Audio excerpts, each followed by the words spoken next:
Sup, my fellas. Don't forget to leave feedback, and enjoy the story. The sun was shining through the window. Clutching his head, he does not understand what the hell.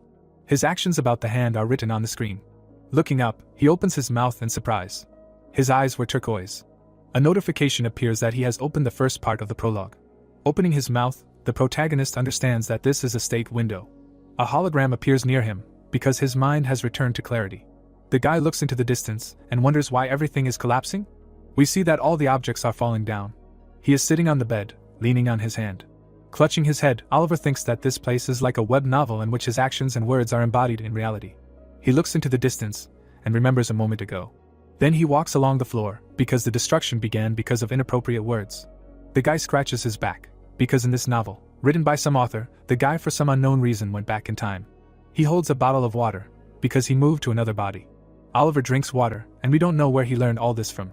Looking away, he asks himself who he is.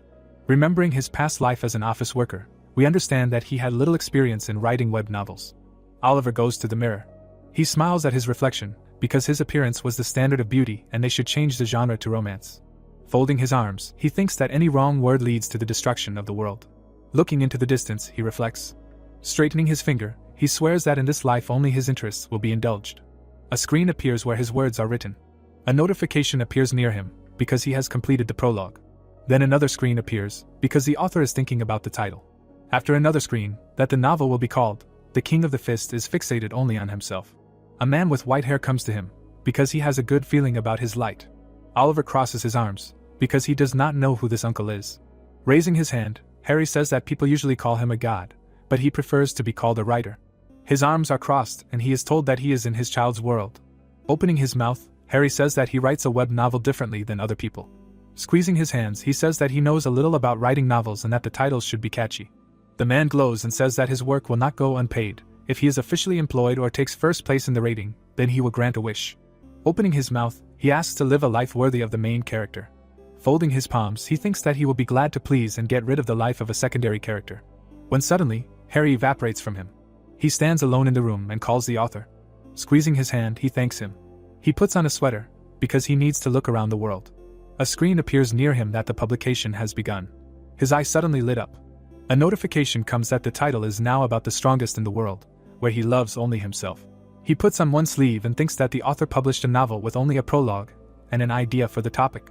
He looks at the text and wonders what Harry is thinking and whether he is going to write the first chapter without a plan.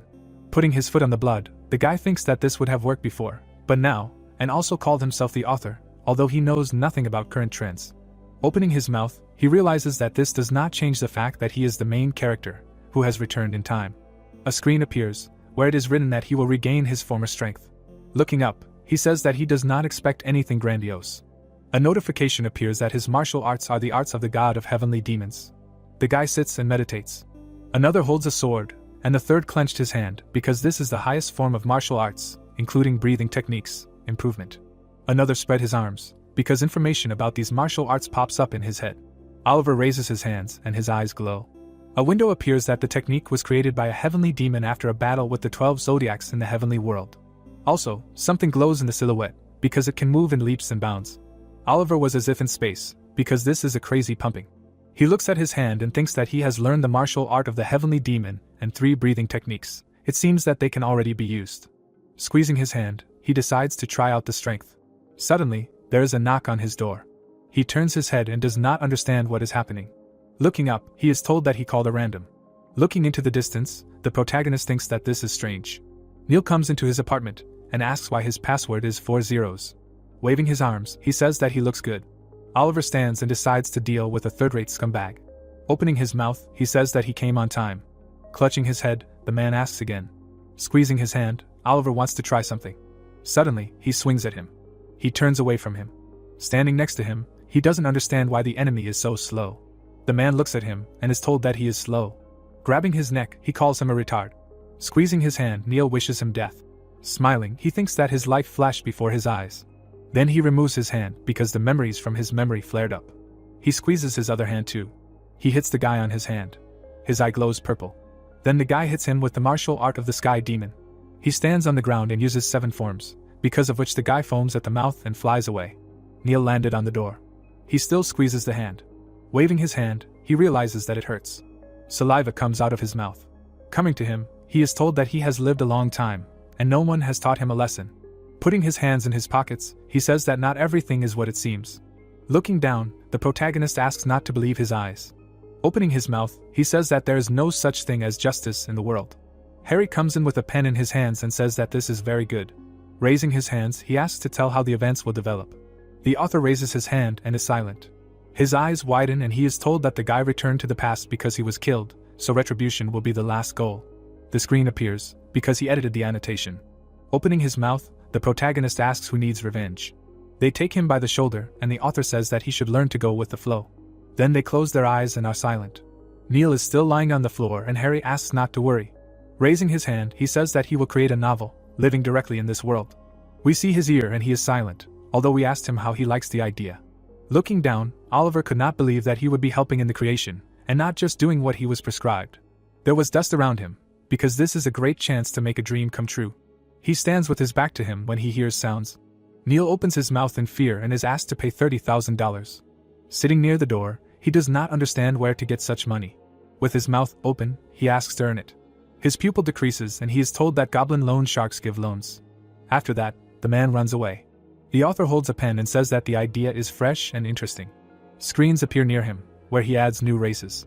Smiling, the main character thinks that everything he wants appears.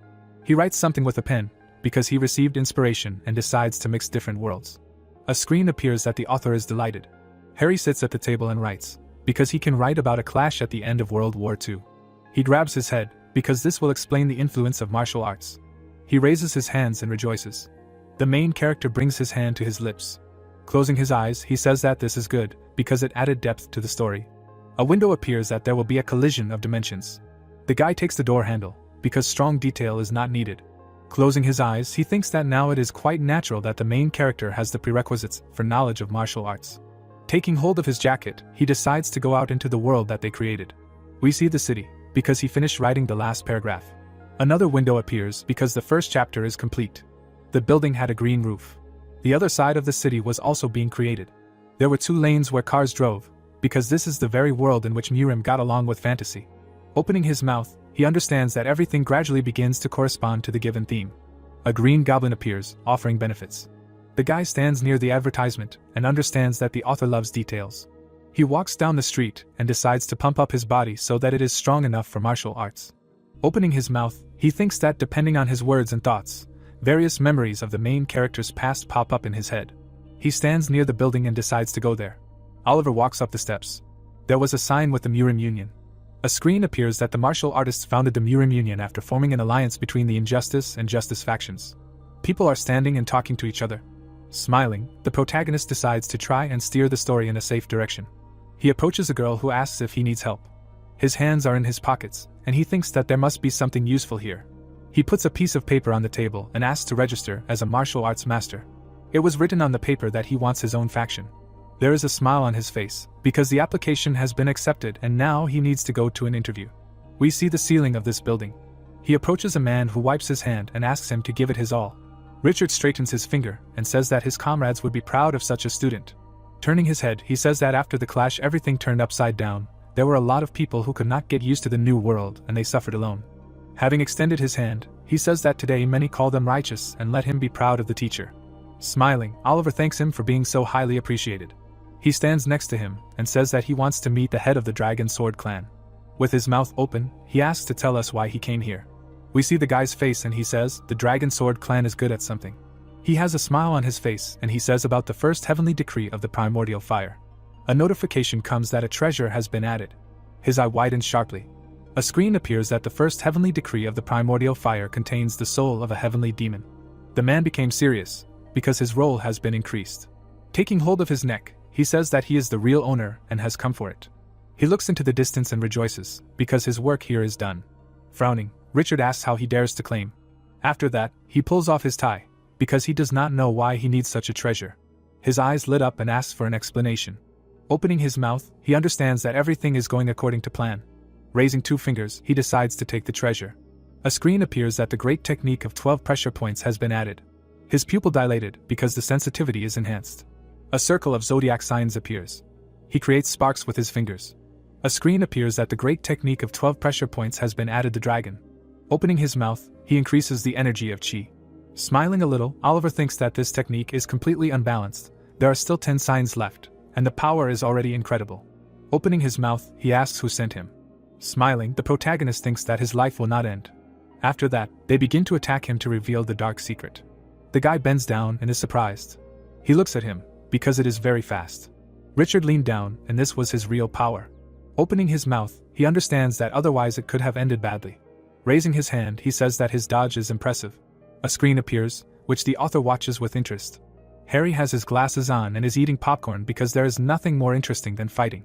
He opens his mouth and mentally says that he needs to get to work. Richard approaches him to make an attack. After that, he makes a quick punch. Grinning his teeth, he realizes that this is different from the past. He frowned because something has changed and he clearly does not have the abilities of the second generation. After that, the man flies up. His eyes widened in surprise.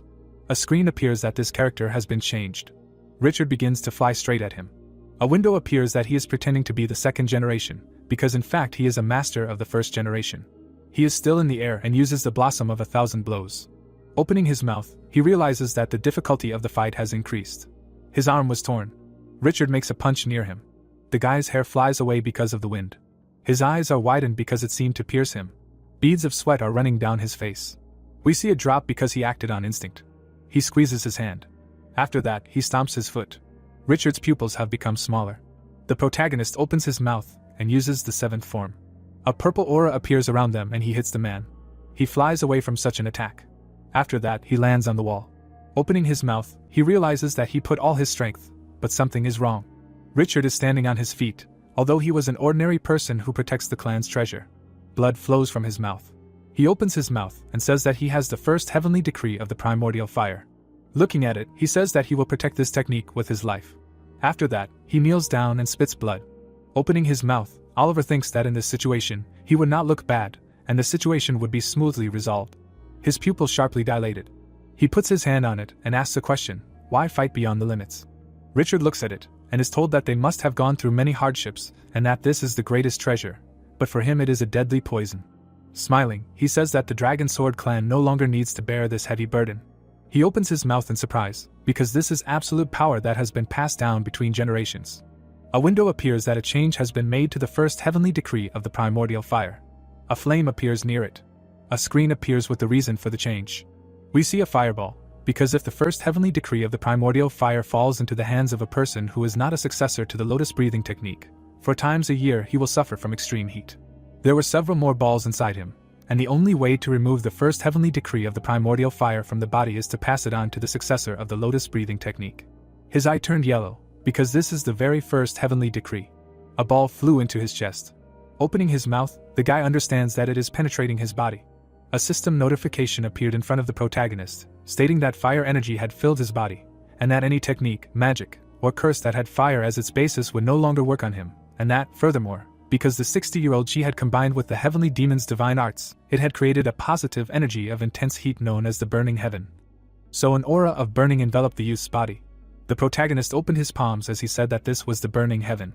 The blonde man folded his hands in front of him as it was reported that after so many years, the long-cherished wish of the Dragon Sword clan had been fulfilled, and that Richard thought that he could finally rest in peace. So he bowed his head to the technique that was burning in Oliver's fist and said that he bowed to the heavenly demon.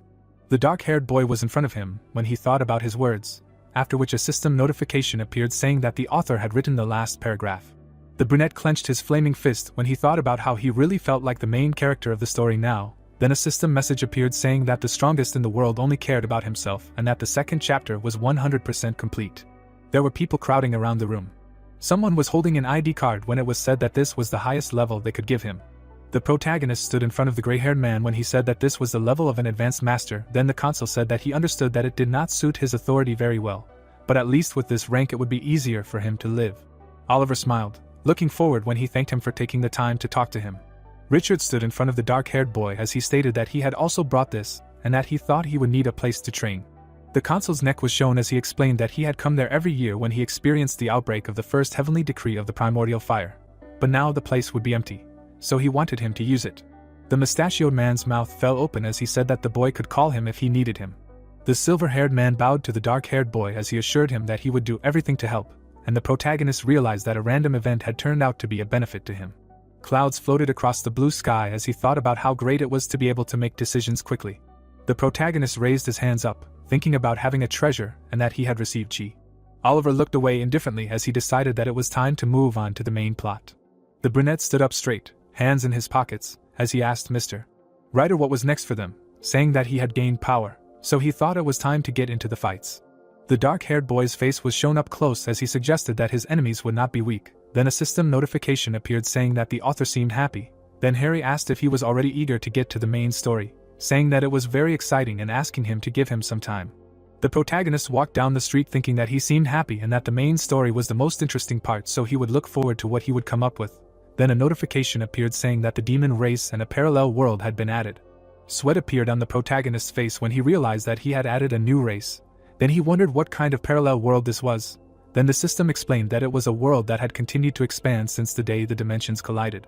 A creepy monster was shown when a system notification appeared saying that the demons that appeared in the parallel world were creatures that did not exist in Nurim, or in fantasy worlds.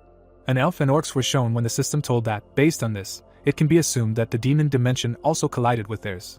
The dark-haired guy put his hand forward. Oliver stood looking up when he said that the plot was getting too extensive. The brunette touched his hair and exclaimed that he should stop because his head hurt, and that stories with an excess of words are unpopular these days when a notification appeared saying that they can be divided into 3 large groups, namely, mutants, undergrounders and conscripts, and that the first ones are created from real-world creatures, so they can enter it through the door. Harry appeared above the main character when he asked him not to worry, because the writing was going smoothly. Then the boy thought that the problem was not that. The author in the suit stood up straight as the protagonist thought about how he was filling the story with various details that would be difficult to implement in the plot, and how motivation was good. But it was unclear what he was going to do with all of this, and how it was more important when he would move on to the main plot, because if the writer kept creating additions, they would never start it. Harry held the parchment in front of him when Oliver remembered that he was still the author, so he should be able to handle it. The brunette looked worried when he thought about the fact that on the other hand, maybe because of his interference, the novel would fail and the story would be finished. The protagonist curled his lips, looking ahead as he decided that this could not be allowed, and that something had to be done. The author looked at the protagonist, who turned to him and said that his additions were amazing. Then he asked if it was true, answering that he was very good at writing details. Harry looked away carefully when the young man suggested that since he had added so many plot lines, then perhaps Oliver, a rising martial artist, would need to deal with all the problems associated with the parallel world, and that this would be the focus of the story. The brunette stood next to the writer when he asked if all this was true. The blonde in glasses opened his mouth wide when he answered that the young man knew him well, and that he was just about to write it. Then he decided that he was a liar. A screen with a news broadcast was shown, when it was reported that for a week there was no news from the 7 phantoms and green swords that entered the academy. The protagonist stood in a crowd of people when it was told that the Security Bureau held an official press conference and asked for as much help as possible, and that the access restriction was temporarily lifted. Then the guy thought about the Durham Academy. A smile appeared on his face when it was reported that, moreover, there was said to be a fierce demon baron in a parallel world. Then the young man realized that this was what was needed and thought that he hoped that Mr. Ryder would try hard. The smiling protagonist pointed to himself when he said that it was time for him to shine, and that they should first head to Dayrim. The brunette waved at a passing car when he asked the taxi driver to go to the academy. There was a sign on the building when someone exclaimed that this was a dangerous area and politely asked him to stay away. Oliver stopped in front of the people in uniform when he wondered if a demon had appeared in such a place. The protagonist looked ahead with interest, thinking that he looked more normal than he thought. Then he was asked if he couldn't hear. He had his ID in his hand when the officer repeated what he said about it being dangerous, and that he should stay. The protagonist passed by the man who asked if he was an advanced martial artist, and the guy asked to pass. Oliver closed his eyes, thinking about what he could do to make the story interesting and that it would be very convincing if this case was somehow related to his revenge. The brunette turned around and looked back when he was asked to forgive him, and asked if they could look at his ID card. There was a girl standing next to the dark-haired guy when he asked what the problem was, to which she replied that she wanted to double-check. The blue-eyed boy looked away intently. The brunette was examining the ID when the system reported that her name was Emma and that she had the role of a minor character who worked in a security bureau, and the protagonist thought about how she did not look like the heroine and what this organization needed. The protagonist looked shocked when the author explained that they thought they needed a new character, so he added her, and then asked the guy how he liked her, and he mentally asked him again, and wondered if he did it for no reason. The brunette stood in front of Oliver when she explained that the thing was that there was no order from the higher-ups regarding allowing anyone in, and the brunette replied that he came because he heard that anyone could pass. Emma was shown in profile when she agreed and said that the check was standard procedure, and then thanked him for coming to help. The protagonist crossed his arms when she added that before entering, she would show him the support equipment and explain the situation, and then asked him to follow her. The sunset sky was above the building when it was told that at the beginning, 6 teams entered, but now only 2 remain, among which are the 7 phantoms and the green swords. The brunette was behind the protagonist when she said that if he went in there and realized that it was dangerous, he could go back. Then the boy replied that he understood, thinking about who she was, a character or an NPC, and that there was no emotion in her words. Blue eyes were shown close up. A gun was demonstrated when the guy thought that it was very cool. Oliver looked closely at the weapon, thinking that he would like to try something like that. The guys were in the warehouse when Emma clarified if he said that he was a martial arts master, adding that if he was looking for swords, they were there. A magnum revolver cylinder made of metal was shown, then a system notification appeared that the guy's character was pumped up. The brunette held a gun in his hand, asking Mr. Writer if he agreed that martial artists were not required to use only swords, when a system notification appeared with additional information that he had tried all types of firearms before returning to the past, so he had a keen eye. A dark corridor was shown. In the corner was a broken piano, when someone said that this was some kind of labyrinth. At the end of the corridor was darkness, when Harry explained that this was a parallel world based on the real one, and that the previously existing zone had greatly increased in size, and then wondered if it wasn't great to have more space to fight. The protagonist stood with his back turned, when he answered that more was not better. The protagonist looked down attentively. There were bodies of people lying in front of him, when he asked what it was. On the sleeve of the uniform was a symbol of the 7 phantoms. The guy remembered Emma, looking forward, who reported that now there were only 2 teams of phantoms and green swords left. Oliver looked down worriedly as he wondered if they were all dead. He touched the dead man's wound as he thought about how he imagined himself suddenly rushing in during their fight, and how the hero would save everyone. The brunette raised his head, looking up as he wondered if it was too dangerous. Then the author asked him what he was talking about and then asked him to remember who his character was before he went back in time. The dark-haired guy crouched down next to the bodies when the writer reminded him that he was the strongest in this world.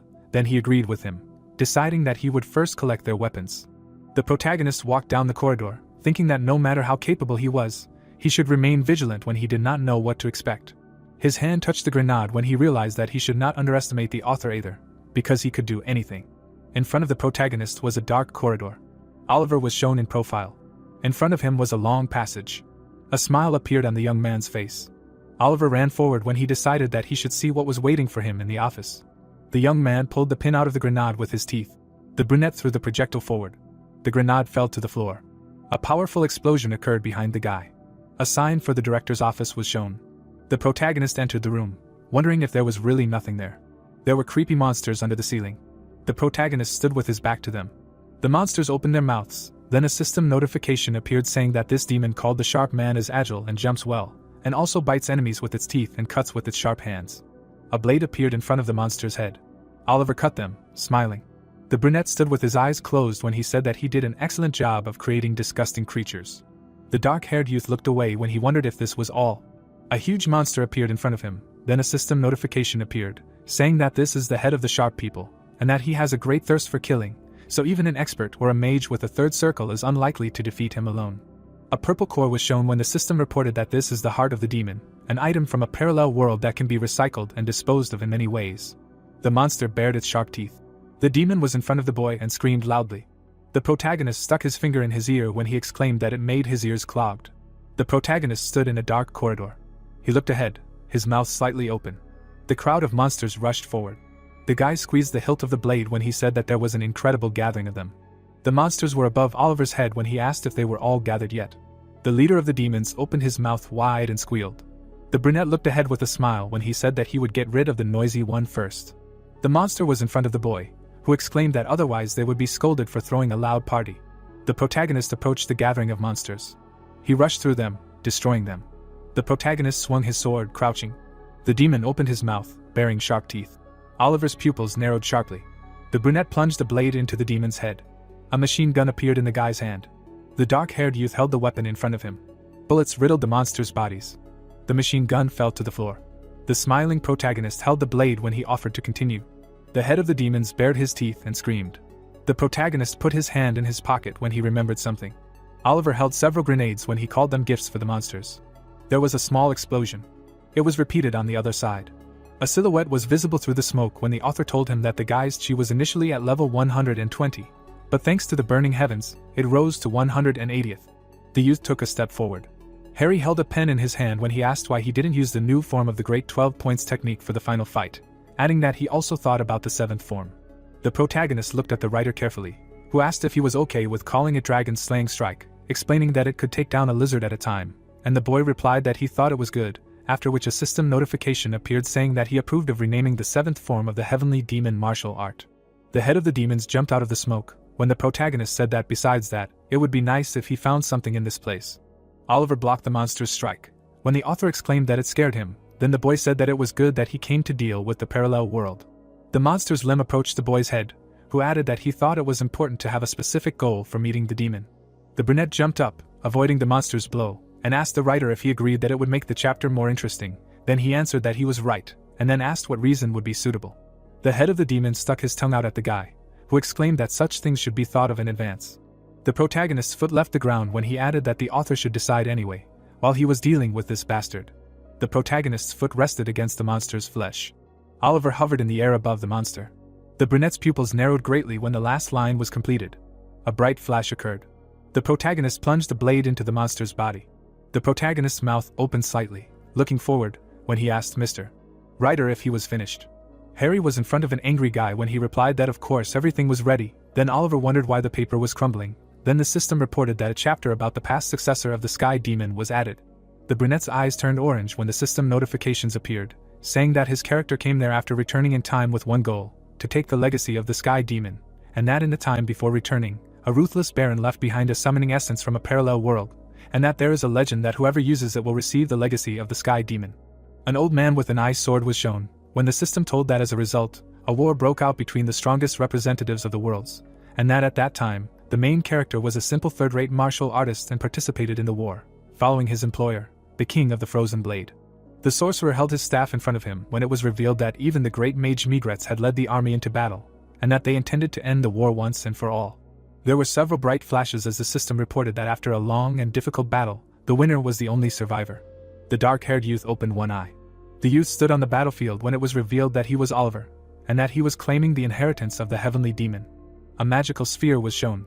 There was a purple flame behind the bald man, when the protagonist assumed that Klaus had it now. The blonde author was next to the youth when he answered in the affirmative, adding that the war had not yet begun, and that it would contain many secret texts and jewels, when the boy reminded him that it was already his. The protagonist looked away carefully when he said that the sooner he got it, the better, and he thought about how he had returned to the past, so now time was on his side.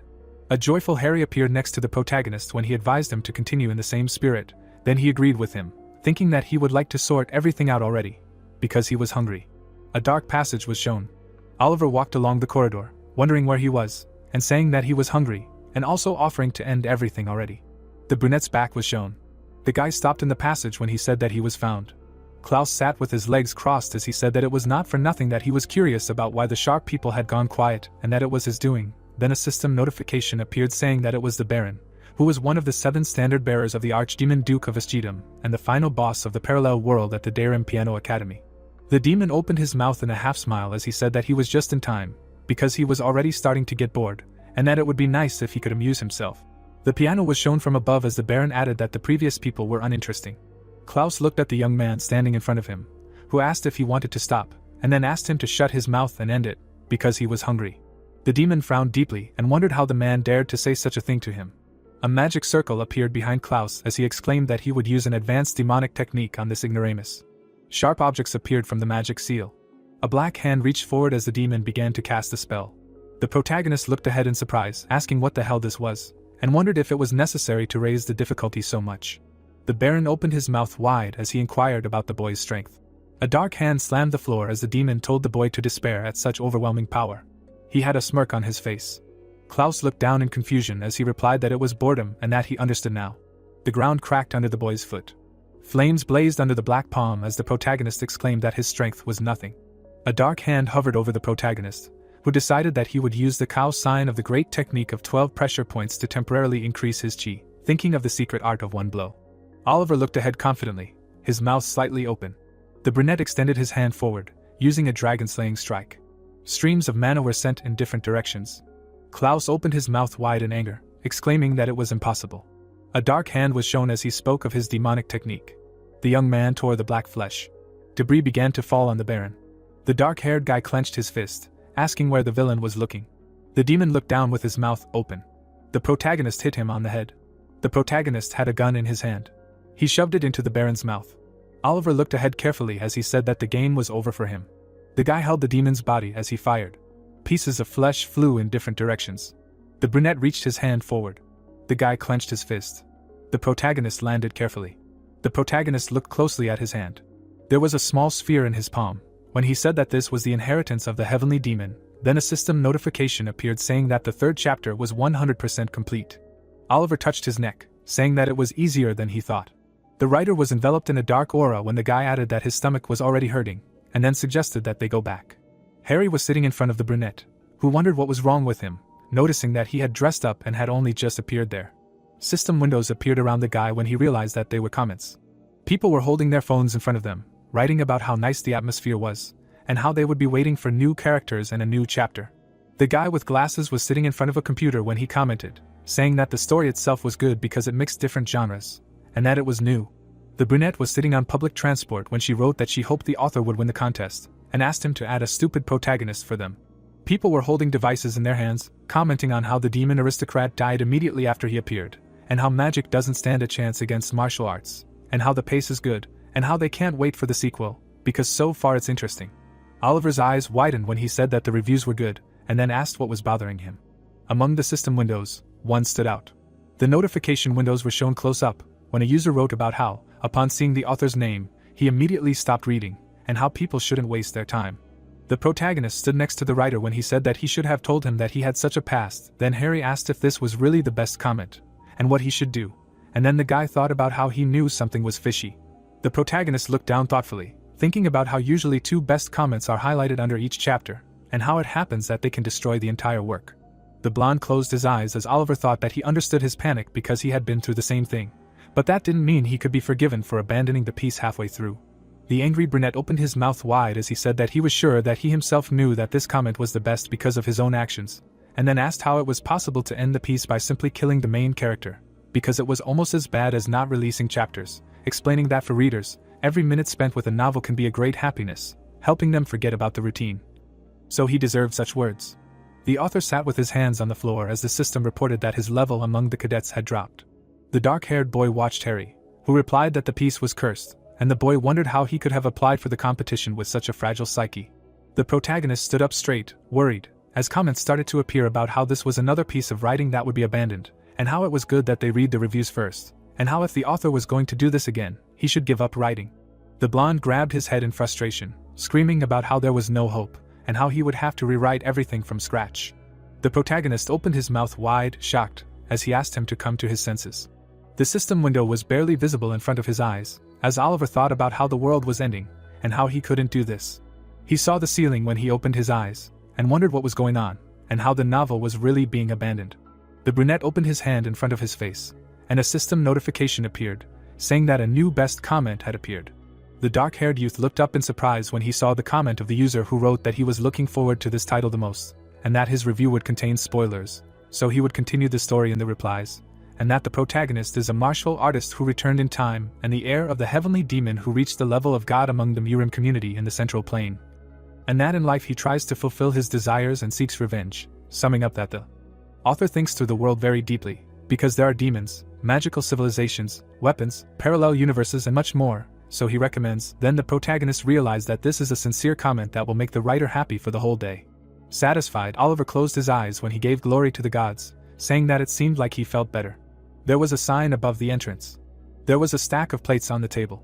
The brunette stuck a spoon in his mouth. The plate was empty when he exclaimed that the cleanup was complete. Then a system notification appeared that his character had been supplemented. The protagonist looked forward boredly when the system reported that his favorite food was rice soup and that he should eat it at least once a week to keep his sanity intact. Then the boy thanked him for the supplement, thinking that the author noticed everything. Then the writer replied that you are welcome and wished him a pleasant appetite. The protagonist glanced at the plate when he wondered if it was because of him that his mouth began to water again.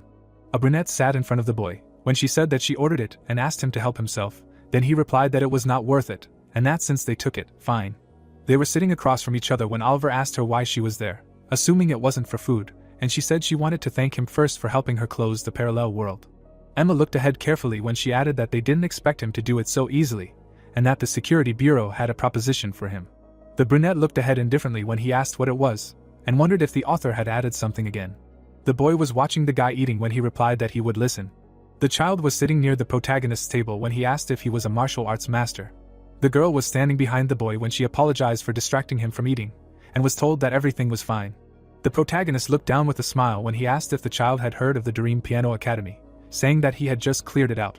Oliver waved at the boy, sitting at the table, when the girl addressed him. The brunette looked ahead with displeasure when he asked about why she was screaming, and whether it was a big secret. Sweat appeared on Emma's face when she apologized, saying that this information had not been made public yet, which made her nervous. The table was near the window when she said that she would get to the point, and that they would like to hire him for the security bureau. The brunette watched the guy in front of her as she said that he earned the title of a new star and a position with them for closing the parallel world. Then he realized why she came, after which the system notifications appeared that this was the episode of Emma's Minions Gathering, who often encounters him, and received a lesson from him on the inherited lost art, the technique of constant improvement, after certain events. And that the skill Unchanging 7 Sword Strikes was added. The protagonist looked surprised when he mentally asked again, realizing that in addition to this, he received new techniques, and thought that he did not even know whether this was good or bad. The guys were sitting at the same table when the brunette said that the interview had not yet been conducted, so they would help him make an official statement about the closure of the parallel world, adding that he could safely use the press center they prepared. The girl looked ahead with her mouth slightly open as the protagonist thought that he would go crazy like that, and that he couldn't change what was already written. Then she said that if he had any other conditions for hiring, he could tell them. The boy touched his chin, thinking that since things had turned out this way, he should make the most of the situation, and then said that he wasn't sure about hiring. Oliver looked ahead with a smile as he said that he would trust them to organize an opportunity for an official statement. The brunette was sitting in front of Emma when he realized that becoming famous was a very good opportunity, deciding that instead of trying to achieve it himself, it would be better to let chance make him famous. The boy was opposite the girl when he thought that, besides, this was much cooler. There were dishes on the table when the guy suggested exchanging contacts first. The protagonist showed the brunette his phone when he said he would text her what he needed. His apartment was shown when the call came. The protagonist was drying his head with a towel when he said it was quick. He had his phone in his hand when he was informed that his request had been approved and that there was a chance his information would be out in the open. The boy threw the device on the blanket when he realized that everything was going according to plan. Oliver looked at the magical sphere, thinking that now it was time to deal with the legacy of the sky demon. The purple orb was shrouded in a dark aura as the boy thought that he couldn't wait to see how incredible this object was. The sphere was between the brunette's palms when the system reported that the summoning essence from the parallel world was known as demonic, and was connected to the place where the heritage of the heavenly demon was located, and that it could be destroyed forever and allowed the parallel world to be summoned and closed at any time. The space in the room turned red when the system notification appeared that this heritage, in addition to the sacred scriptures of martial arts, contained countless treasures. Puffs of pink smoke appeared when the protagonist thought about the fact that he had returned in time, so now it was on his side, and that he was curious about what treasures awaited him. Dark silhouettes appeared in front of the guy. The brunette in armor held a spear when she said that she was the general of the divine sun and protected the heritage of the heavenly demon. The dark-haired youth held a blade when he said that he was the general of the divine moon and protected the heritage of the same demon. Oliver looked confused when they told him that he was about to be tested, then he cursed under his breath. Leah pointed her weapon in front of her. Dennis pulled his sword out of its sheath when it was told that the generals were protecting the legacy on the orders of the sky demon, and that they were obliged to find out if the applicants were worthy of receiving it. The protagonist was shown in profile when he asked about the test and whether this place was not filled with treasure. The dark-haired generals looked ahead when Harry answered that they were not so easy to obtain. Then the protagonist reminded that he already knew the martial arts of the sky demon, and inquired about what he would be tested for, after which he was explained that there were 2 types of tests. Transparent cubes was shown when he was told that the first was for a candidate whose abilities were weaker than the first level, and that he was being placed in extreme conditions and tested for determination and willpower, and that it was possible to understand that the test was passed when he reached a certain level, while no one was able to destroy the illusion with a physical body. The warriors stood with their backs to each other when it was told that the second test was for a strong candidate, and that he would have to fight 2 generals. Silhouettes of 2 armies were shown when the author said that they could call their heavenly soldiers if several candidates came. Then he was asked to wait, and asked if he really thought that made sense. Concerned, Oliver opened his mouth wide and wondered if he really wanted him to go through this now. Leah looked ahead with a smile as she asked him why he was talking to himself, then asked him to stop thinking about tricky tricks and start preparing to pass the second test. The guy punched his other hand. The brunette folded his hands in front of him as he said that he was glad to meet them both again, then asked if they recognized him, saying his name and explaining that he had already passed their test. Then the system reported that he had passed the check of 2 generals, and he himself thought that he could not waste time on such things. Leah and Dennis were standing next to each other when the girl asked if he knew him, to which the guy replied that he was probably the big shot that the authorities were talking about. Then the protagonist exclaimed that he was right. The protagonist put his hand on his chest as he said that a few days ago he traveled to the past and became young, and he himself thought that if this meant something to the world he was in, then it should work. A pink space was shown as Oliver added that he knew very well what the test would be like and that there were two types, one for a challenger whose abilities were weaker than the first level and one for a stronger one, summing up that he also knew what the fight would be like if multiple opponents came. His palm was enveloped in flames as the boy said that the burning heavens were flowing in his body and that he had already taken the source of it, the first heavenly decree of the primordial fire, from the Dragon Sword clan. The general stood in front of the boy when he said that he could show them the technique of the heavenly demon or sword techniques, anything. Then the writer asked about whether he really wanted to take the test in a roundabout way. The protagonist looked away with satisfaction when he answered that he should take advantage of the fact that he had returned in time. The generals in front of him exchanged glances when the girl asked how he could know so much. Then the boy said that it was obvious that he had heard it somewhere. Dennis pulled out his sword when he asked how he dared to joke with them. Then the protagonist thought that this was not the reaction he expected. The angry general held the blade in front of him when he told the young man to stop acting stupid and trying to stop them. Leah hit him on the head with a spear when she asked him to calm down, and then asked what he would do if his words were true. Then Dennis asked what she was talking about. The brunette stood near the arguing generals when the girl said that he wears the burning sky as energy armor and knows all the details of their test. Then her comrade replied that he was trying to fool them with his insidious words. Leah plugged her ear with her finger when she called Dennis old-fashioned, adding that this is why he is not getting a promotion. Then he asked how this is connected. The brunette opened her mouth, looking away when she addressed the protagonist. The protagonist looked ahead when she said that if he really took the test, then he would treat them afterwards, and then asked him to guess what they liked the most. A shadow fell on the guy's neck when he thought about how the author never gave up, and that in such moments, he needed to relax. Leah continued to look ahead when Oliver answered that the general of the Divine Sun liked alcohol. Dennis looked serious when the young man added that the general of the Divine Moon loved meat. Then the system reported that these characters had been supplemented. The girl and the guy in armor stood next to each other when the brunette asked about who didn't like them. Then his girlfriend asked to treat them in that case, warning that if they didn't like it, then he would take the test. The protagonist smiled affably when Leah said that she was sure he could handle it. Harry appeared next to the boy when the protagonist said that there was no person who would not like fried chicken and beer. Then the author exclaimed that it was a delicious combination. The general settled down on the bed when the boy asked them to rest while he cooked. Then the girl agreed, saying that they were waiting impatiently. Oliver smiled with his eyes closed when he said that everything needed should magically appear in the refrigerator. The blue-eyed brunette looked down with interest when he realized that there was no alcohol there. On the shelf were 2 tin cans. When the boy wondered what it was, the wine of life and death and the wine of the necromancer, then the writer asked him to let him explain. A human silhouette was shown as the system notifications appeared, stating that the wine of life and death resurrects the dead, and that the condition for using it is that no more than 1 day has passed since death, and that the health elixir was used in a small dose, and that if a healthy person drinks it, their internal energy will increase as if they trained for 60 years. The red contents poured out of the can as it was announced that the necromancer's wine can control ghosts. A soul was in front of the bald man as the system notification appeared, saying that the special feature of this drink is that when someone drinks the entire can, they will be able to control ghosts because they will have the body of a necromancer, and that they will be on their side, and they will be able to see them. But if they only drink part of it, the control of ghosts will only be temporary. Harry pointed at the can in the guy's hand, who asked why such things appeared out of nowhere. Then the author answered that they would come in handy, advising him to first take the wine of life and death, and reminding him that it was time for them to move. Then the protagonist asked him again, and Leah asked if everything was okay, and how long they would have to wait. The protagonist slammed the refrigerator door when he answered that it was not at all, thinking about ordering delivery. Oliver held his phone in front of him when he wondered if there was money in his account, and then exclaimed that there should be, because he received a salary on his account. Then the system reported that for this reason, the past was added before he became a martial artist. A notification appeared on the smartphone display when the guy said that before becoming a master, he worked in many places, and in a government office, and in a store, and in an internet cafe, and he thought about what he quickly figured out, and then asked out loud what was going on. The protagonist imagined a muscular man when it was reported that Neil took the money. Then the brunette remembered the villain from the first chapter, wondering how much he stole. In the protagonist's hand was a phone when he realized that because of this scoundrel, his money was almost gone, and then wondered who was suddenly writing non-stop. One message was shown close up when he realized that it was from the security bureau, and that they already knew that he cleaned it out. Oliver touched the display with his finger when he realized something. The brunette was standing near the refrigerator when he thought about what he almost pressed, and about the fact that the writer suddenly came up with another useless addition to the story, deciding that he did not need it at all.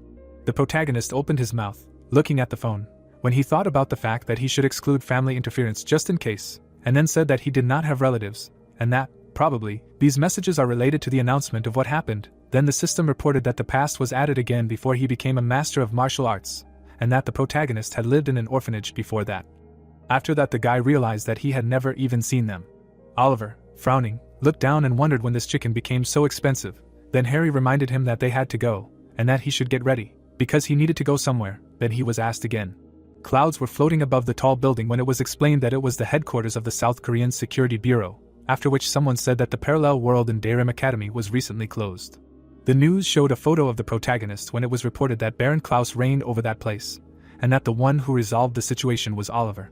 The TV screen turned off when they started talking about how the only information about him was his photo and name, and that his desire to cooperate would soon be granted, after which someone said that that was all.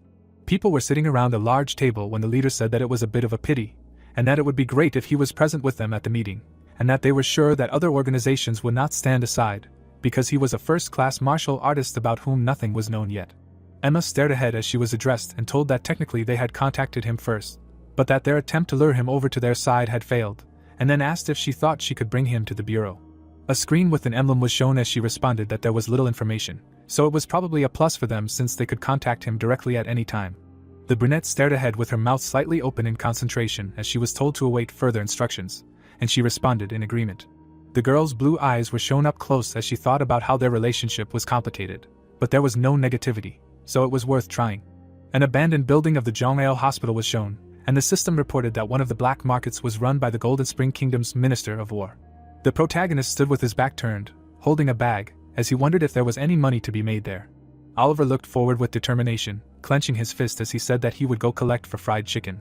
A scene of a futuristic room appeared. The protagonist was looking at a table with a floor plan of the building.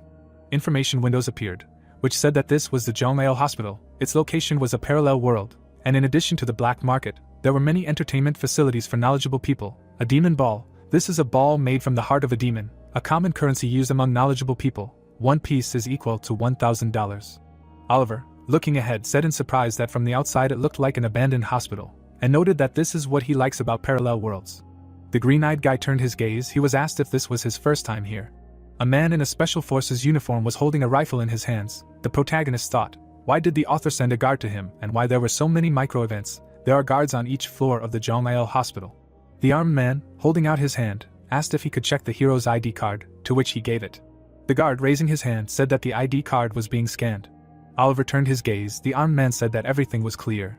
The doors leading to the stairs opened. The guard informed the protagonist that access was open. The young guy, walking up the stairs, thought that after selling the items from the Dream Academy, he would go to the black market. A scene with purple mold appeared. A black organism or demon clings to all the walls of the hospital. Initially it was a demonic mushroom that spread a strong neurotoxin. A man in torn jeans, climbing the stairs, is surprised that the author goes into too much detail, and then wonders if there will be gaps in the processing of the world later. The protagonist, walking up, asks if this is the right place. Oliver, passing by various masters of arts, magicians and elves, noticed that the street was completely empty, and everyone gathered here. A long-haired guy, gesturing with his hands, says that they brought new swords for beginners. The seller motivates customers to come up to look at the crystal ball made of diamond. The buyer asks what the price of a demonic ball is now. A voice is heard, which says that today there is a special discount. Only today the equipment is cheap. A passerby is interested in whether there will be interesting games in the arena today. Oliver, happily opening his mouth, says that this is definitely a black market, and who would have thought that he is in the hospital. A huge orc's foot stepped on the floor. The huge orc, throwing his axe over his shoulder, goes forward. The protagonist with burning eyes is surprised that he sees an orc warrior here. The green-eyed guy, looking around, realized that the author had thought through a lot of things, and then he thought that because of this he had to take everything into account. The blonde man points at the hero and says that he went on a raid at the Dream Academy, to which the girl in the hat asks if the man is talking about the guy whose name is the first name in the top internet searches, and then adds that they say that he was just lucky. Oliver turns his head to look at the confused people. The purple-haired girl asks if the protagonist heard her, and then offers her friend to take a photo with him and notices that the handsome, young guy, looking away, thinks contentedly that he feels popular and notes that this is not bad. The people with weapons pass by the goblin. The protagonist mentally explains that everyone present has at least one weapon with them. A scene of a room filled with elves and orcs appeared. Oliver noted that if everyone has the ability to use firearms, the balance of power is simply incredible, and added that even if you are a master of the highest level, your combat power depends on what kind of weapon you have in your hands. The green-eyed guy, holding a revolver in one hand and calling on magic with the other hand, jumped. Oliver thought that, of course, it is possible to combine martial arts and weapons, but not in his case. A scene appeared with a sign that says that this is a weapons store. The protagonist asks if it is here. The opening door hits the bell. The goblin greets the newcomer. The young guy, putting his bag on the counter, greets the seller. Chester, looking up, said that he sees the hero for the first time. The goblin store resembles an exhibition hall of various firearms. The bag lies on the counter. Chester noted that judging by the expression on the guy's face, the things in the bag are pretty good. The goblin opened the bag and asked him not to rush because he had to look at the goods. Oliver noticed that the seller had a lot of different weapons. The owner of the gun shop said that he doesn't charge for looking at them, so the hero can look at the weapons as much as he wants. The green-eyed guy picked up a sniper rifle and looked at it carefully. The goblin exclaimed that there were even grenades and noticed that someone clearly wanted to have fun. In the open bag there are grenades, cartridges and a rifle. Chester said that he would take these two items for full price and the only problem is the rifle. And then he claims that he would take everything together for 35 shots. But in the end the guy will be left with nothing. The goblin looked up and said that since this is his first deal with Oliver, he can pay 47 shots. And then he notices that this is the best offer. The protagonist, putting his hand on his belt, noticed that the store owner was clearly trying to knock him over, to which he complained that the protagonist himself called him a friend, and now he was rude, and added that he did not know where the guy came from. But they have different standards here, and then noted that, in addition, his interlocutor probably did not know, but usually disposal is not included in the price. Oliver, crossing his arms, thought that if the records remained, it would be bad, and he did not want information to surface that could be taken over by people pursuing not entirely good intentions. The black market, setting up the world, weapons that are difficult to deal with end up on the black market. They are usually difficult to dispose of due to their origin and use. The green-eyed guy, directing his gaze forward, said that then he would sell the equipment for 47. A voice sounded from behind the hero, which shouted that he should stop and ask if he really thought that this was the only place where you can sell weapons.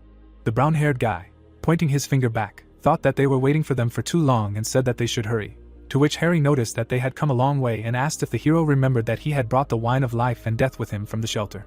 A scene with a can of drink appeared. The white-haired man, raising his hands, said that there were goblins here and they could take advantage of this, and then added that the wine was liquid and difficult to carry around, and advised the hero to ask the goblins to create a device for rebirth using the technology of the Golden Spring Kingdom. Oliver complained that he should have told him earlier, and then he would have done this first thing, to which Harry noticed that Chester showed that he could not handle such a task. The goblin extended his hand expectantly. The owner of the black market looked down. The man in the white suit, clenching his fists, cheerfully said that they needed to contact the owner of this place. Oliver, touching his face with his hand, said that he thought it would be nice to meet an important person. The young guy, turning around, asked the disappeared man how he could meet the owner, to which Chester asked again what he said. The protagonist, looking away, thought that the author had given him a hint and then disappeared, and then mentally shouted that he still had an idea. Oliver, pointing his finger, told the goblin that he would take 10 shots as payment, and the rest would be given to him in another way. Chester, waving his hand, said that the hero could go to another place for orders, on the 5th floor, and the young guy called out to the seller, and asked him to listen to him, and then decide what to do. Oliver explained that it was related to the Minister of War of the Golden Spring Kingdom, and then asked if the goblin really didn't want to listen to him. The owner of the weapons store turned around. The text of the paper pasted on the wall says that a goblin is wanted. The protagonist said that he does not know if Chester knows, but the Minister of the Kingdom is looking for his brother, whom he lost during the collision of worlds, and adds that he knows where to look for the missing one.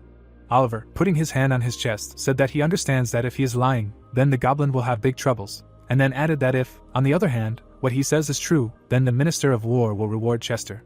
The green-eyed guy, putting his hand on his neck, thought that if he could get a whole treasure, the first heavenly decree of the original fire, then can he not cope with the search? An image with a smartwatch appeared. The protagonist decided that he needs to establish contact with the Minister of War, and then create a device for revival using the technology of the Golden Spring Kingdom. Chester, looking away, replied that the stakes are too high, even higher than his own life. The gun seller wondered what kind of goblin he was if he didn't accept the offer. Oliver turned his head and looked at him approvingly. Chester grabbed the bag and said that even if he had to give up his life, he would agree, and then added that the higher the stakes, the more reasons he had to agree. An information board appeared, which said that Chester's character role had been upgraded to an additional secondary role. A pop-up window appeared, which said that even if he had to give up his life, he would agree. The goblin Chester had made his decision. No one expected that a small merchant from the black market would become a great merchant who had a significant impact on the world. Chester, the great merchant. This is how the legend began. An information box popped up, which said that the strongest in the world only cared about himself. Chapter 4 was 100% complete. Oliver, putting his hand to his neck, thought that these messages sounded like an omen of someone's death or a curse. The arms dealer, waving his hand at the hero, said that he would go, asked to pray for his return, and concluded that if he did not return, then it would be the hero's turn, to which he thought that they would see each other soon, and mentally called the goblin Mr. Legend. The corridor was illuminated by lamps. Oliver, gesturing with his hands, asked if Chester would return soon. A shadow appeared in front of the hero, asking his name. Alex, grabbing his hair, asked if he had named the protagonist correctly, and then concluded that he was from the Durham Academy. The young guy looked up in fear. Standing in front of the long-haired man, the hero wondered who the author had sent to him again. Harry, kneeling, said that there was a cool arena here that it would be a shame not to go to. Oliver, looking closely at his opponent, thought that if his only motivation was to show the arena, then this was a bad way to add more text, and then asked himself what he should do. Alex, holding his hair with his hand, asked the hero if everything was right. The young guy thought that his interlocutor looked so self-confident, and reminded him of someone. Oliver raised his head. The long-haired man, looking away, noted that the protagonist seemed to know him. The brown-haired guy, looking closely at his opponent, said that of course. The protagonist, smiling, remembered that this was Alex from the Blood Clan. The man twirled his hair around his finger. Oliver, clenching his fists, guessed that Alex from the Blood Clan was standing in front of him. In the future he would become an elder of the Blood Clan and a villain. The long-haired guy, looking madly at the protagonist, noted that many people here knew him. The protagonist thought that his opponent's middle name was Oksatsu. Oliver looked at the enemy who extended his hand. Even though he was still quite young, he already had the makings of a villain. Oliver remembered his enemy. His sly manners matched his name. Before returning to the past, Oliver lost his dear follower because of the Blood Clan. In order to take revenge on them for what they had done, he found them and arranged a terrible massacre. He managed to kill the villain himself. The green-eyed guy turned his gaze to his interlocutor, who noted that he was lucky. Alex, touching his hair with his hand, asked if the boss at the Durham Academy really had a Baron level, and then noticed that the protagonist was praised as a new star who appeared out of nowhere, but he somehow did not believe it at all. The man with the sword on his belt put his hand on his belt. Oliver thought that he did not have enough reason to arrange a fight with him, and needed something more. The sword hangs on the villain's belt. The protagonist smiled evilly. The protagonist, coming closer, noticed that he had recently heard something. The green-eyed guy, passing by Alex, said that he had recently heard that a promising and great disciple of the Blood Clan had stolen the secret weapon of the clan and escaped. Knocking on the sword, the young guy asked if this was the weapon. Oliver, turning his gaze to his opponent, noticed that he had an ancient dragon sword of the Blood Clan. A scene appeared with a blade with fire raging around it, an ancient dragon sword, a jewel, a valuable sword of the Blood Clan, which allows anyone who is not a first-class martial artist to create a sword chi. The Blood Clan has a special technique that is exclusively suitable for this sword, and if it falls into the hands of an expert, the chi will tend to stretch out. And the sword will be able to bend and twist like a whip depending on the blow. The shadowed man smiles while holding a sword. Before Oliver returned to the past, this sword was in the hands of one of those who tried to kill him, the king of the deadly sword. In the past, Oliver was often on the verge of death due to his impressive sword feast. The protagonist, with his mouth open in surprise, asked if this meant that many people had attempted on his life, to which Harry replied that they would talk about it later. Alex, turning around, noted that the protagonist had a keen eye, and then asked if he was really a beginner. The green-eyed guy, looking away, said that it seemed that his opponent doubted his abilities. Oliver asked the interlocutor why they did not put everything they had on the line and have a fight in which the winner takes all. The long-haired guy, clutching the blade in his hand, asked if the protagonist hoped that he could defeat him, and then asked if he was afraid. Alex, raising his hand, noted that moreover, the young guy has nothing valuable except a couple of demonic balls and a few, but Oliver interrupts him, announcing that he has demonic essence. The member of the Blood Clan looked nervously at the protagonist. The green-eyed guy, taking the demonic essence in his hand, said that he thinks that it will interest the villain. The long-haired guy, stretching out his hand, shouted that it was demonic essence and asked if it was real. Oliver said that he would bet it, and his opponent his sword, and asked if such bets were good enough. Alex, tilting his head, replied that he could not believe that the protagonist received this essence on his first raid into a parallel world, and then added that life is unfair, and someone has to take risks, while the other gets everything thanks to luck. Oliver, looking at his opponent, suggested that he check if it was really luck. The green-eyed boy shifted his gaze and thought that he would get rid of the one who was supposed to be the elder of the Blood Clan and take the king's treasure of the deadly sword for himself. The brown-haired man, holding out his hand, reasoned that he could kill two birds with one stone and asked if his opponent would agree to the terms. The long-haired man, hiding his head in his hands, said that it was amazing and thanked the protagonist for such an offer. Alex, turning his head, suggested that the protagonist start the fight. The scene of a huge arena filled with people appeared. The arena plays an important role in the development of the black market of the Zhongmao Hospital. The fighters enter one cage surrounded by several layers of protective magic. The spectators bet on who they think will win. The hooded man, holding out his hand to the goblin, bet 3 shots on the protagonist. Chester shouted what the hero had done, to which he, holding a knife in his hands, noticed that the goblin had returned. Arena, setting up the world, participants can choose any weapon, but it is worth paying close attention to its quality. The weapon seller, raising his head, asked the hero if he had gone crazy, and why he needed this fight at all. Chester, looking excitedly at Oliver, said that Alex was a great disciple from the Blood Clan and asked if the protagonist knew what kind of people were there, to which he said that he would be lucky. The green-eyed guy, stretching out his hands for the next weapon, replied that if he defeated his opponent, then all people's doubts about him would be dispelled. The man in torn jeans, taking a sword in his hand, explained to the goblin that people still did not believe that it was he who dealt with the opposite world in Darim. Chester asked if the protagonist was serious. The young guy waved him off and asked if he had learned anything and what his superiors had told him. The arms dealer, spreading his arms, explained that his superiors had asked him to wait for the next order and concluded that they were probably currently digging up information about the protagonist's past. Oliver, looking ahead, considered that he needed to take advantage of the situation and then figured out that, firstly, this was a great chance to become even more famous. The young guy, gesturing with his hands, asked Chester to give him 10 shots, to which he said that he would get nothing, not 10 shots. The green-eyed man noticed that the goblin had never paid him, and he, raising his hand to the bag, asked the hero if he was sure that he was the one who had gone on the raid in Darim, to which he replied that when the arms dealer saw the fight, he would understand everything himself. Oliver, putting the sword on the rack, told the goblin in glasses that he would take it. The brown-haired guy, looking away, said that he wanted to change his level to master. An image of a cage inside the arena appeared. The announcer said that the next fight would begin, and that after the fight began, bets were not allowed. The arena, the setting of the world, people make bets based on information about the participants. Whether it is true or not, it is better to find out in advance. A fight in which the winner takes all, the setting of the world, no matter what happens. The winner takes everything that the loser owns. An information window appeared, in which there is a photo of the hero with his opponent, and their brief characteristics. The announcer said that at the request of the participant, Oliver's level was changed to master. Chester, sitting in a crowded hall, shouted that no one will believe the hero that he is a master, and added that his stupidity will destroy him. The green-eyed guy, putting his sword on his shoulder, thought that the crowd could say whatever they wanted. The level in Nirim, the setting of the world, the master, is the level of strength at which a person can use the materialization of chi and energy armor. Usually the elders of large and prestigious families, heirs or heads of clans have such a level. Oliver, turning around, noticed that the odds were 1 to 9 and asked Chester to put more money on him, to which he replied that it was unreasonable to spend everything on one fight and concluded that he was not going to rely on luck, so that he would then lose miserably. The protagonist, mimicking the arms seller, replied that so that he would not complain later.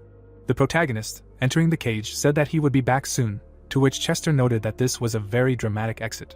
In the ring, Oliver and Alex are standing opposite each other, holding their blades in their hands. The announcer announces that the next fight will be the main one today, because today the great disciple of the Blood Clan, Alex, and the new star who won the raid at the Dream Academy, Oliver, will fight. The green-eyed guy smiled, thinking that judging by the expression on his enemy's face, he thinks it will be easy. The long-haired guy confidently looks ahead. The protagonist notices that he is not going to use the ancient dragon sword and notes that many people are watching. Someone shouted that he bet on the hero. The brown-haired guy looked excitedly at his opponent. The audience shouts for the participants to fight and kick each other's ass. Oliver, holding the sword in his hands, nervously shifted his gaze.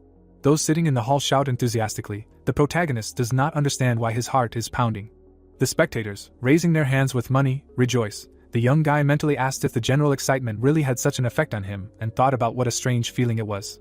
A window appeared, which said that a pleasant shiver ran down Oliver's back at the sight of the king's precious weapon of the deadly sword, the ancient dragon sword. He stood, pointing the sword at Alex, who had not yet become a villain, and was not worried at all. Moreover, the thought that the king of the deadly sword would be left without his weapon was enough to amuse him. The brown-haired guy, raising his hand to his face, noted that everything was correct, and in this situation he could only rejoice. The main character looks at his opponent. The announcer shouted that the fight was beginning. Alex, pointing his sword at Oliver, said that if he really is a master, then he must survive in this ring. But if it works out, then the villain will spare the hero. The green-eyed guy, looking at the member of the Blood Clan, noted that he would soon find out whether he is a master or not. Purple lightning went from the blade of the young guy. The black-haired girl pointed her finger and shouted that there was no doubt that this was the materialization of chi. Someone from the crowd said that only masters were capable of this, and that he was seeing it for the first time. Alex recoiled, surprised that the hero owned the materialization of chi. Oliver looked at his opponent, and said that he still had something to surprise him with. The protagonist was covered in a purple aura.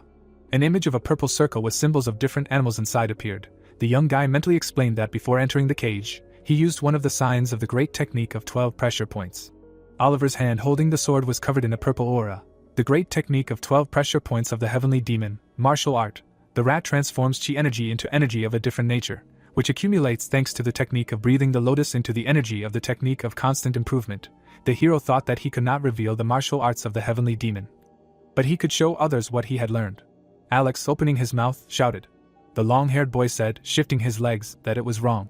Oliver, smiling, began to use the technique of the unchanging 7 sword strikes and advised the enemy to watch carefully. The unchanging 7 sword strikes, a martial art, consists of 7 techniques that become stronger as they are reproduced in turn. If a person lacks skills, he will not be able to reproduce the entire sequence to the end. Also, this technique cannot be stopped or used another during its production. The young man, rushing to the member of the Blood Clan, shouted that this is just the beginning. Alex was hit by a purple beam, the first strike of the white sword of power. The light of the spotlights shimmered. The blow hit Alex's body. The armor on his chest cracked. He flew into the net. Alex coughed up blood.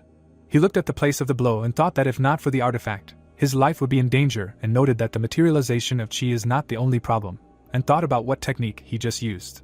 Oliver jumped towards him. Alex's pupil narrowed. The protagonist pierced his opponent's body with his weapon. He jerked his leg. He managed to jump back from the place of the blow, and was amazed that Oliver was really a master. Alex tried to take the weapon in his hands. He thought that the antagonist was not going to stop and that he needed to do something. Oliver swung his sword. The long-haired guy blocked and said that he had to get out of here alive. A swing of the blade. A stream of pink energy hit Alex's weapon. The weapon in his hands was destroyed. He was upset about this. Oliver looked at him with gold eyes. A stream of pink energy was above Alex's head. He began to think that he would die. The guy clenched his hand into a fist and could not come to terms with it. He clenched his teeth in anger and declared that he would never die in such a miserable place, and not such a senseless death. He looked at the sword and remembered that he had an ancient dragon sword. The sword lay shrouded in smoke. Alex thought that if he used it here, he would admit that he was a thief, and added that he had no other choice and he would think about the consequences when he got out alive.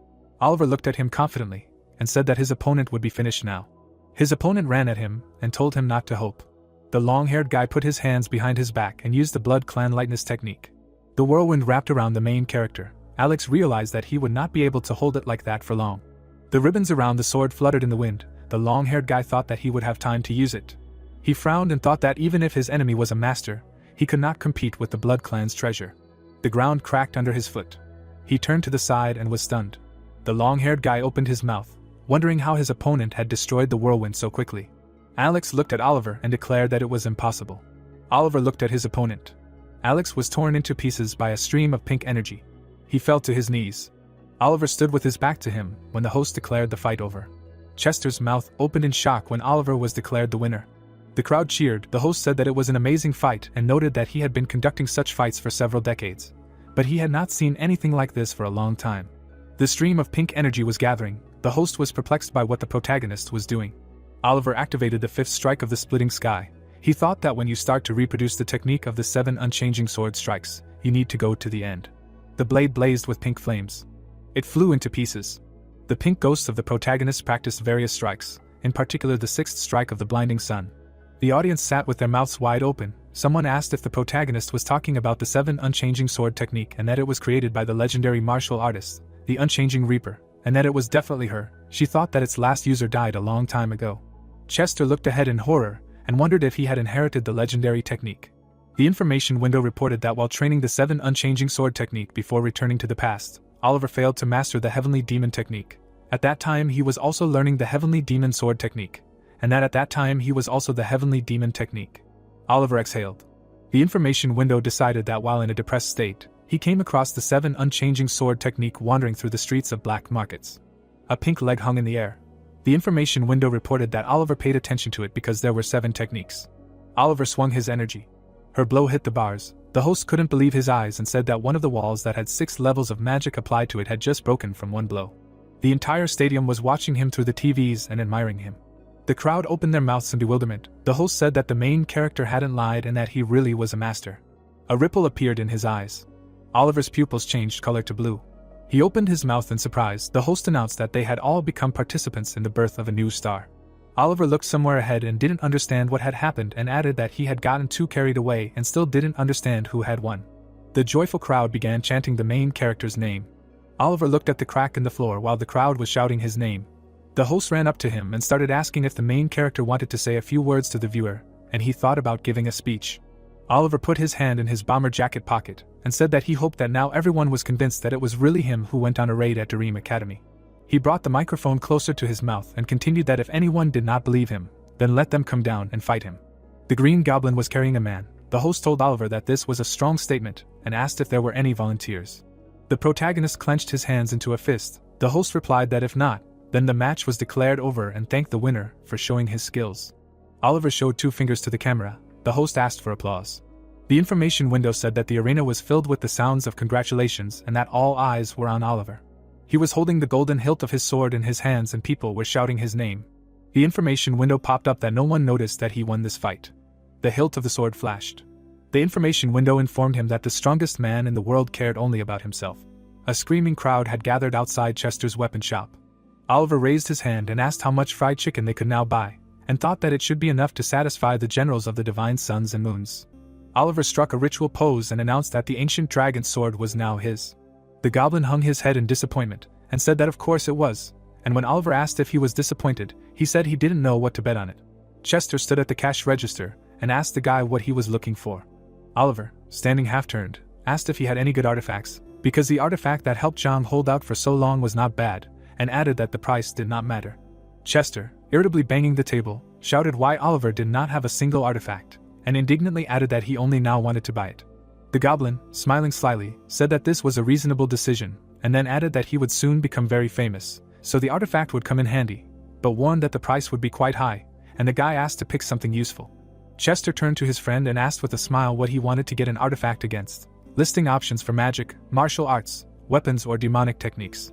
Oliver stood with a slight smile and said that it would be nice to have protection from weapons, and the goblin replied that he should provide it to him and drew Oliver's attention to the approach of someone, adding that he needed to see who had come.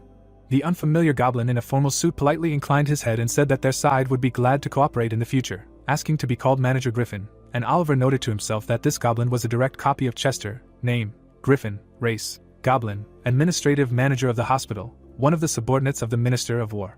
Oliver approached the goblin in a suit, and with a slight bow of his head apologized for not approaching him right away, and the manager assured him that it was okay and Oliver probably had a lot of things to do here. Oliver pointed to Chester and said that he had been very helpful to him just now and even agreed to take a risk, asking that if things went well for him, Griffin would repay Chester. Chester shrugged and asked the manager what he was talking about and why he needed to pay him again, and stated that he was always indebted to the manager, and the guy thought to himself that his friend wanted everything to go to the manager alone. Oliver turned to Chester, who excitedly said that he would pretend that he had not seen or heard anything, asking him to make himself at home, and Griffin assured him not to worry. Manager Griffin spread his hands in Oliver's direction and said that he knew that the whole world was pointing fingers at them, goblins, but he was sure that there was no race that would repay debts more sincerely than they did. The goblin manager straightened his tie and suggested that they get down to business. Griffin looked up and asked where he was now. Oliver smiled slightly and thought that the manager seemed creepy, noting to himself that this episode would lead him to the Minister of War of Golden Spring, and added that he had already distinguished himself in the arena, so everything was going according to plan. Manager Griffin looked closely at Oliver and said that if he was with him, it would be better to settle the matter without complications. The boy extended his hand and said that it was not so at all, and asked if the manager was going to ask how he knew about him. Griffin stood there with a serious expression on his face and said that the gentleman had only one wish, explaining further that if he could find his brother, nothing else would matter. Oliver looked sideways with restraint and thought that he was amazed at the determination of this goblin.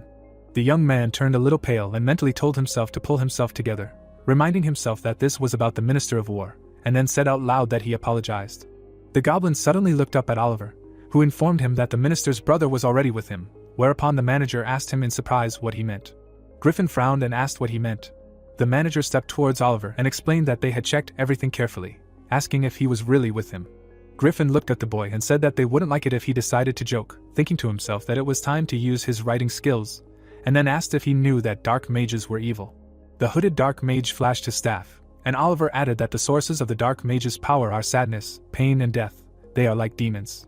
Huge golden gears were spinning in the air, and the boy stated that it is unknown which dark mage started it all, but it can be said that it is all part of an evil plot, and it is about organizing a coup in Golden Spring by getting rid of the Minister of War.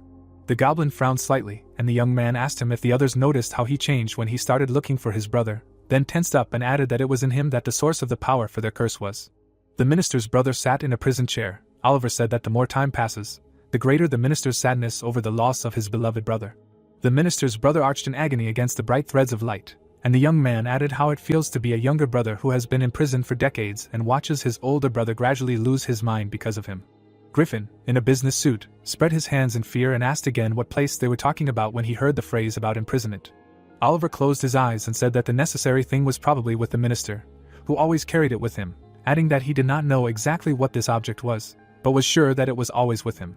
The guy sadly bowed his head and said that they probably strengthened their curse, collecting pain and grief for decades. Black stripes covered the ground, the soul of the younger brother will be torn apart, and the curse will affect the minister. Griffin turned to Oliver, who explained that the curse would completely bind not only the body, but also the soul, ultimately making him a puppet of dark wizards. The goblin, looking up in fear, asked why they needed this, adding that even if they captured the minister, they would hardly get what they wanted. The guy, turning in profile, said that with the power that had accumulated in Golden Spring over a long time, even a coup d'état was possible, and asked if the interlocutor agreed with him. Griffin dramatically threw up his hands and said that the opponents would definitely try to seize the kingdom. Harry jumped with delight and exclaimed that the story he had heard was amazing and crazy, and that bringing Oliver here was a great idea. Oliver, crossing his arms over his chest, calmly stated that it was nothing. Shadows from the roof slowly crawled against the golden sky. Dennis, in a black and blue outfit with a characteristic shoulder pad. Leah, lying on the floor with a sleepy voice, and Dennis abruptly declared that things would not go this way, then asked in surprise if anyone had come. Dennis stood up and abruptly shouted that Oliver had run away simply because he did not want to take the test, and called for him to be caught, and the girl explained that he would definitely come later, offering to sleep for now. Dennis waved his hand and declared that if she did not go, then he would cope himself. Oliver approached his friends and happily announced that he had already returned. He stood with bags in his hands and asked Leah and Dennis in surprise where they were going. The guy opened a bag with fried chicken and a can of beer and offered his friends to eat, happily declaring that he represented fried chicken and beer. Leah opened her mouth wide, holding a chicken drumstick and a glass in her hands, and enthusiastically said that this was the pinnacle of taste perfection. Dennis, with a surprised expression on his face, carefully held the chicken leg with both hands. The girl smiled and held up a chicken drumstick and asked what it was called, and Oliver replied that it was fried chicken and beer, at which point Oliver approvingly remarked that it sounded good. Oliver looked at his friend and invited him to join him, adding that he had come so far to buy the dish, and he should definitely try it. Griffin informed Oliver that he had passed on his message to the minister, adding that he would be contacted soon, and Oliver looked down warily and thought that he had an uneasy feeling about unfinished business and that he should ask when exactly he would be contacted. Oliver turned to Dennis and Leah and said that they would both be returning to heaven soon, so they could eat their fill while he just sat there. The girl turned to Oliver and asked if he planned to close the doors and if he wanted them to return early, and Dennis added that they had a lot of work to do there. Oliver put his hand on his neck and quietly said that he was afraid that the secret texts about the heavenly demons' martial arts might leak to the outside world if they were not around, so they should be careful, and the boy said that no one would dare to approach them while they were on duty. He raised his drink and said that they wanted to ask something.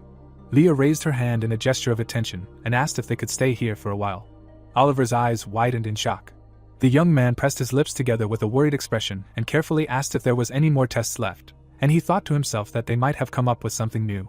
Leah was sitting at the table with food on it and calmly replied that there were no more tests left, adding that there was no point in it if the person in front of them was the heir of the heavenly demon. Oliver smiled slightly and said that he would feel better closing the place. The girl, crossing her arms, said that they had both done their job, and Dennis agreed that this was true. Oliver looked at his friends in confusion. He, sitting at the table opposite Leah and Dennis, said that it would be a sin to turn a blind eye to the suffering of the two generals, adding that it was even scary to think that they were both just waiting for a new heir to appear. Leah put her hand on her friend's shoulder and smiled that he was so understanding, and the guy added that he had a big heart. Oliver turned to his friends and said that in order to make their stay here comfortable, he would give them chickens, beer, other food and something to watch for entertainment, but in return he would ask for a favor and tell him something about himself. Dennis looked ahead in surprise and asked what kind of favor it would be, and the girl added whether he would tell him about himself. Oliver sat at the table with his friends and mysteriously stated that he had actually been killed before returning to time. Hearing this, the two generals were extremely dumbfounded and asked who dared to kill the heir of the heavenly demon. Stopping them, Oliver explained that sooner or later he would learn more details and thought that he would show there was not much to tell. Various objects were flying around in the space, and the boy asked to look at something. Seeing the blade in his hands, the generals wondered if this was an ancient dragon sword, and where he got it from, and whether he knew at least who it belonged to. Pulling the ancient sword straight out in front of him, the protagonist explained that it was the treasure of the Blood Clan, and that he had won it in battle. Dennis, looking straight ahead, asked if he really wanted to say that the Blood Clan agreed to this, to which he received a negative answer and an explanation that they had no choice. Hearing this, the boy general, holding his hand straight in front of him, concluded that it turned out that he was now in control, and the girl general thoughtfully noted that if the Blood Clan found out, they would not stand aside, when suddenly Oliver asked that it would be difficult for even the two of them to cope with him. Hearing this, the two guardians suddenly became excited, explaining that this was nonsense, and they would certainly win. Looking straight at his subordinates, the boy explained that then he was calm, and he would not have to be afraid of them, because the Blood Clan was connected with his death, so he could not miss the chance to get the enemy's weapon. Seriously looking straight ahead, the protagonist declared that he planned to take revenge on those responsible for his death, including the Blood Clan. Hearing this, Dennis went straight to his master, telling him that the saints and sages say that he who thirsts for revenge clings to his wounds. After which the general guy asked if that was why he had received a new life, and simply wanted to say that he didn't need to be obsessed with revenge, because it was a new life, so he needed to live it differently, while Oliver listened to him attentively. Suddenly, Leah interrupted him, clenching her hand into a fist, concluding that they were talking about revenge, because there was nothing sweeter than it. Then the general girl, looking straight ahead, asked that he needed their help to take revenge, and these were his conditions, and her friend, standing next to him, clutched his head, not understanding what good meant, when suddenly the guy gave a negative answer. At that moment, the general suddenly froze and placed in surprise. A moment later, Oliver clenched his hand into a fist and said that revenge was something he would deal with thinking that the main character must overcome difficulties himself.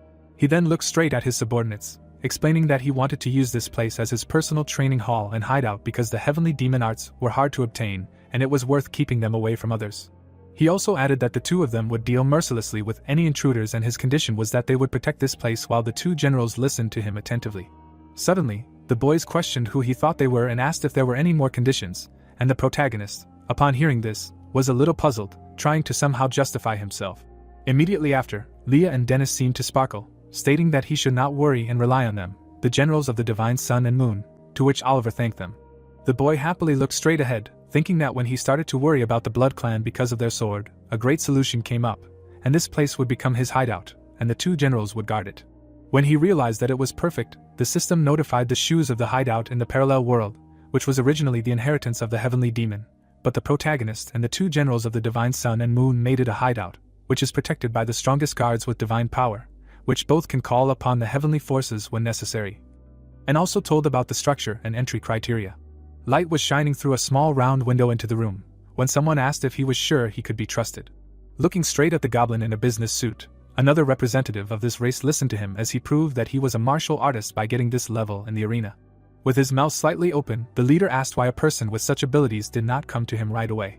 A moment later, Griffin was telling his boss through the projection that it was because he was a guest there and they had to follow the rules because he was a potential threat to the royal family, and also judging by his manners, he could be trusted, explaining to the master that this young man was very worried about him and his brother.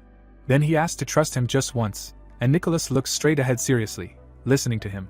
When Griffin stopped talking, the projection suddenly stopped. After everything that had happened, the old goblin grabbed his head, thinking about the curse of the black magician. Looking straight at his shiny ring, he realized that his brother could be inside, because he wore it all the time. Taking his hand, the goblin leader thought that it was painful for him to live there for half a century, and was going to rescue him as soon as possible. Immediately after that, Nicholas snapped his fingers. At that very moment, an unknown person in a cloak appeared right in front of him, and the old goblin ordered him to bring the professor right now, and he immediately accepted the order.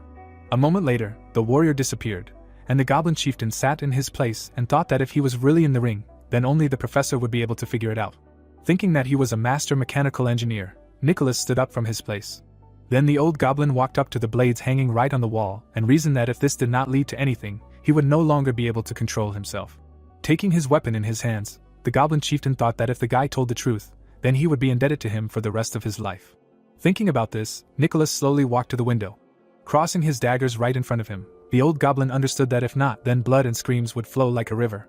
Looking straight at the moon shining brightly in the night sky, he prayed to the goddess. Crossing his weapons right above his head, Nicholas asked to open the way to his brother. While the old goblin was looking at the blade of his dagger, the system announced that this creature had been supplemented.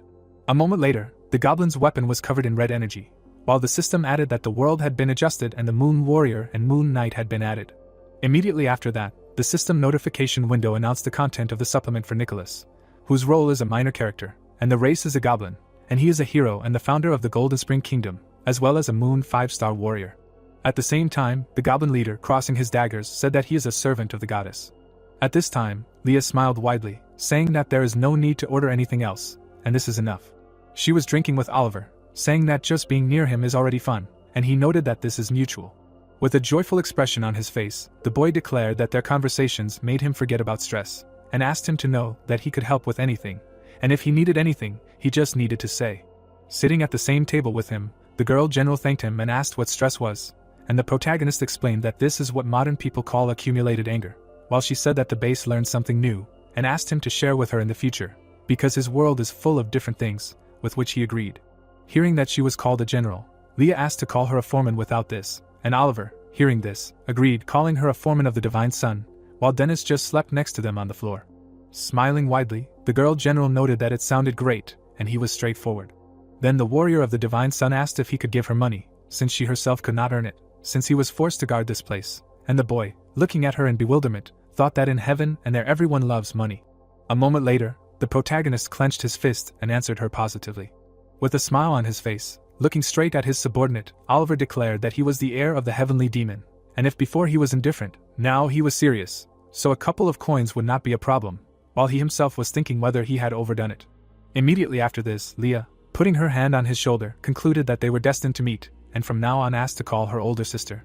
Hearing this, the boy with a joyful expression asked if she was sure, and immediately agreed. Looking at the empty food packages, the girl general asked about the unknown word, and the protagonist said that this was also a newfangled expression, and it is used when agreeing with someone's proposal. At that moment, Dennis stood up from the ground and declared that he also agreed to everything. Pointing his finger straight at himself, the boy general asked to call him older brother. After saying this, the Divine Moon Warrior fell to the ground again, and the boys began to worry when they saw this. The Divine Sun Warrior looked straight ahead in shock, asking if he had lost consciousness, and the protagonist next to her replied that it looked like it. Then the two looked at each other and began to laugh. The boys continued to have a good time and have fun, while the author told us that it was a good day, and the protagonist did not have to be something incredibly special, and his life was as we had just seen it.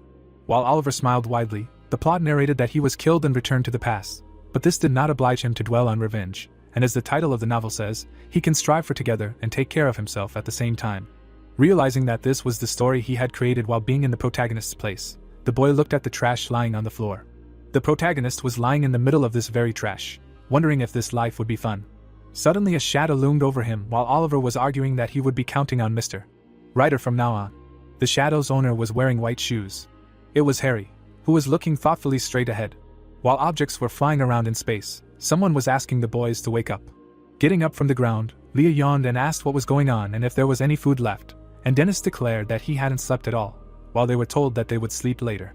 Looking straight ahead, Oliver declared that he wanted to show them something, surprising the generals. A moment later, the boy began to twirl a revolver on his finger. Suddenly, he stopped doing this, stopping the gun with a smug grin, and said that this was exactly it.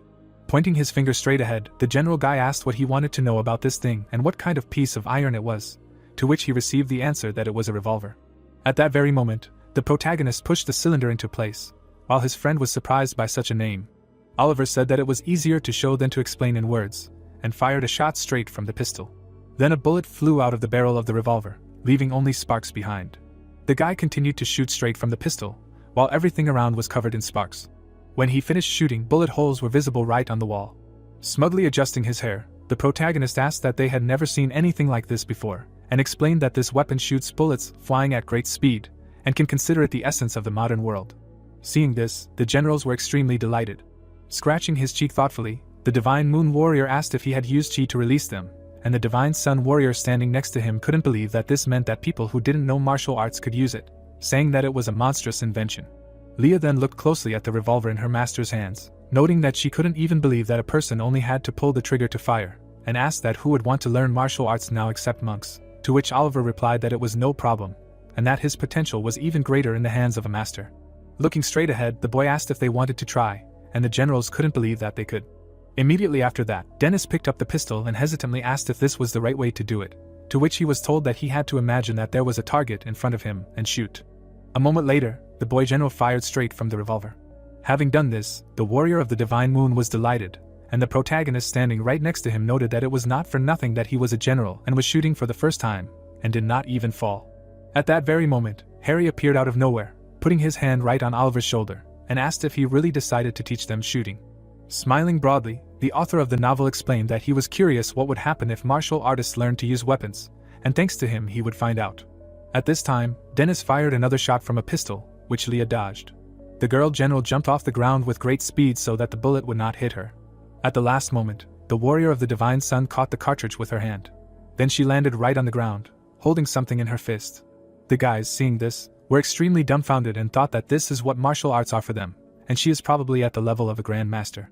Looking straight ahead with displeasure after what happened, the general guy said that she had caught it after all. Looking straight at the bullet in her hand, Leah noted that it was hot. Spreading his arms out to the sides, Oliver said that now they knew that such a thing existed in the human world, and asked to take into account that uninvited guests could have many of them, while the Divine Moon warrior standing right in front of him said that this was why she had shown them the weapon. The general girl, looking at her ally, noted that coming with just a gun was ineffective, and he said that they understood how it worked, so they could handle it. Immediately after that, Dennis began shooting from a revolver, and the Divine Sun warrior caught all the bullets with her hand. Suddenly, the phone in the protagonist's pocket rang. Immediately after that, Oliver looked at the screen of his smartphone, thinking that someone had finally written to him. The story then moves to Chester's weapon shop, where he asks to let his dear friend in. The purple-haired goblin spread his arms, explaining that he had not yet found the artifact he asked for, and the boy standing right in front of him explained that he was not there for that and had come to meet someone. At that very moment, Griffin appeared right behind him with an unknown person in a robe and asked to be introduced to him. A moment later, the one hiding his identity removed his hood, and his subordinate introduced him as Lord Nicholas, while the system announced that he was the Minister of War of the Golden Spring Kingdom. Upon seeing him, the protagonist bowed, saying his name, and declared that it was a great honor for him to meet him. Seeing this, the goblin armorer followed suit and stated his name, saying that he was happy to meet his lordship, while Nicholas, standing right in front of them, remarked that he knew how they greeted each other according to etiquette, and asked if he knew what this pose signified. Oliver, looking straight ahead, answered the question, saying that the covered shoulders symbolized the earth, the bent body water, and the legs and knees together the soil, while the bent back with the pelvis pulled back was fire, and he knew that this position united a person with nature, which was the usual ritual for saying a prayer to the goddess of the moon. Hearing this, the goblin lord looked straight ahead with a menacing look, while the lad mused that he had so much knowledge in his head that he really felt like the main storyteller. At the same time, the old goblin exchanged glances with his subordinate, who nodded approvingly. After a moment, Griffin announced that he would leave them alone and wait outside until needed, while Chester said that he would go too, and the protagonist looked straight at the display case where the weapons were. Looking straight at Nicholas, standing in front, Oliver thought that they had finally met, and he was curious how he would react to his story. Thinking that the author could take a wrong turn, the boy swallowed in fear. Suddenly, the goblin lord said that thanks to him, he was able to fulfill his wish, and the protagonist looked straight ahead in surprise. Lowering his head, the old goblin explained that it took a long time. Looking straight at Oliver, standing in front, Nicholas explained that, as he said, his brother was in the ring that was always with him, and he himself would never have guessed that the one he had been looking for all his life was so close. After listening to him, the boy said with a serious voice that it would be better if he was wrong, considering how much they both had been through. Looking straight at the goblin lord standing in front, the protagonist asked for his deepest condolences, because they had to endure unimaginable horror. The length of the straight ahead, Oliver reasoned that this was just a story he made up for the plot, but his sympathy for this goblin was real. When the boy thought that the sadness and pain he was feeling now was real, he suddenly noticed something in front. The old goblin clutched his head and cried, saying that he managed to make him cry, and Oliver, looking at him, thought that because of such a reader, he would definitely be hated. A moment later, the system notification window notified that the level of the contest participant had increased due to the huge number of positive reviews from the readers of this web novel, which greatly surprised the boy. Harry, seeing all this, cried with joy, saying that he was sad, but at the same time he was happy. Awkwardly scratching the back of his head, the protagonist thought that it was funny that this misfortune happened because of him. But everyone was having fun, and the divine writer at this time thought that everything was going smoothly and a touching scene was something that was sometimes worth adding. Looking straight at the real old goblin in front, Oliver reasoned that it would be good and in the future he would think about an entertainment program for readers, asking for forgiveness for not being able to tell earlier. Looking gratefully straight at him, Nicholas explained that he saved not only him, but the entire kingdom, and thanks to him he would be able to deal with the dark wizards who were targeting them. Stretching his hand straight out in front of him, the goblin lord asked if he had any wishes. At that moment, the system notification window announced that the kingdom's minister had become Oliver's bountiful tree after helping him find his missing brother. The old goblin then asked him to tell him if there was one, and the boy smiled widely upon hearing this. Realizing that he really did need something, the protagonist glared straight ahead and said that he wanted to ask for a favor. A moment later, the system notification window announced that the strongest in the world only cared about himself. Chapter 6 was 100% complete. The entire street was shrouded in fog. Oliver walked along it and yawned, thinking that it took longer than he expected. Suddenly, the system notification window appeared in front of him, notifying about the places of free fantasy release, showing the first 3. Harry bit his finger, looking at the screen of his smartphone, which said that his novel was ranked 23, wondering if the name was the problem. Looking straight at the author, the boy reasoned that they only had 6 chapters published, and there was no need to rush, because if I compare my work with other popular works, then I would get hung up on them, and that would be the end of them. Looking at the huge mountain, the top of which was not visible behind the clouds, the protagonist thought that it was enough to get distracted for a moment, and the plot would go in the wrong direction. Watching the divine writer, who was rushing from side to side, sometimes happy, sometimes sad, Oliver thought that instead of thinking about trifles and hesitating, it was better to quickly come up with something worthy. At that moment, memories of the Murim headquarters appeared in his head. Then he remembered the piano school, which he cleared of demons. When the boy thought about a new event, the image of the demon he recently defeated immediately popped into his head. Then the protagonist also thought about the moment of victory over the heir of the Blood Clan. While thinking about the reward, Oliver imagined a demonic magic ball in his head. He also didn't forget about the blade he took from Alex after defeating him, and he understood that he would have to repeat everything from the beginning. Immediately after that, the boy thought that, for example, this time he was connected to the network of the Goblin Kingdom, and visualized Nicholas, who stretched out his hand right in front of him, asking if he had any wish, and if so, asked him to tell him. Looking at the watch on his hand, the protagonist thought that this is how he got a device for regulating the cycle of life and death.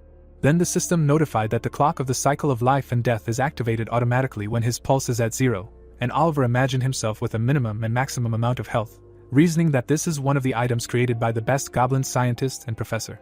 Slowly walking down the street, the boy turned to the author, asking if it is normal to be reborn after death. Looking straight ahead, he said that there should be gods in this world too, and was worried that he now had the opportunity to come back to life. At the same time, lines appeared right on the new page of the web novel that Oliver knew many who had crossed the boundaries of the gods, and the world where countless gods existed united with the worlds of martial arts, magic, and demonic, so being deeply involved in one of them made life exhausting, while unknown silhouettes appeared in the fog right in front of him. While unknown sounds were heard around, the protagonist's line appeared on the story page that he had something that the god of death would not like, and he was reborn and received a device for resurrection, so he had better be careful in the future. At this time, someone was dispersing the black smoke with a censer. The unknown person said something incomprehensible while walking along with his allies, while the system announced that a faction of the cult of the god of death Clotho had been added, and the reason for adding was Oliver's words. Seeing this, the boy was extremely dumbfounded, saying that he had suddenly added something again, and Harry replied that if he was worried, he should pray to death. Looking away with displeasure, the protagonist reasoned that the fact that the written words had become reality was a novelty, but the decision was still too impulsive. At that very moment, those very people appeared right in front of him, and the system announced that they were pilgrims of the dawn, servants of the god of death Clotho, who wear badges symbolizing the cult, in the form of an eye, and their main desires are to live long and eat well. Thinking that at least they were not boring, Oliver moved the cylinder of his revolver. Holding a live cartridge in his hand, the boy declared that he would sacrifice this to death. The girl, with a smile on her face, holding out a box in his direction, asked if he wanted her to pray for someone in particular, and asked him to name the name, and his death would be remembered. Oliver placed his hand on his chest, hoping that after the alms they would leave him alone, and said his name, asking them to say a prayer for him. Immediately after that, everyone bowed to each other. Suddenly, a shadow appeared right behind the boy.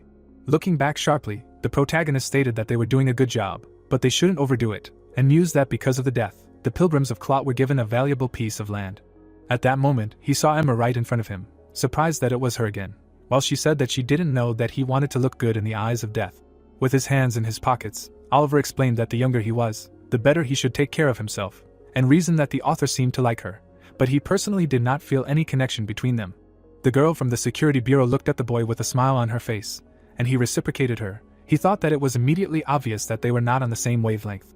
Looking straight ahead, the blue-haired girl asked what he would do with the black sword of despair, since it was too long to handle alone. Glancing menacingly to the side after hearing this, the protagonist asked how she knew about the sword and whether she had been watching him. After a short pause, Oliver turned away from her, saying that he would figure it out himself, so there was no need to worry, and Emma suddenly asked him to stop. Then the security bureau worker said that the Blood Clan had started acting, and asked that he didn't think he could handle it alone, and the boy, hearing this, turned around abruptly. Looking straight at the trash can standing next to him, the blue-haired girl added that the black sword of despair was their treasure. Pointing her finger directly at the protagonist, she concluded that he would definitely die if this continued. Looking straight at her after hearing all this, Oliver guessed that it seemed like she had some kind of suggestion. Emma was explaining with her hand to her chest that, whether he had it or not, he should join the government, because if he joined their security bureau, he would be safe. Looking straight ahead, the security bureau worker was thinking that the Blood Clan was just an excuse, and now that he knew he couldn't do it alone, he had no choice but to join them.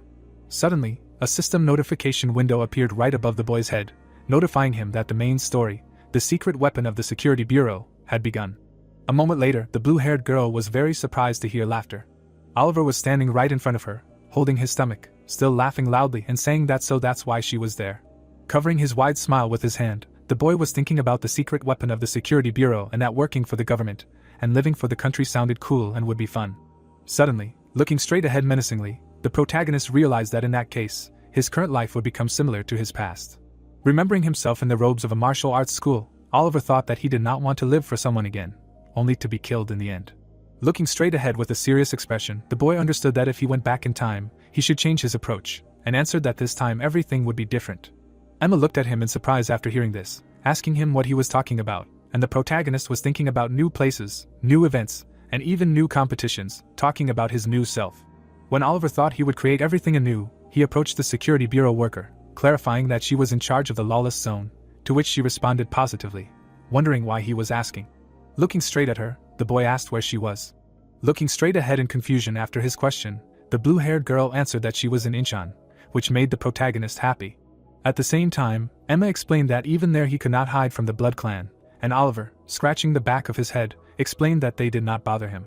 Directing his serious gaze forward, the boy explained that the greatest treasure and greatest miracle, created from fragments of dead gods, was located there. Then he mentioned the golden ring and imagined it in his head. Smiling slightly, the protagonist stated that there was not just one, but two. At this time, Harry wrote with a pen directly on the paper, asking about the golden rings. The divine writer continued to create his story, when he suddenly thought about it. A moment later, his eyes seemed to sparkle, and he declared that he liked the title. Immediately after that, the system announced that the main story, Secret Weapon of the Security Bureau, was paused. Then the system window announced that the main story, Treasure Collection, Golden Rings, had begun. At this time, Emma, who was standing right in front of Oliver, asked if this was true, and he replied that he knew that not everyone could get into a lawless zone. Pointing his finger directly at the Real Security Bureau employee in front, the boy declared that he had an offer, and she would take him to Incheon, and in exchange, he would give her the golden ring, thinking that the sudden appearance of new details was part of the author's planned settings of the world. Looking straight ahead with a puzzled expression, the blue-haired girl asked him how he knew about this. Holding his hand straight ahead, the protagonist explained that he was from Yilyang Chilgok, the sect of the moon of Jessa, and although the tradition of having one heir made everyone else weaker, it also meant that all the power would be passed on to him. Looking straight ahead, Oliver added that he would also have information that no one else would know, and whether she believed him or not was up to her, but it would be strange not to take the opportunity to get a precious gold ring. Looking straight at him after hearing everything, Emma said that she asked because she did not want to risk her life by trusting information from an unverified source, but since it was about a gold ring, it was different. The security bureau worker then concluded with a wide smile on her face that it would be crazy to refuse. Looking straight at her after receiving the answer, Oliver said that they had an agreement then. He then announced that they were now heading to the lawless zone of Incheon, as the story gradually shifted to a ruined street with unfinished houses. Leaning out of the car window, Oliver mused that the author had gotten the hint and was asking him to create a suitable demon. Sitting right behind the wheel of the car, Emma hoped that it would not be too strong, which the boy agreed with. Suddenly, the system notification window appeared, notifying about the vice demon that was confirmed, and showed the explanation that when the other world exploded, demons descended on the outside world, and among them, there is a noble class consisting of powerful beings with the extermination level, and demons of this level have appeared 12 times, 9 of which they were destroyed, and also the gold ring was refined. Looking away, the protagonist reasoned that this was great, and for his idea, he will be rewarded with a gold ring in the next chapter. At this time, the security bureau worker was a little scared, thinking that escorting unverified people into a lawless area was a crime, and if they were caught, she would definitely be fired. With her hand gripping the steering wheel, she knew that if she succeeded, she would get both the gold ring and Oliver.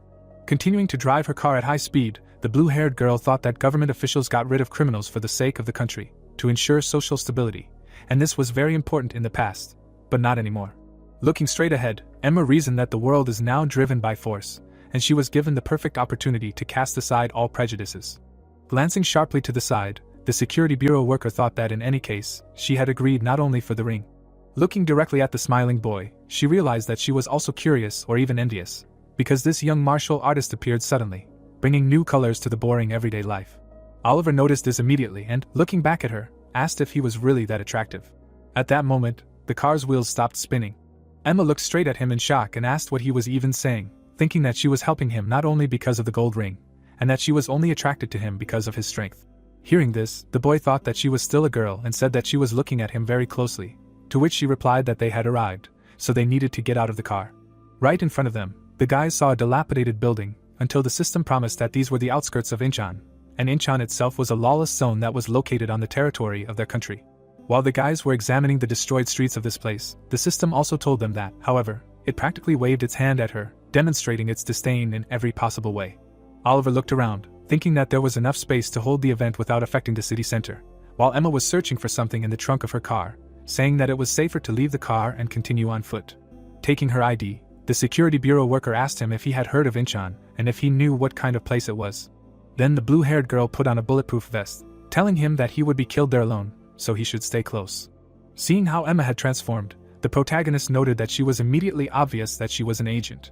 At that moment, a system notification window appeared out of nowhere, notifying that the security bureau had been augmented, and explained that the bureau had high morale, and if an agent was harmed by a person or another institution, the investigation would be carried out at the level of the entire organization. Looking up in surprise, Oliver was thinking that the author always approaches the development of the world with all his heart, when suddenly the security bureau worker standing right in front of him asked where they should go. Standing in place, the boy suddenly answered that they needed to go to the old GM Dam industrial complex because they needed to check it out. Looking down a little, the protagonist was thinking that it was high time to choose the place where the rings were, when suddenly Harry said that this was great, and he had a great idea. A moment later, the notification window of the system announced that the GM Dam industrial complex in Incheon had been added, and Oliver, seeing this, thought that he felt somehow uneasy. At this time, the divine writer with a look full of enthusiasm declared that this place would be the most dangerous in the country because a doomed knight with 2 golden rings was hiding there. Then he imagined a girl with red hair and horns right on her head, and the plot announced that a doomed princess knight, the daughter of the demon queen, Julie, had been added. Looking dumbfoundedly straight at the author of the web novel, the boy said that he asked for a proper demon, not a boss, to which the author explained that when it's too easy, it gets boring, they need something interesting. Gritting his teeth in dissatisfaction after what had happened, the protagonist thought that he was always like this, and the difficulty was already too high, but there was no choice. Looking menacingly to the side, Oliver realized that he would have to lower it himself. Immediately after that, the boy, holding his hand straight out in front of him, turned to the agent and began an honest conversation about the 2 rings he was talking about. Looking straight at Emma, who was in front of him, the protagonist added that they were currently in the demonist's possession, which greatly surprised his ally. Then her surprised cry was heard throughout the area. Throwing her hands out to the sides, the blue-haired girl could not believe that they were really in the demonist's possession, and asked why he only told her now, because if she had known, she would not have come. Looking straight ahead, Oliver asked her not to worry, because she was still weakened, and even if she was not, it would not change anything. Hearing this, Emma grabbed her head, saying that she also had to confess something, to which the boy asked if she had really been hiding something too. The boy put his hand out in front of him and asked that she brought him there not only because of the rings but also because she was ordered to recruit him into the service, and the security bureau worker, hearing this, did not know what to say. A moment later, the blue-haired girl, putting her hands on her waist, gave a positive answer, explaining that the security bureau has a secret organization called Black Sun, which is preparing a squad of destructive force, and they need it so that they can resist demons with the extermination level. At that moment, a system notification window appeared out of nowhere, notifying that the Black Sun organization was added to the security bureau. Putting her hand out in front of her, Emma offered to join them to work together.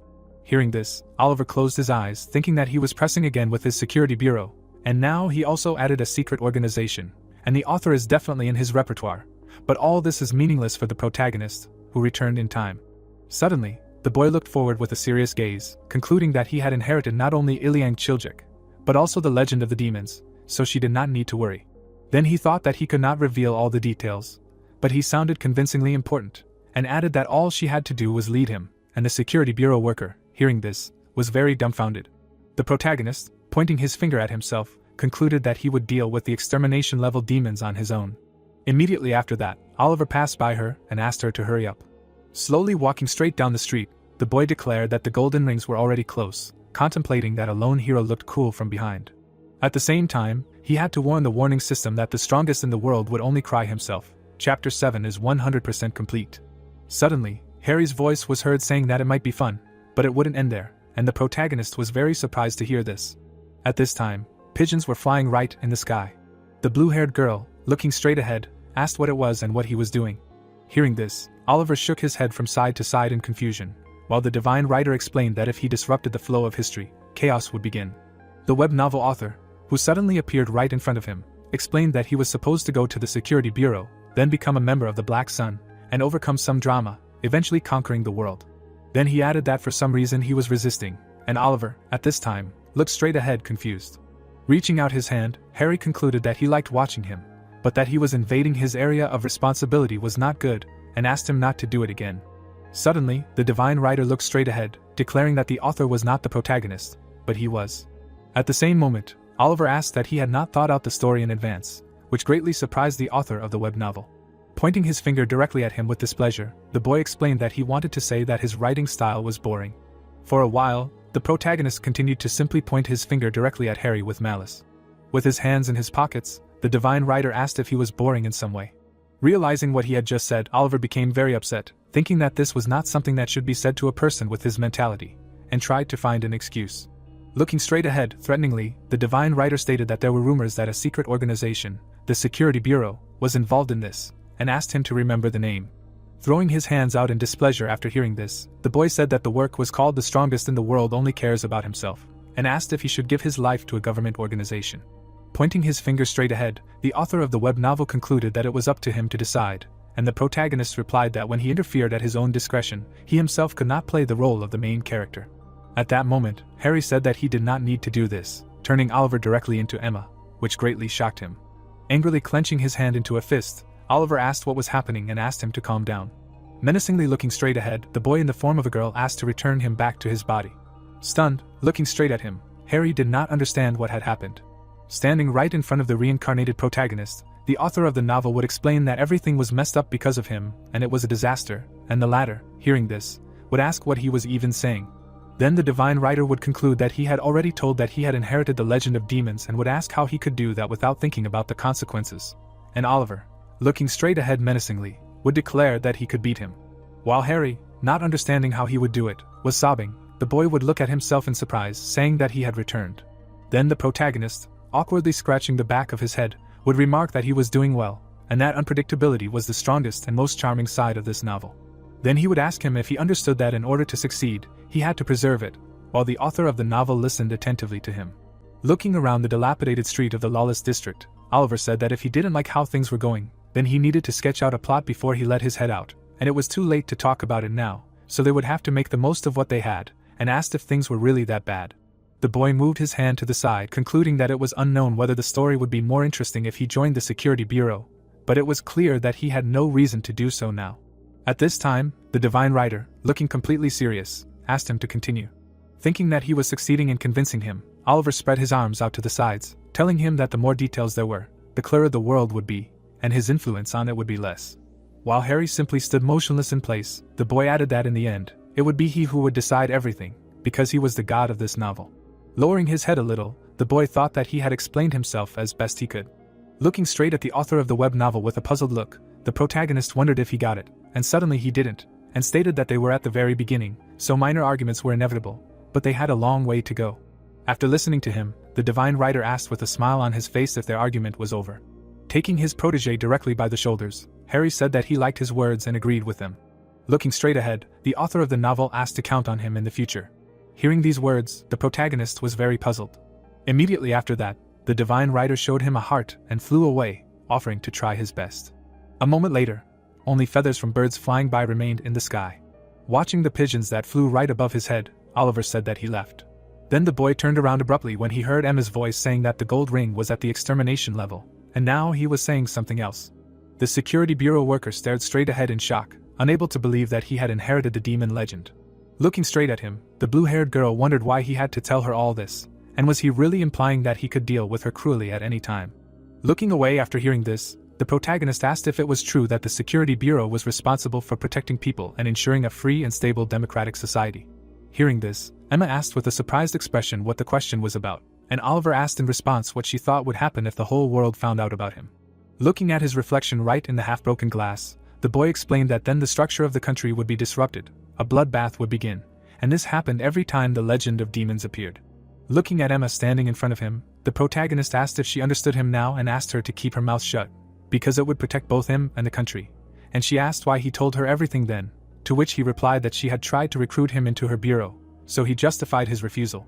The security bureau worker looked straight ahead, listening to Oliver add that although being an agent was profitable in the long run, if he did not divulge his information.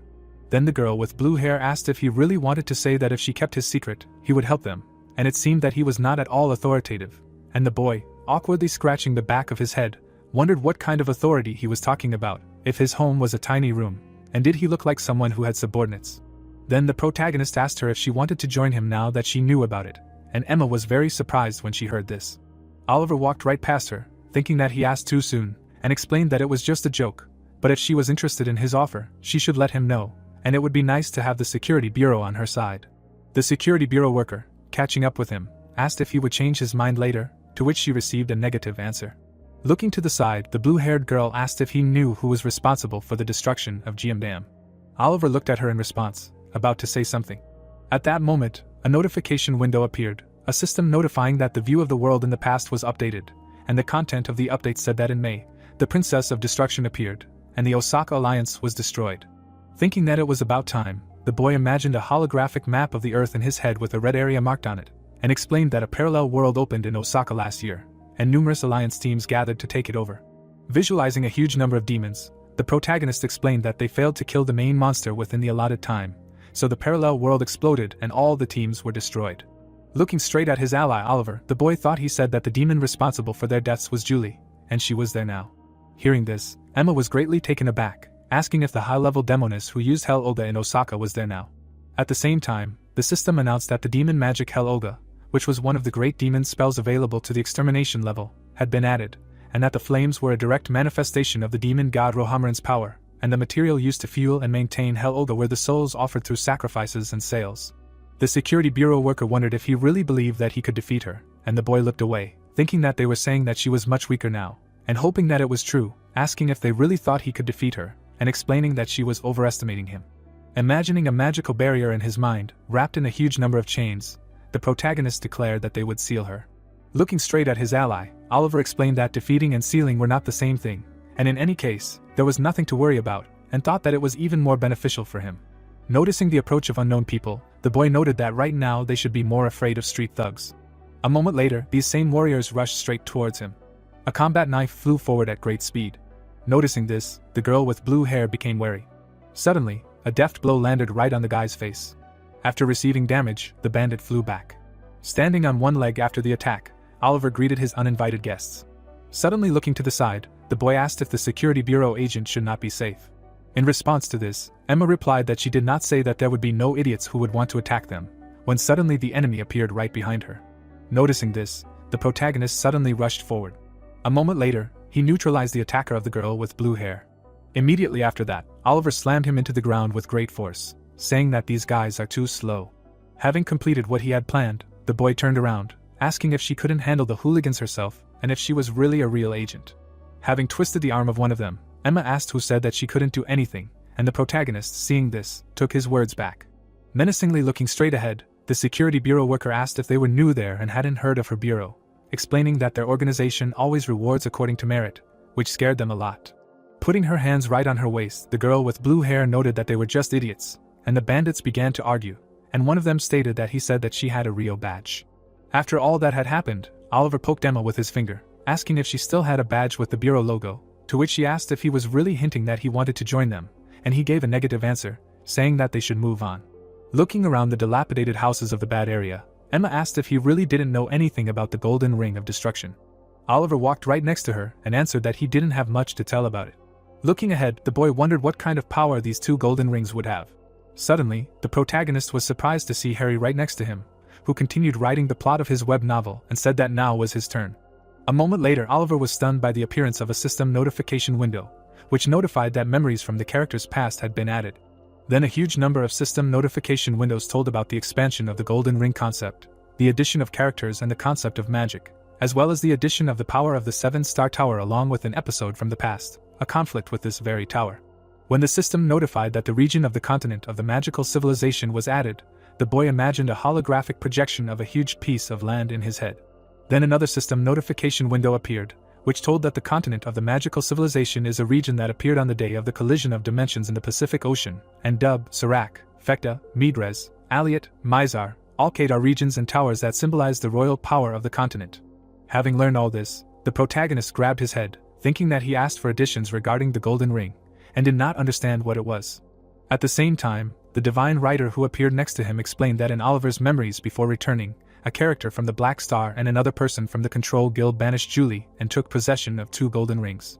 Smiling widely, Harry said that the former received the Thunder Ring and was summoned by a magical civilization, gaining power in the Alkade Kingdom, and the boy, listening to all this, continued to hold his head and asked to stop.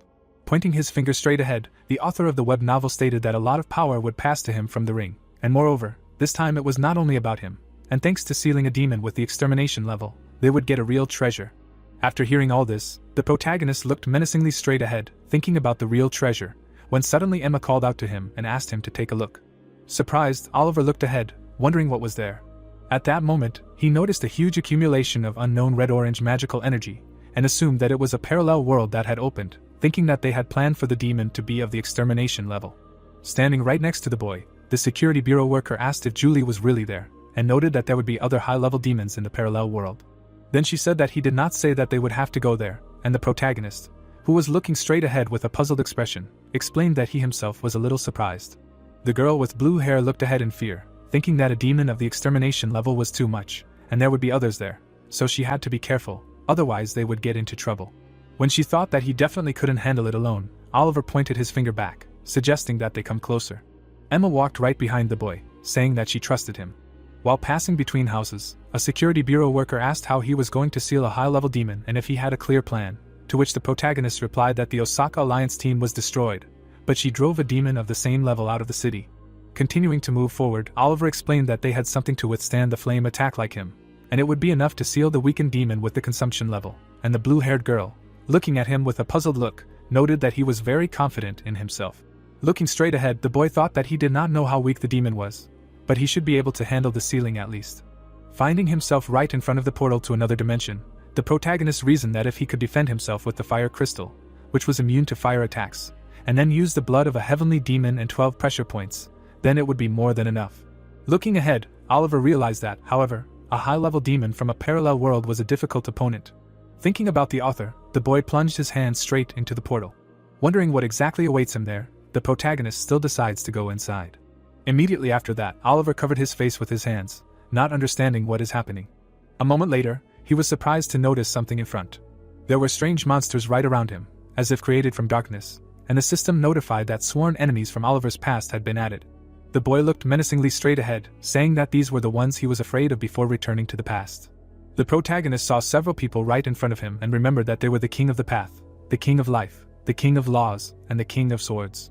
Looking at the demonic ghosts right in front of him, Oliver realized that all of these were his sworn enemies. As if dissolving in his consciousness, the boy stated that they scared him. Suddenly he grinned, adding that this time they would switch places. Confidently looking straight ahead, the protagonist stated that this is what it meant that sealing the demon would lead to treasure. At the same time, Oliver looked at his ally, who was covering her nose from an incomprehensible smell. Looking at the charred bodies of people right in front of her, Emma assumed that sharp people lived there and, apparently, this place was very dangerous. With a thoughtful expression on her face, the security bureau worker said that there was a demon with an extermination level and others characteristic of a parallel world, and the boy, looking straight at her, said that if she was scared, she could go back, to which she immediately agreed. Hearing this, the protagonist was dumbfounded, asking if this was really true and what about the gold ring.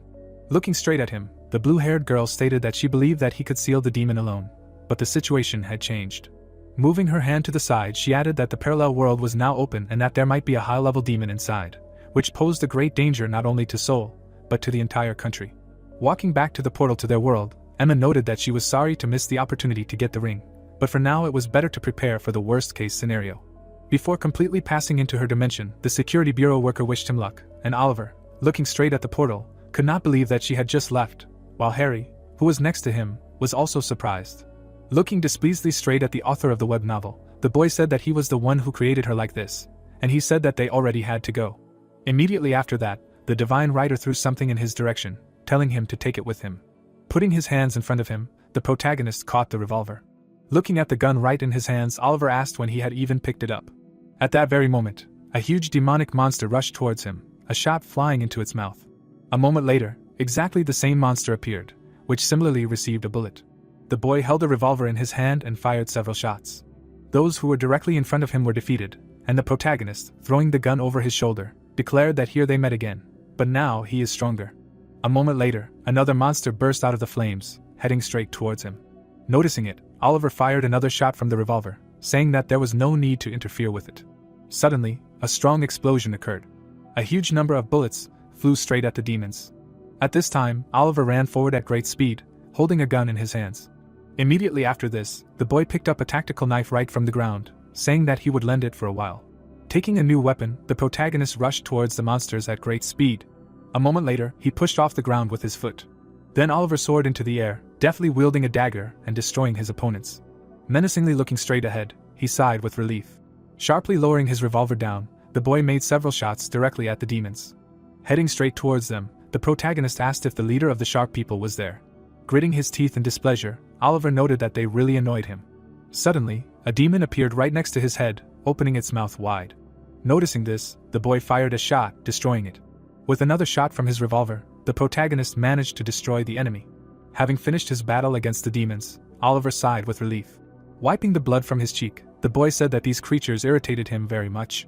Standing right on the corpses of the monsters, the protagonist realized that this was not their leader either. Noticing how a huge crowd of monsters was heading towards him again, Oliver wondered when they would all die. Smiling a little, the boy asked if he should blow them all up at once. At that moment, the shark people heading towards him suddenly stopped. Looking at the demons that had stopped moving towards him, the protagonist wondered what was going on. Taking a step forward, he made them reach out to him again. At that moment, Oliver pulled his leg back. Suddenly, the boy heard someone's voice saying that her playground was there, and he turned around abruptly. Right in front of him, he saw a demoness sitting on a swing, asking him not to worry, because they would never go there. Looking ahead in surprise, the protagonist asked what was going on.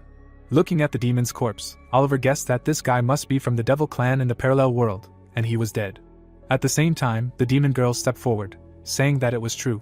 Staring forward with a fierce gaze, the demoness explained that she was hungry. Standing right in front of her, the boy asked if she was the same demon with the extermination level, and thought that she was not weakened, but simply too small. Staring straight ahead, the demon girl said that he knew who she was. Then the demoness added that he was not precious, and therefore brave, while the protagonist, who was listening to all this, was a little confused. At the same time, the system notification window that appeared above Julie's head announced her fate, that after she was banished from Osaka, she turned back time and became young in order to save her life, and in order to return to her original form, she needed to absorb a soul, while she herself said with a smile on her face that she was curious about his name. When the demoness asked his name, Oliver suddenly became afraid. The hand in which he held the revolver suddenly trembled, and he himself thought that this was strange, and he could not move.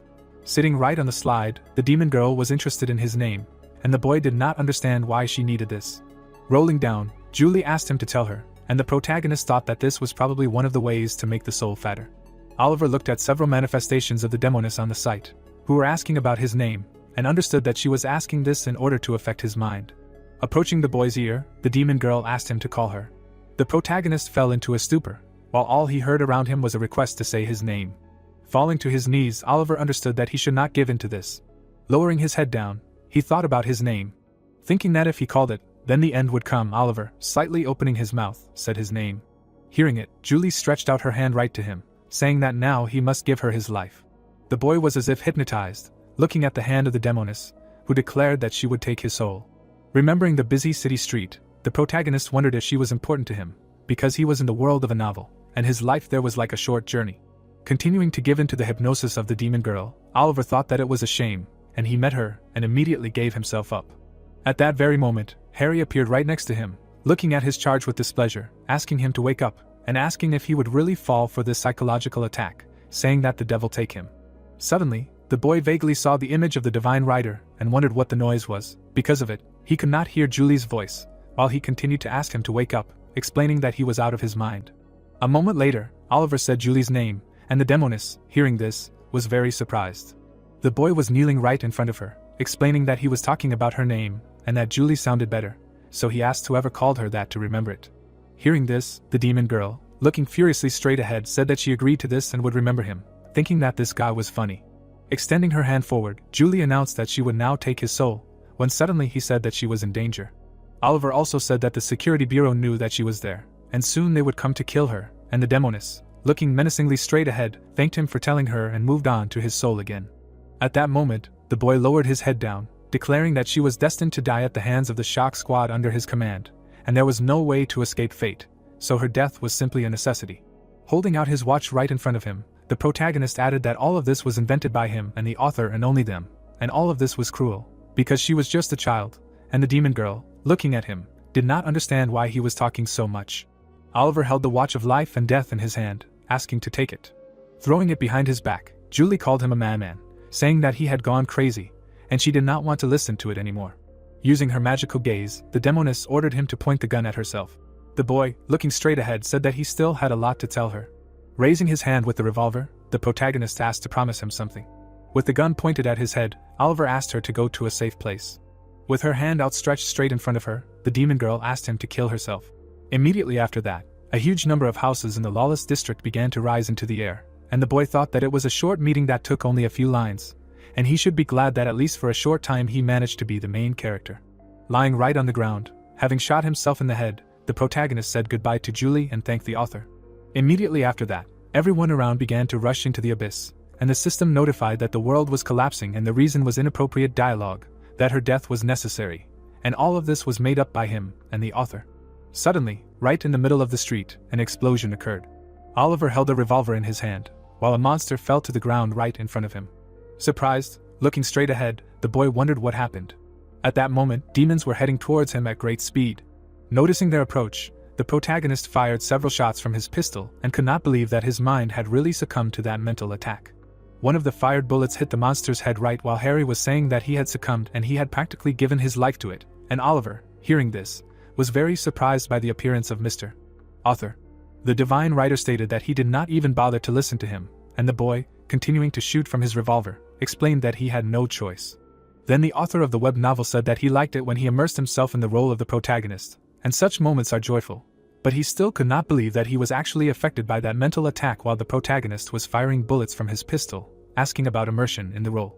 Suddenly, Harry snapped his fingers, telling everything to stop. At that moment, the space around froze, and the divine writer stood right in front of his protege, explaining that he knew that his eyes changed color when he acted of his own free will, and asked that at the same time he did not know what immersion in a role was, which greatly surprised Oliver. Immediately after that, the author of the web novel, with a smile on his face, said that he was very glad that he saved him, and it seemed that then he really was in that state, and the boy, hearing this, asked what he was talking about and what state this was. Imagining in his head the moment when the protagonist destroys monsters with a tactical knife, Harry explained that he would call it selflessness, and he purposefully ignores his words, as if bewitched by something, and at that moment turns into a character. Hearing this, Oliver thought about it, and finally understood that this is where the gaps in his memory about the divine writer asked him not to forget what he told him. At that moment, time began to pass again, and the boy noticed the enemy approaching, thinking that he had again acted as he pleased. Immediately after that, the protagonist fired several shots, thereby destroying the demon. Confidently looking away, Oliver asked not to worry, because this would not happen again.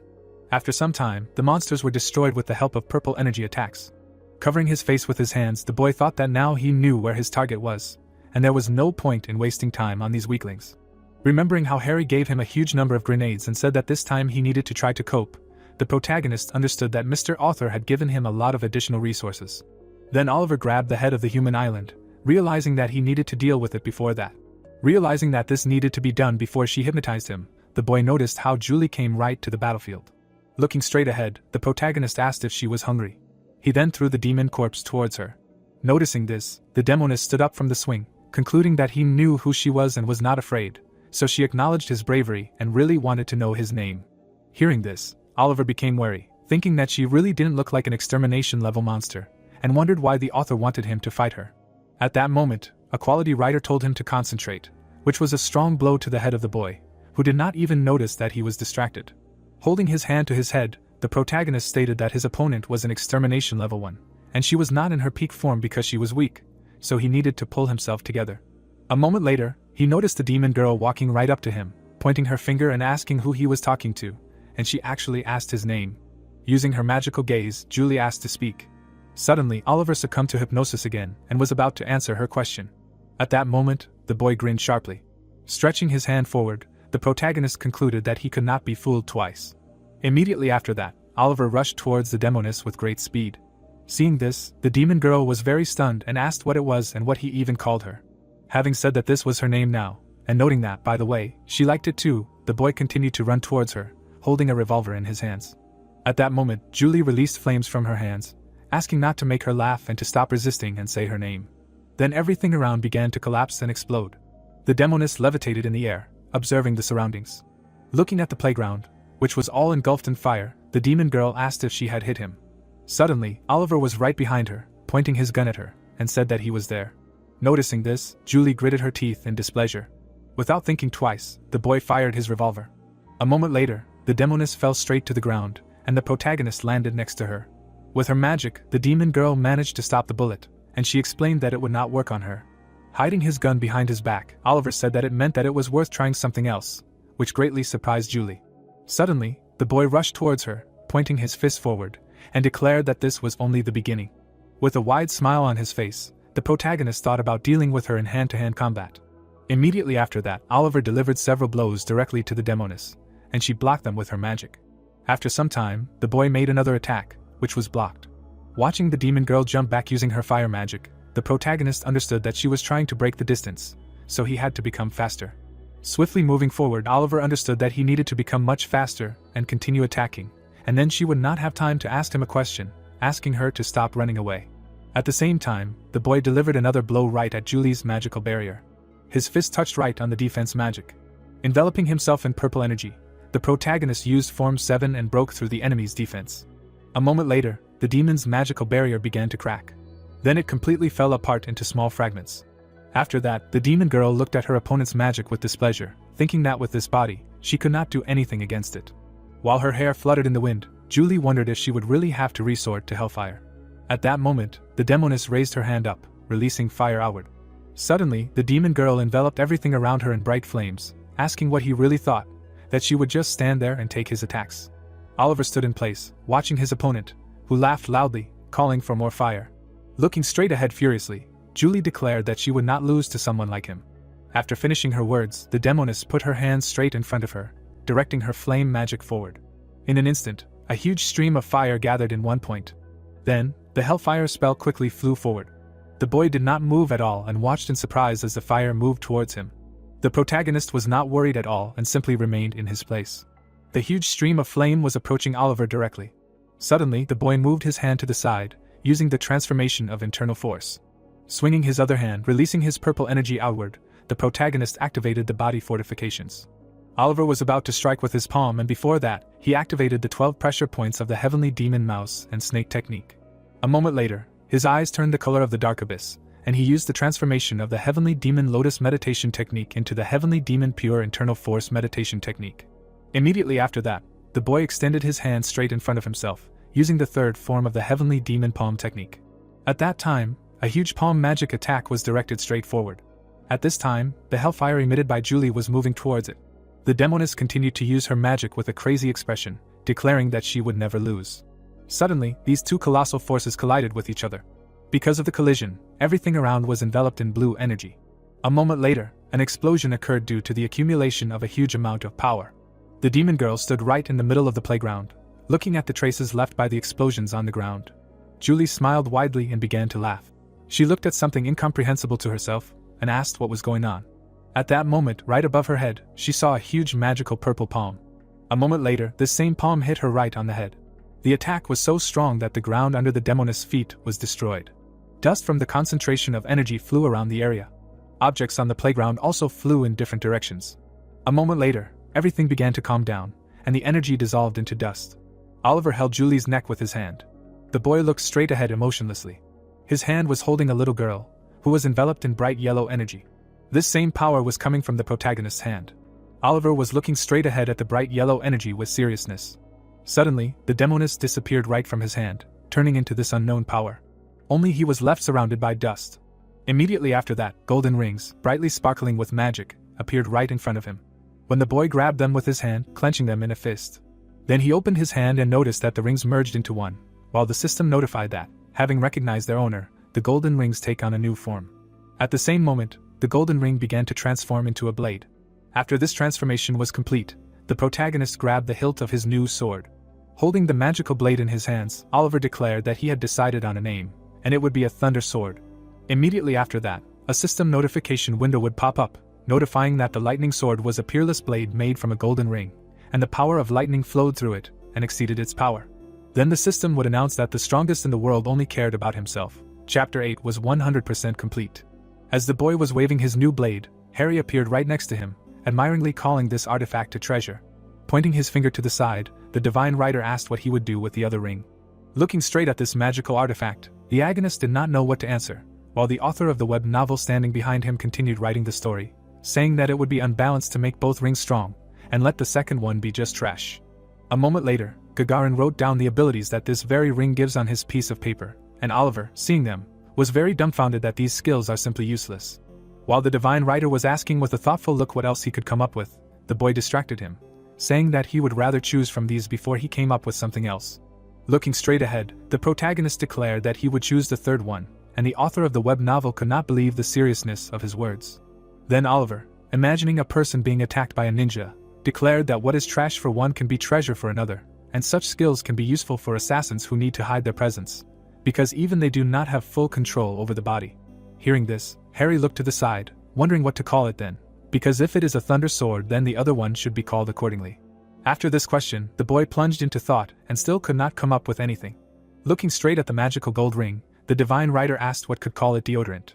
Hearing this, the protagonist put the ring away, saying that he liked everything, and the author of the web novel spread his hands, noting that it sounded good, and that he was good at coming up with names. Immediately after that, Oliver put the ring on his finger, arguing that he actually even felt proud and now understood why collectors collect things. Looking straight at the mountain in front of him, the boy addressed him in the hope that he was having fun coming up with names and functions for the treasures, and he replied that he seemed to like the last one very much. Pointing his finger at his head, the protagonist replied that especially the treasure that was there. At this time, Julie was right in the middle of the darkness, asking where she was, trying to call at least someone. Biting her nail in fear, the demoness realized that this was all that Rats planned for her to use hellfire and run out of strength. Gritting her teeth in displeasure, the demon girl said that she had unknowingly fallen into his trap. A moment later, she grabbed her head and declared that she would definitely kill this bastard. Folding her arms across her chest, Harry asked just don't tell him that she was going to come looking like this. Scratching his head deftly, Oliver asked what was wrong with him, and the divine writer, pointing his finger at him, asked him to look at what he was wearing, and that he was covered in dirt. Hearing this, the boy found some scrap of clothing on the ground, said that he would now pick something up from the street, and the author of the web novel, dissatisfied with his behavior, declared that he was the main character. At this point, the protagonist smiled widely, explaining that this was the point, and the best part of his wardrobe was himself. A moment later, Harry snapped his fingers, declaring that he would not allow him to walk around looking like this. Then a business suit appeared right on Oliver, which surprised him very much. Beaming with joy, the boy said that now he can do anything, and the divine writer, looking at him, wondered if the look was too extravagant, considering what awaited them ahead. Then he changed the outfit on his ward to a tracksuit. Having done this, the author of the web novel spread his arms to the sides, explaining that casual style is the best and suits him perfectly, while Oliver asked him to shut up already. Hearing this, Harry was very angry, and the boy, looking menacingly to the side, explained that he was not talking to him, but to her. Immediately after this, the narrative of the story is transferred to an unknown dark abyss, where someone shouts that it is very crowded there. Then a voice rushed through this space, saying that it is still cold there. Julie hit the ground with her fists, asking where she is at all, and declared that she wants to eat. Suddenly she noticed a blanket falling down right above her head, and Oliver was explaining to her that she was in his mind palace in a sealed room. Immediately after that, a system notification window appeared, notifying about the sealed room, which was created in the likeness of the sacred snake god of the zodiac, and showed an additional description. Looking up with displeasure, the demoness asked where he was at all. With a furious look in her eyes, the demon girl asked if this was really his plan all along. Standing in the middle of the pitch darkness, Julie asked him to show himself. When the boy said that he was right in front of her, and she needed to press a button on the side, the demoness tried to feel for it. After pressing the button, the demon girl was transported to a small room right next to the protagonist, while the system announced that this was a sealed location measuring 10 square meters. Noticing her offender, Julie stretched her hand forward in displeasure. Blocking her blow with his palm, Oliver asked her to calm down, because she might never leave this place, and the demoness asked him to shut up and let her out of here, and also not to talk nonsense. A moment later, the boy told her to give up, because he did not intend to let her out of there, and the demon girl, hearing this, clenched her teeth in displeasure. Suddenly, a system notification appeared, telling about the peculiarity that the extermination in the sealed room protects Oliver from all mental attacks. Seriously looking straight ahead, the boy declared that he needed her. Having imagined in his head the image of the King of Laws sitting right on the floor, the protagonist thought that this person, with whom he will have to fight in the future, is a master of mental attacks, and he is strong in summoning and transformation. Hearing this, Julie asked the impudent little man to let her out of there, and he only laughed, bringing his hand to her head, and thought that now before facing him, the King of Laws will first have to fight the extermination. At this time, the demoness with a clearly displeased expression on her face asked if he was even listening to her, and did he really think that she would live in this tiny room. Suddenly, Oliver left the place and asked to wait, and the demon girl, noticing this, was very unhappy, asking where he was going. Julie asked what was going on and what he was trying to do, as well as where he had gone, while the boy took out his thunder blade. Immediately after that, lightning began to appear from behind the clouds, destroying the monsters. Eventually, this thunderstorm turned into a huge dragon. The protagonist held the blade right in front of him, saying that, perhaps, because this is the greatest treasure, this sword is very good. Putting his weapon in its sheath, Oliver was glad that he tried it on sharp people until the portal closed. Pulling the soul directly from the defeated demon, the boy noted that he also needed these monsters. Asking that she seemed to say that she was hungry, the protagonist threw the corpses of monsters directly into the created closed room. Halfway into Julie's space, he asked her to hold on for a bit, since they were still fresh. Looking straight at the demon corpses with disgust, the girl explained that she did not eat such things. Julie looked angrily straight at Oliver, about to tell him something, when suddenly he stopped her. Immediately after that, the demoness began to eat the monster meat. She turned her back to the boy, not showing the whole process, but the sounds of chomping could be heard around the area. Puzzled, watching this, the protagonist thought that it seemed like she liked it, although a little strange, although she was a demon. Looking at the ruins left of the house in the lawless area, Oliver realized that he had successfully captured the extermination, which would be his sword and shield. Looking at the ring sparkling on his finger, the boy thought that now he could use deodorant to defeat the Dark Lord. Holding the thunder blade in his other hand, the protagonist reasoned that, judging by the recent battle, his sword was indeed a powerful weapon. Oliver slowly walked down the street, thinking that everything was as it should be, because only the protagonist, who returned from the past, could wield these artifacts. At that moment, images of mushroom soup appeared in the boy's head, and he declared that now he could eat as many bowls of it as he wanted. Suddenly, Oliver heard Harry's voice saying that he was too obsessed with this soup and shouldn't he be grateful for all the things he had given him, like clothes or something, and he replied that it was he who made him such a fan of this soup, but of course he was grateful. Showing his thumb up, the boy added that he was also very grateful. Then the protagonist noticed the absence of his artifact on his hand. Oliver waved his hand in fear, stating that the clock of life and death was gone, as well as his dark core, and the revolver was gone, while the divine writer asked if he had just noticed it. Immediately after that, the boy grabbed his head, asking if the hellfire had destroyed them, and then why did he do all this if he had lost them. Then the protagonist began to look around at all the ruins around him, saying that he had literally walked through hell and this could not be, and asking where they were. Suddenly, Oliver froze in place, hearing someone's voice addressing the little man and asking if he wanted help. It was Julie, who was wiping the blood from her face, saying that she did not know what he was looking for there. Staring menacingly ahead, the demoness noted that one head was good, but two were better. The girl bit her horn. She looked away. Julie was sitting on the floor. She raised her head. The girl silently looked forward. Stretching her hand to the side, she thought about the sensation of touching the floor. The fabric was lying on the floor. The thought arose that a blanket could be touched. Julie grinned and thought that even the air she breathed. Sitting in the middle of the room, she added that all this was created by someone's will, and meant that someone deliberately wanted to imprison her here. Frowning, the girl thought about the fact that on an instinctive level, she felt that there was no way out of here. The demons looked straight ahead. The thought arose that the Supreme Demon Duke, the King of Songs, the Demon Duke King of Fishing and the King of Cooking. A flame appeared in front of the monster, and the girl thought that even the great demon would not be able to leave this place. The hero raised his eyebrows. The thought arose that if he did not want it. Frowning, Julie thought how she wanted to tear this bastard to shreds, but there was only one way out of here. The girl smirked and said she didn't know what he was looking for. Looking straight ahead, she said that two heads were better than one. The protagonist stepped forward and asked where they had disappeared to. Sitting on the floor, he said it was like looking for a needle in a haystack. Oliver lowered his head and thought about what was most annoying, that he was wasting precious time on this. Raising her head up, Julie shouted that he didn't hear her. She said she could help. Having passed through the barrier, the hero asked why he was shouting. Okay, he was listening to her. How could she help him? Smiling, the girl replied that if she freed her, she would definitely find what he had lost. Waving his hand, the protagonist said that he wouldn't say anything more. Why should he do this? Let him leave her alone. To which Julie shouted that he could shove her back in there, so he had nothing to worry about. Oliver looked away and replied that he should continue. The girl clenched her teeth and thought that only she could save herself. Holding the horn, she added that she needed to do it, she had to, and then said that she could split her soul into pieces. The hero frowned when he heard that he would give a piece to her. The horn appeared. It was said that it was quite difficult to obtain a soul fragment, because they became a powerful pledge and seal. The monster stretched out his hand forward. A thought appeared that only a high-ranking demon who inherited the blood of the Empress was able to split the soul into pieces. Therefore, if the demon did this, then he swore to share his fate with him, and became bound by bonds that were stronger than marriage. The girl's hands trembled and she thought that right now she had no idea how to return the soul fragment back in the future, or how to escape from this prison. The hero looked away, and she thought that but this man seemed to be worthy of a great future. Julie frowned and thought that she was sure that he would be able to dramatically affect the whole world. Holding the horn, she added that and find out the whole truth about him, and then she might be able to find out how to get out of this damn cage. The girl opened her eyes wide. She held the horn in her hands. Her horn was broken. Julie frowned and thought that she could not believe that this kid became her Estella.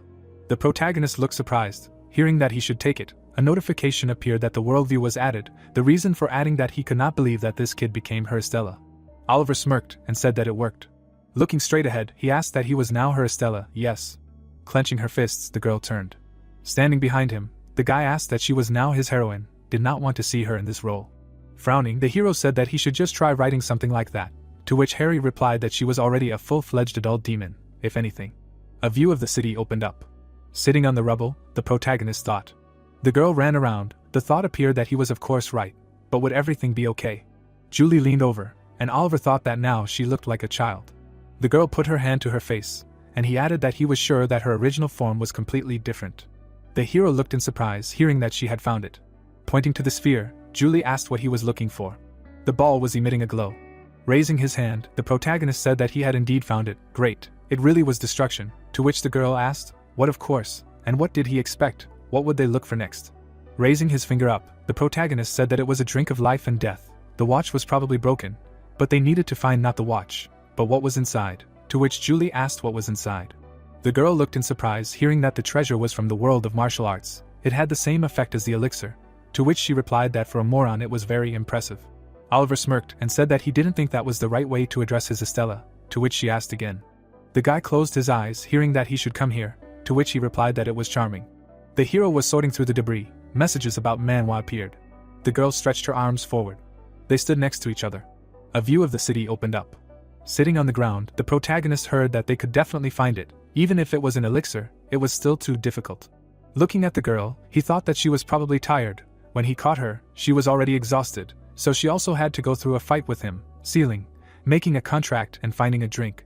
Julie evaporated, hearing that she should rest, let her return to the room. If he needed her, he would definitely call, to which she responded approvingly. The girl was sleeping on the floor. It was heard that he thought that she would not return without a fight. The protagonist lowered his head and said okay, then thought he should find a drink before chapter 10 began.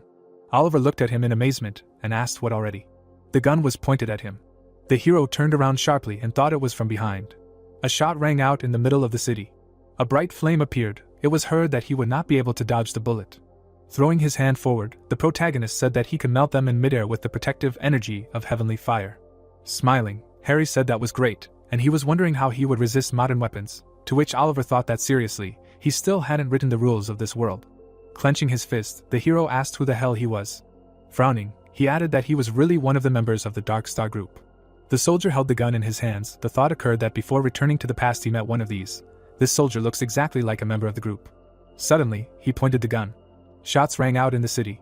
An abandoned construction site opened up. The hero quickly ran after the soldier. The soldier shot back at him.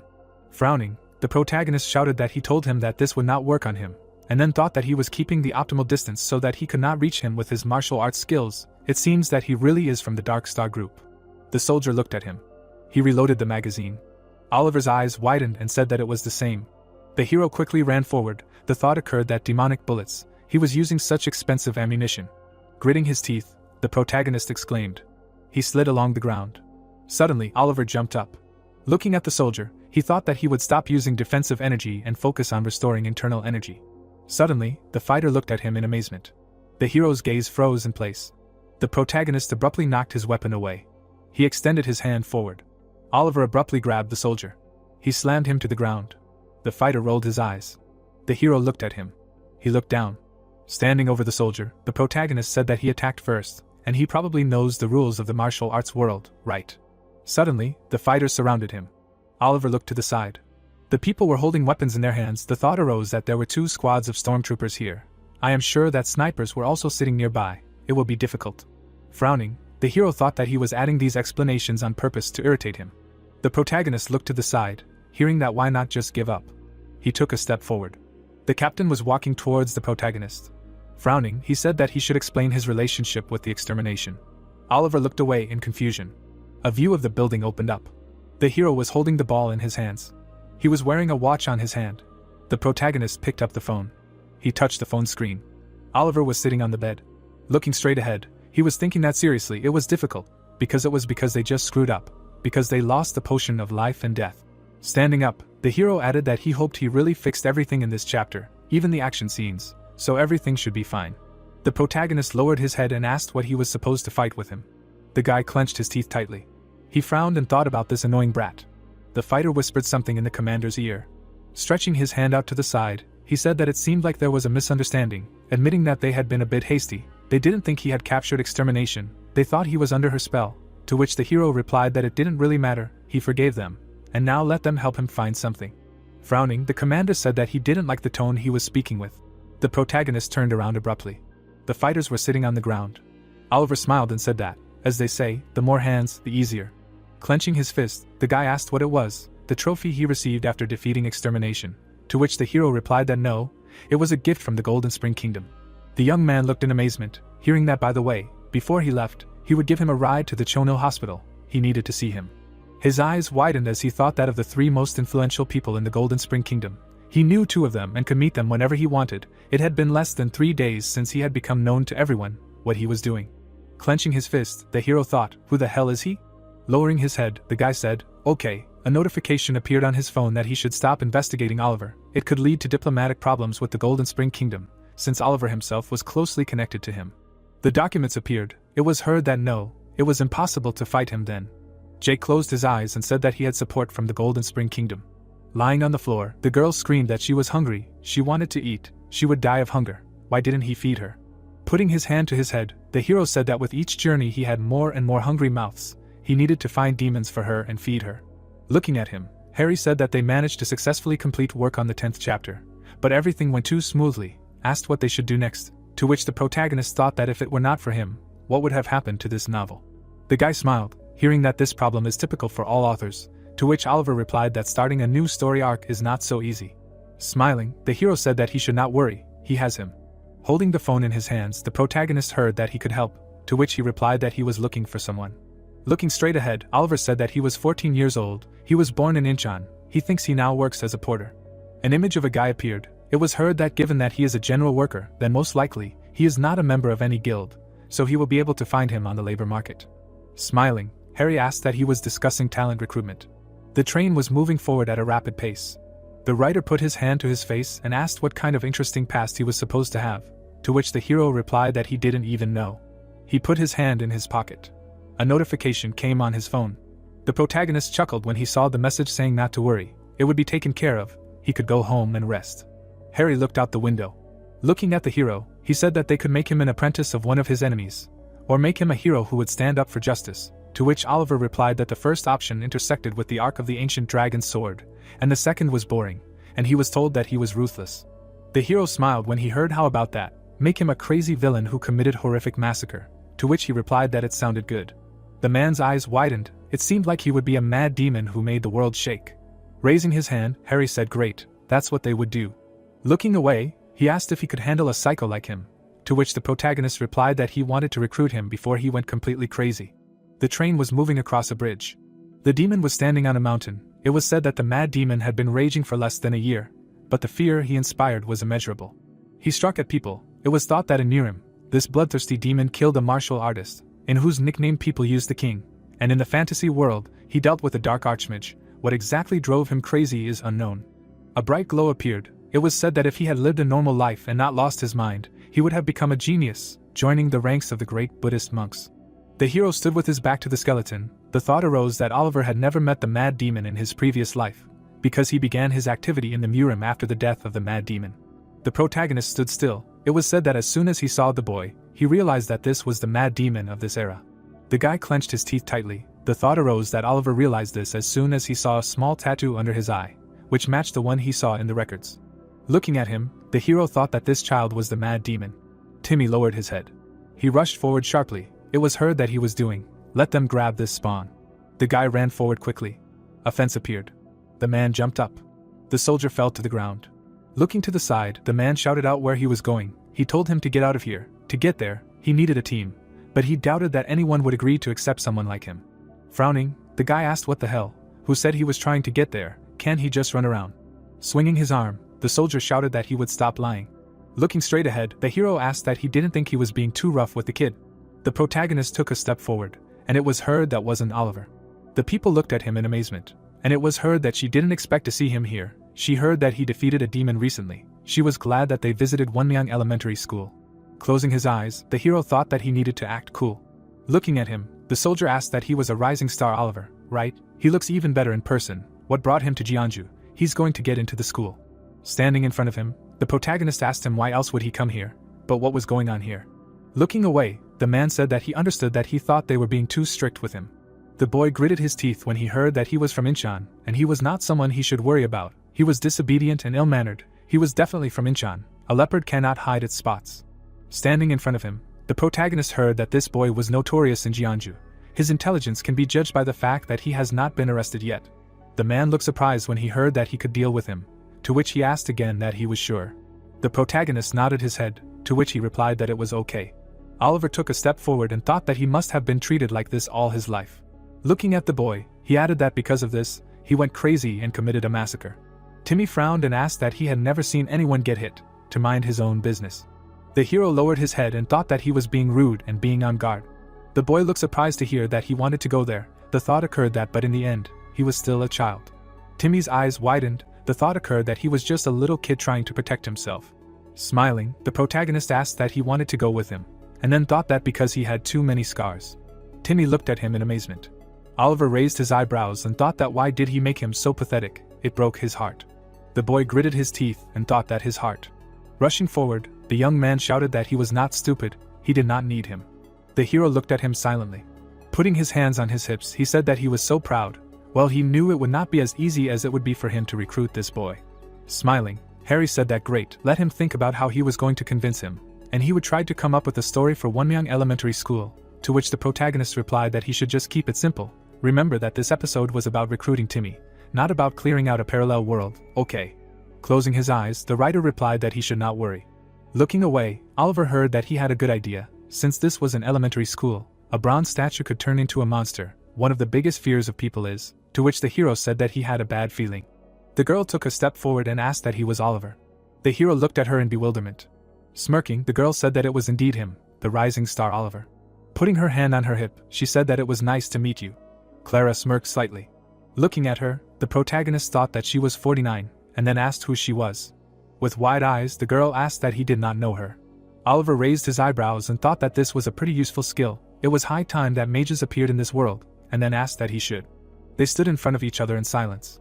Closing her eyes, Clara said that he was quite hilarious. It was okay, he would find out soon. Raising her hand, she added that she would find him later. They would definitely see each other again. The protagonist looked away, hearing what it was. They were close. Clara approached him first. He noticed how Oliver showed disrespect to her, to which he replied that he believed she was quite famous. Looking at the building, the protagonist listened to how the Wonmyang Elementary School raid could be more dangerous than he thought. Peeking around the corner, the boy thought, damn, maybe he shouldn't have been so overconfident. The fact that Clara was here meant that the reward for this raid must be big. A mage's intuition is rarely wrong. Timmy clenched his fist and added that he was running out of money. He definitely had to get into the raid this time. Maybe he should just accept his offer. Closing his eyes, the young man thought that, however, he was too suspicious. He found out about his past and wanted to use him as a porter. All the idiots who hired him ended up stabbing him in the back. The boy walked forward and thought that they made him do the dirtiest work because they thought they could pay him off cheaply. But those bastards didn't even pay him. Looking away, he added that but tomorrow he would definitely get in. Looking at him, the hero said that he was still here. Standing behind the pillar, He added that he heard that everyone was going to school tomorrow. The protagonist grabbed his school bag. Picking it up, he asked if he had already eaten. Smiling, Oliver suggested going for gukbap. Timmy looked at him in confusion. A view of the cafe opened up. Looking straight ahead, the hero thought that he seemed to have guessed, but, frowning, the guy shouted that why there was so little sundae here. When would his extra gukbap be brought? The thought appeared that he was simply uncontrollable. The protagonist put his hand to his face and thought that he was very proud and did everything he wanted to win. His trust would not be easy, then he should. Holding a spoon in his hands, the guy heard that he was from Incheon. Timmy held his hands out in front of him and said yes, and that he now regretted buying him food. He was trying to be mature and sympathetic, but he wished he hadn't. Obviously, that's what good guys like him think. The hero hung his head and said no, he just wasn't interested, and then asked if the mage thought he was dead. The boy looked at him in amazement. The writer, floating in the air, said that he was a dark mage who had been killed by a mad demon in his past life, to which the protagonist replied that he had heard that he was kidnapping children in Incheon and experimenting on them with dark magic. Timmy glared at him when he said that he was one of them. He was right, he had somehow managed to escape from him. A glow appeared around the mage. Raising his hand up, the boy said that so that's why the mad demon killed the dark mage. Great, he likes it. To which the hero asked what and what he wanted to say. He was sure that he was not the mage's messenger. Smiling, the protagonist asked that he really didn't want to take revenge, to help him. Timmy looked at him in bewilderment, hearing that he had been treated the same way before, so he knew very well how much he wanted to take revenge on the one who hurt him. Looking straight, the boy heard that so if he wanted, to which he asked what the catch was. Sitting in front of him, Oliver asked again, to which the young man replied that he appeared out of nowhere, offered to go to a parallel world together, treated him to food and offered to help him carry out his revenge. With his head down, Timmy asked him what he wanted, why he was being so kind to him. Looking at him, the hero said that he shouldn't flatter himself, he wasn't doing this for him. Sitting at the table, he added that he couldn't tell him, but he had his own goals too, and then thought that there was no way he could tell him that in the future he would become a crazy demon. Throwing his hands behind his head, the young man said that well, he didn't expect much, he knew that people like him had ulterior motives, and frankly, he didn't care what his motives were, as long as he could get revenge, he would be happy. Frowning, he asked that but wasn't he too confident in himself, and then said that even if he was a rising star or something, how was he going to resist him? He was a famous dark mage, he couldn't help him with lousy skills. Smiling, Oliver said that he would show him. He crossed his arms and added that he would see for himself whether he could handle the mage or not. Sitting in front of the guy, the hero said that there would be a raid tomorrow, so he would take him there as a porter. What would he say? The guy put his hands behind his head, listening to him say that he had nothing to lose. He silently lowered his head. A view of the city opened up. The protagonist, standing in front of a crowd of people, said how many people were there. Probably about 500. Holding a weapon in his hands, Oliver said that this was already going beyond the limits. The warriors looked at each other. It was heard that Mr. Arthur really gave it his all. The soldiers held weapons in their hands. Crossing her arms, Julie said that he hardly saw, but this place was full of distortions, let him be careful. A view of the school opened up. It was heard that he should be careful of the statues on the sports field, in the science room, in the music room, or even in the toilet. Julie put her hands out in front of her, and said that there were a lot of things that kids were afraid of in schools. They could be anywhere that human fear originated. The protagonist closed his eyes and said that he was deeply touched that she was so worried about her Estella.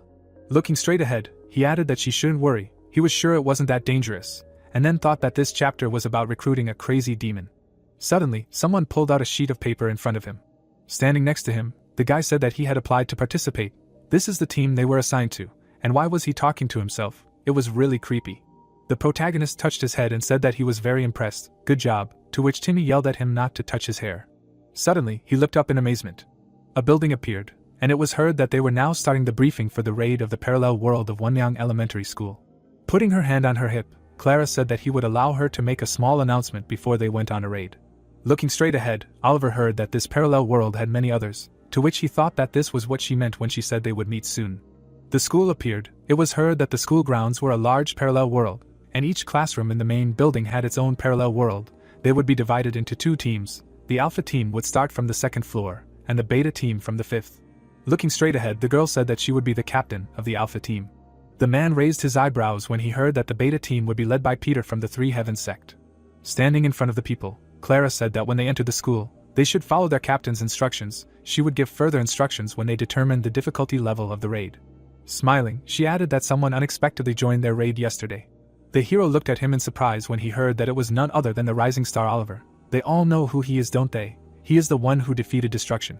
The people looked at him in admiration, saying that she was referring to the destruction in Incheon. She never imagined that he would join them.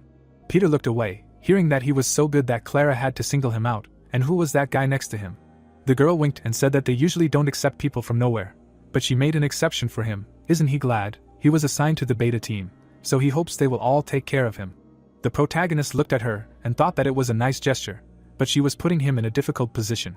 Putting her hands on her hips, Clara said that it was okay, it was time to go inside. The view opened up to an elementary school. People were walking up the stairs of the main building. Oliver looked at the person in surprise. The man extended his hand forward and said that he apologized for the late introduction. He was Peter, a member of the Three Heavens sect and the leader of the beta team. The hero shook his hand and introduced himself. The people looked at them silently, and a notification appeared. Frowning, the man thought that this guy really defeated destruction. It was hard to believe. The protagonist looked at him silently. Looking at the guy, Peter thought that and why he was with the Dark Mage's test subject. In any case, it seemed that he came to Jeonju to find a pot of gold. Smiling, the man thought that but he would not get anything here, and then said that he had heard a lot about him. He was looking forward to working together, and the thought arose that the Three Heavens sect would take all the achievements and rewards of the beta team. Standing in front of him, Oliver said that he mutually. Closing his eyes, the hero thought that he didn't care, so let them do what they want, and then thanked him. Turning around, the man said that they would go up to the 5th floor. Looking at the hero, the guy said that he was so carefree. Wasn't he nervous? Frowning, Timmy said that he shouldn't let his guard down just because there were no demons in the hallway. You never know what might happen in a parallel world. Putting his hand to his face, the protagonist asked why he was so afraid. He used to act differently. To which the guy shouted that who said that he was afraid, he was just telling him to be careful. Climbing the stairs, the young man said that they both heard her. Looking straight ahead, he added that what Clara said earlier, a mage's intuition is never wrong. Closing her eyes, the girl said that she had just found him. She was so happy to see him. Standing in front of her, the hero wondered why she was acting like they were friends, and Clara said that the porter was so charming, a cutie, how old he was. Frowning, the guy said that he should go away. Looking down, Clara asked again and said that his porter can talk, can she give him a reward? Looking at her, Timmy shouted that she touched his head first, wants him to make a real show here, to which the hero said that he is his porter, so he will deal with him himself, and then thought that he should hold back his anger. He knows that he is a crazy demon, but there is a time and place for everything. Smiling, the girl asked what is this? He is protecting his teammate, he is so good. Standing in front of her, the protagonist thought that she was too sarcastic. Raising his eyebrows, Peter said that they should begin, let him lead them, to which Clara replied that it is time. She went. Closing her eyes, she said good luck to everyone, let them not lose heart. Oliver looked surprised, hearing that he should be in the know.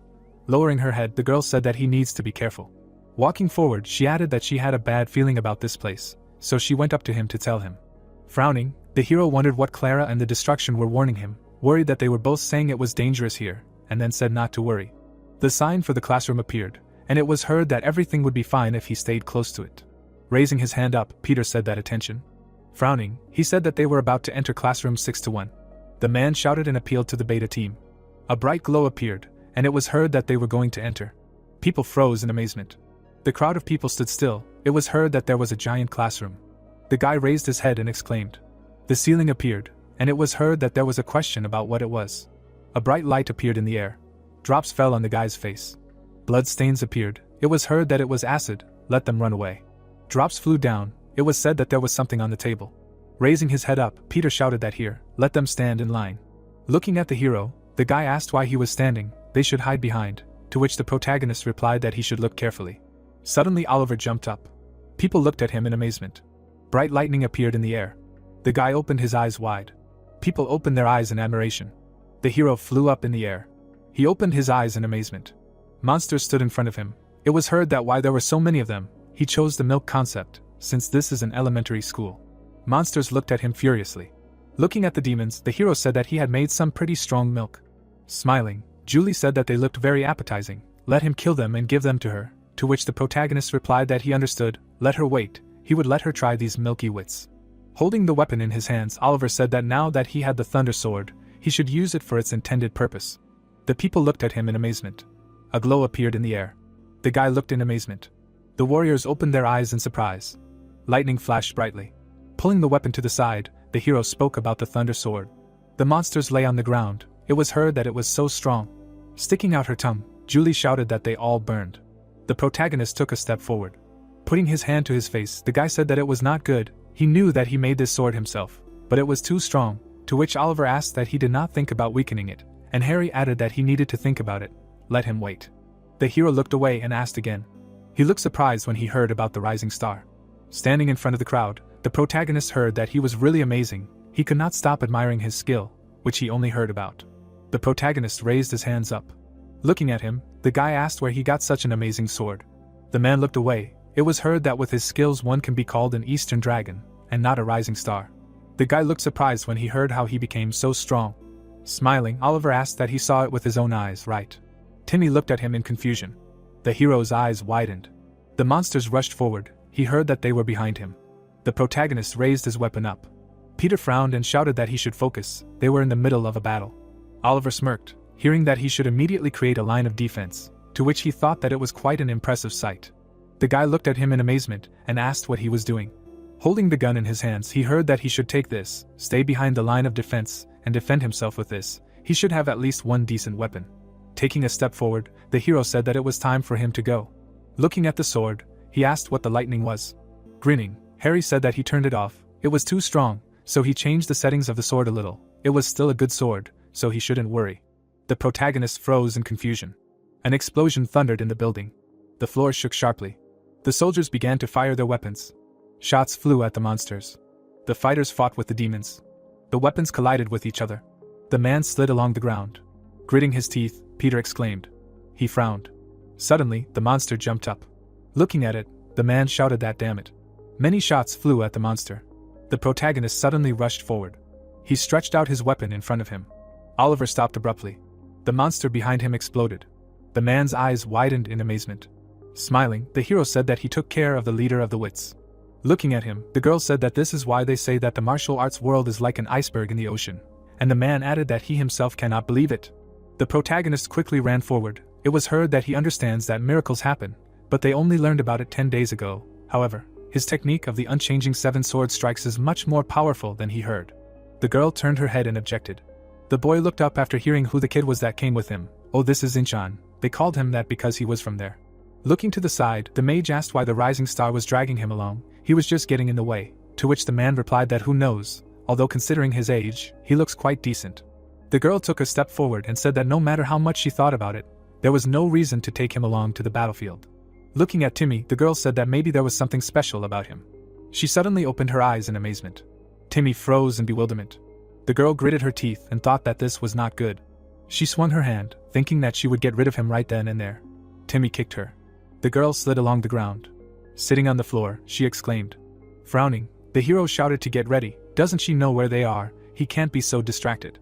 Raising his eyebrows, the boy said that he was completely focused. He told him to watch him. The protagonist turned his head and thought why she suddenly attacked him. Oliver's eyes widened in amazement. The thought appeared that she understood the boy's state. He was taking the first step to get to the Moon Palace. The view of the Moon Palace opened up. The mage crossed her arms and asked what he was staring at.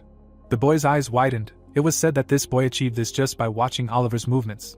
The girl frowned and thought how could he be so talented. It was incredible. He had to spend more than 5 years of sweat and blood to reach the moon. The mage lowered her head. It was said that she thought about showing it to her master, but shook her head, and then thought that maybe she was being praised now. Timmy stood next to the girl. The thought occurred to him that with such talent, he would surpass her in less than a year, thus she would simply create a promising rival for herself who would threaten her status. The girl frowned and thought that on top of everything, he gave her a bad feeling and it was ominous to hide it from the master's eyes. She clenched her teeth tightly. Swinging, the mage thought that she had no choice but to kill him right now. The hero silently looked straight ahead. With wide eyes, he asked that she was going to kill his porter, wasn't she? The mage glared at him furiously and shouted that this was complete nonsense. He had proof. Suddenly, the protagonist grabbed her by the neck. Looking at him, the girl said that even if he was a rising star, he couldn't do this. She was Clara's apprentice. Looking up, the protagonist asked what and what. The mage clenched her teeth from suffocation. Frowning, Oliver said that he was an outstanding person just like her, so envious of the talent of a small child that she was going to kill him. It seemed to her that he was not like everyone else. Looking straight at her, he added that she was wrong. He was not born with this energy. The girl opened her eyes wide.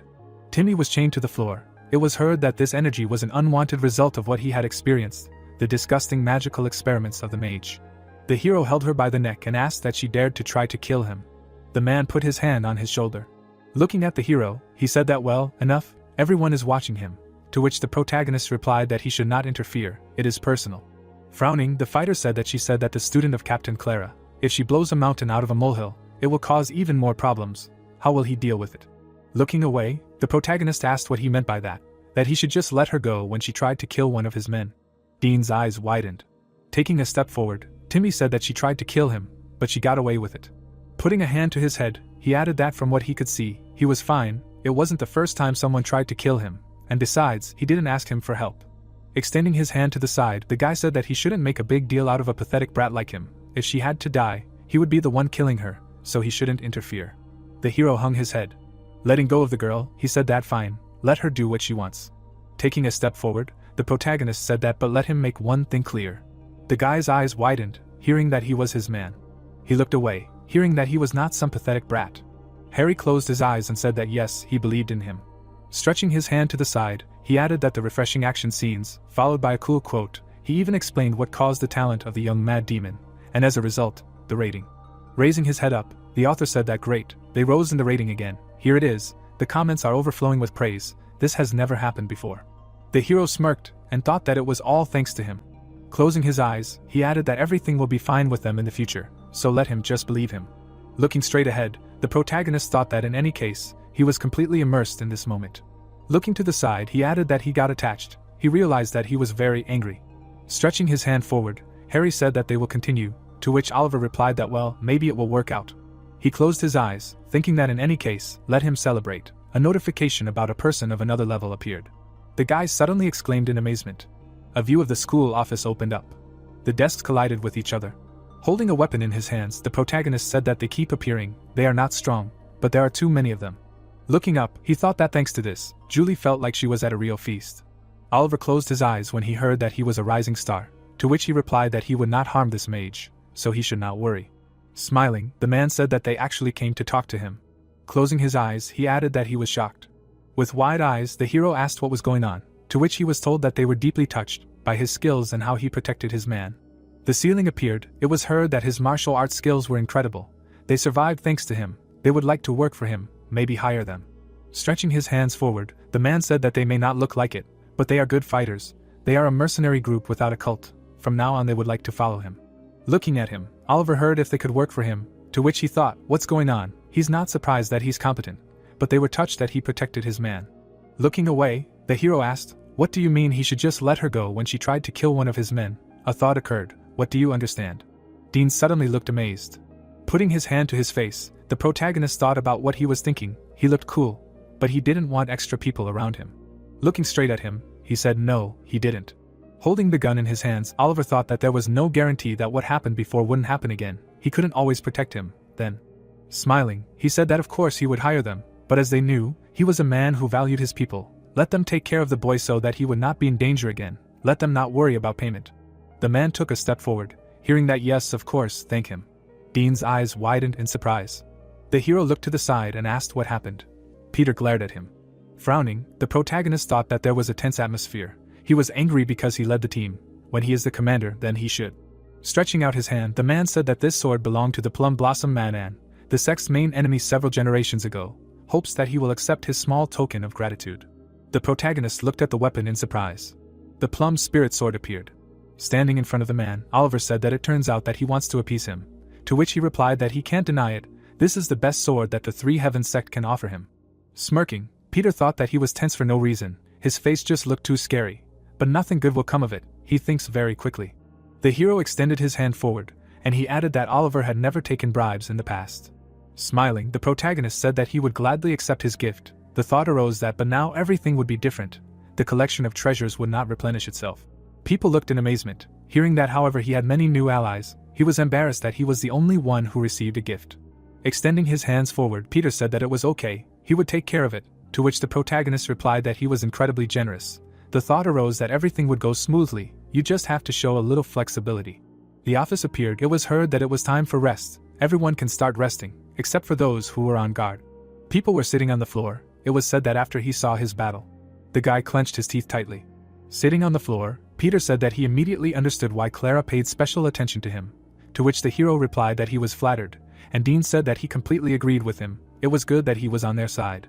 Raising his eyebrows, Timmy wondered why he recruited so many people, and the hero asked that in any case, everything would be okay with the Alpha team. Stretching his hand forward, the man said that they have Captain Clara. She is an apprentice of the Archmage, one of the guardians of the Tower of 7 Stars. She is not so easy to defeat. Gritting his teeth, the protagonist asked that Clara is really so strong, to which the man replied that she is very strong. Looking straight ahead, he thought. Smiling, the man said that of course, he is incredible too. He knew he was extraordinary as soon as he shook his hand. Oliver lowered his head, hearing that he has excellent skills and noble manners, to which he thought that something was wrong. Frowning, the protagonist thought that if she was so powerful, why didn't he have any memories of her? Looking straight ahead, he added that if she was so talented, shouldn't she be famous, for example, for creating a tower for mages in this region? Raising a finger, Harry said that he was probably wondering why he didn't have any memories of Clara, to which the protagonist replied that yes, he was right, he was just thinking about it. Closing his eyes, the author said that he shouldn't be surprised. The answer was very simple. Oliver looked amazed when he heard that it was because she would die here, to which he asked again. Stretching his hand forward, the guy asked that wasn't this exciting, and not only her, all the mercenaries and members of the Three Heavens sect would be wiped off the face of the earth. The protagonist's eyes widened. The people looked at him in surprise, and heard that Wonmyang Elementary School would become a parallel world that failed to be cleared. What would he say? Isn't that great? What an unexpected plot twist. Harry widened his eyes and asked, that sounds funny, doesn't it? To which the protagonist asked, that he is a psychopath. Looking straight ahead, the boy asked, what for all of a sudden? Oliver stretched his arms out to the sides and shouted that he wanted to kill all these people just for fun. Harry looked at him in surprise and asked, what's wrong with him? People will stop reading their novel if it's not interesting. Why doesn't he agree? He also likes fun. Frowning, the hero thought, he was right. Why did he think he was wrong? Timmy looked at him. Clara closed her eyes and smirked. The man lowered his head. The protagonist frowned.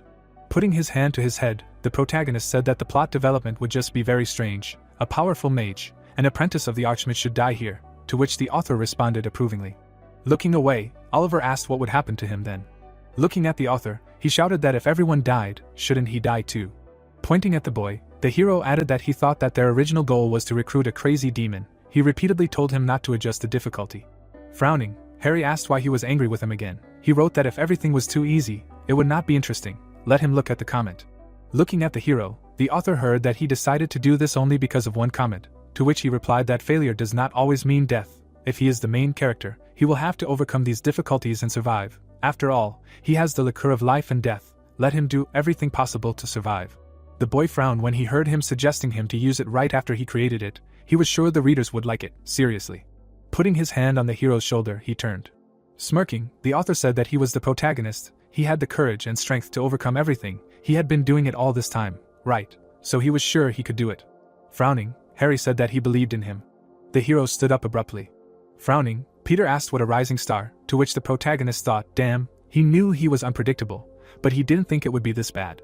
The demon's eyes lit up. A thought appeared that maybe he couldn't control himself anymore. The more he tried to create a fun story, the stronger the enemies became, and the more dangerous it became around. And when the protagonist reached the limit that he could not cope with, then this story would end with his death. Looking straight ahead, the hero thought that in any case, since the difficulty level had been raised, it was better to get out of here as soon as possible. But now, the people were holding weapons in their hands. The thought appeared that most of them believed that they would successfully complete their mission. Frowning, the protagonist thought that if he simply suggested that they retreat now, they would be dissatisfied. That meant. The man stopped, hearing that he was a priest from the Clotis Church, right? He turned around, hearing that he would give him all his loot. The priest frowned, hearing that he should predict the death of people. The people looked up in amazement. Peter opened his eyes in surprise. Looking straight ahead, the hero said that those who are here. Clara used the ice guillotine skill. She rushed forward sharply. An ice sphere appeared. It suddenly collapsed. The girl extended her hand to the side and said that she thought it would be more difficult. Maybe she was being paranoid. Clara suddenly froze in place. Her eyes widened. Holding the staff in her hands, the girl said that the tables and chairs on this side of the room were already set up. Looking at Clara, she asked where she was going alone, to which the captain replied that she needed to check something. Let her wait here. Gritting her teeth, Clara thought that her intuition was right. The monster turned around. A thought arose that if what she saw was true. The girl flew up and added that the raid on Wonmyang Elementary School would fail. Sitting on the floor, the hero said that he should predict the deaths of people. The priest looked at him silently. The people looked at him in surprise. It was heard that he had always been here. Why worry? They were doing well. A waste of demon hearts. Raising his head, the protagonist said that he should start with Captain Clara. The man lowered his head, hearing what but why. He frowned. The priest slightly opened his mouth. Looking straight ahead, he said that Clara would die. The people looked at him in surprise and asked again. The spheres began to collapse. It was heard that Clara would die. Raising his head, the man began to say names, to which he was asked why there were so many deaths.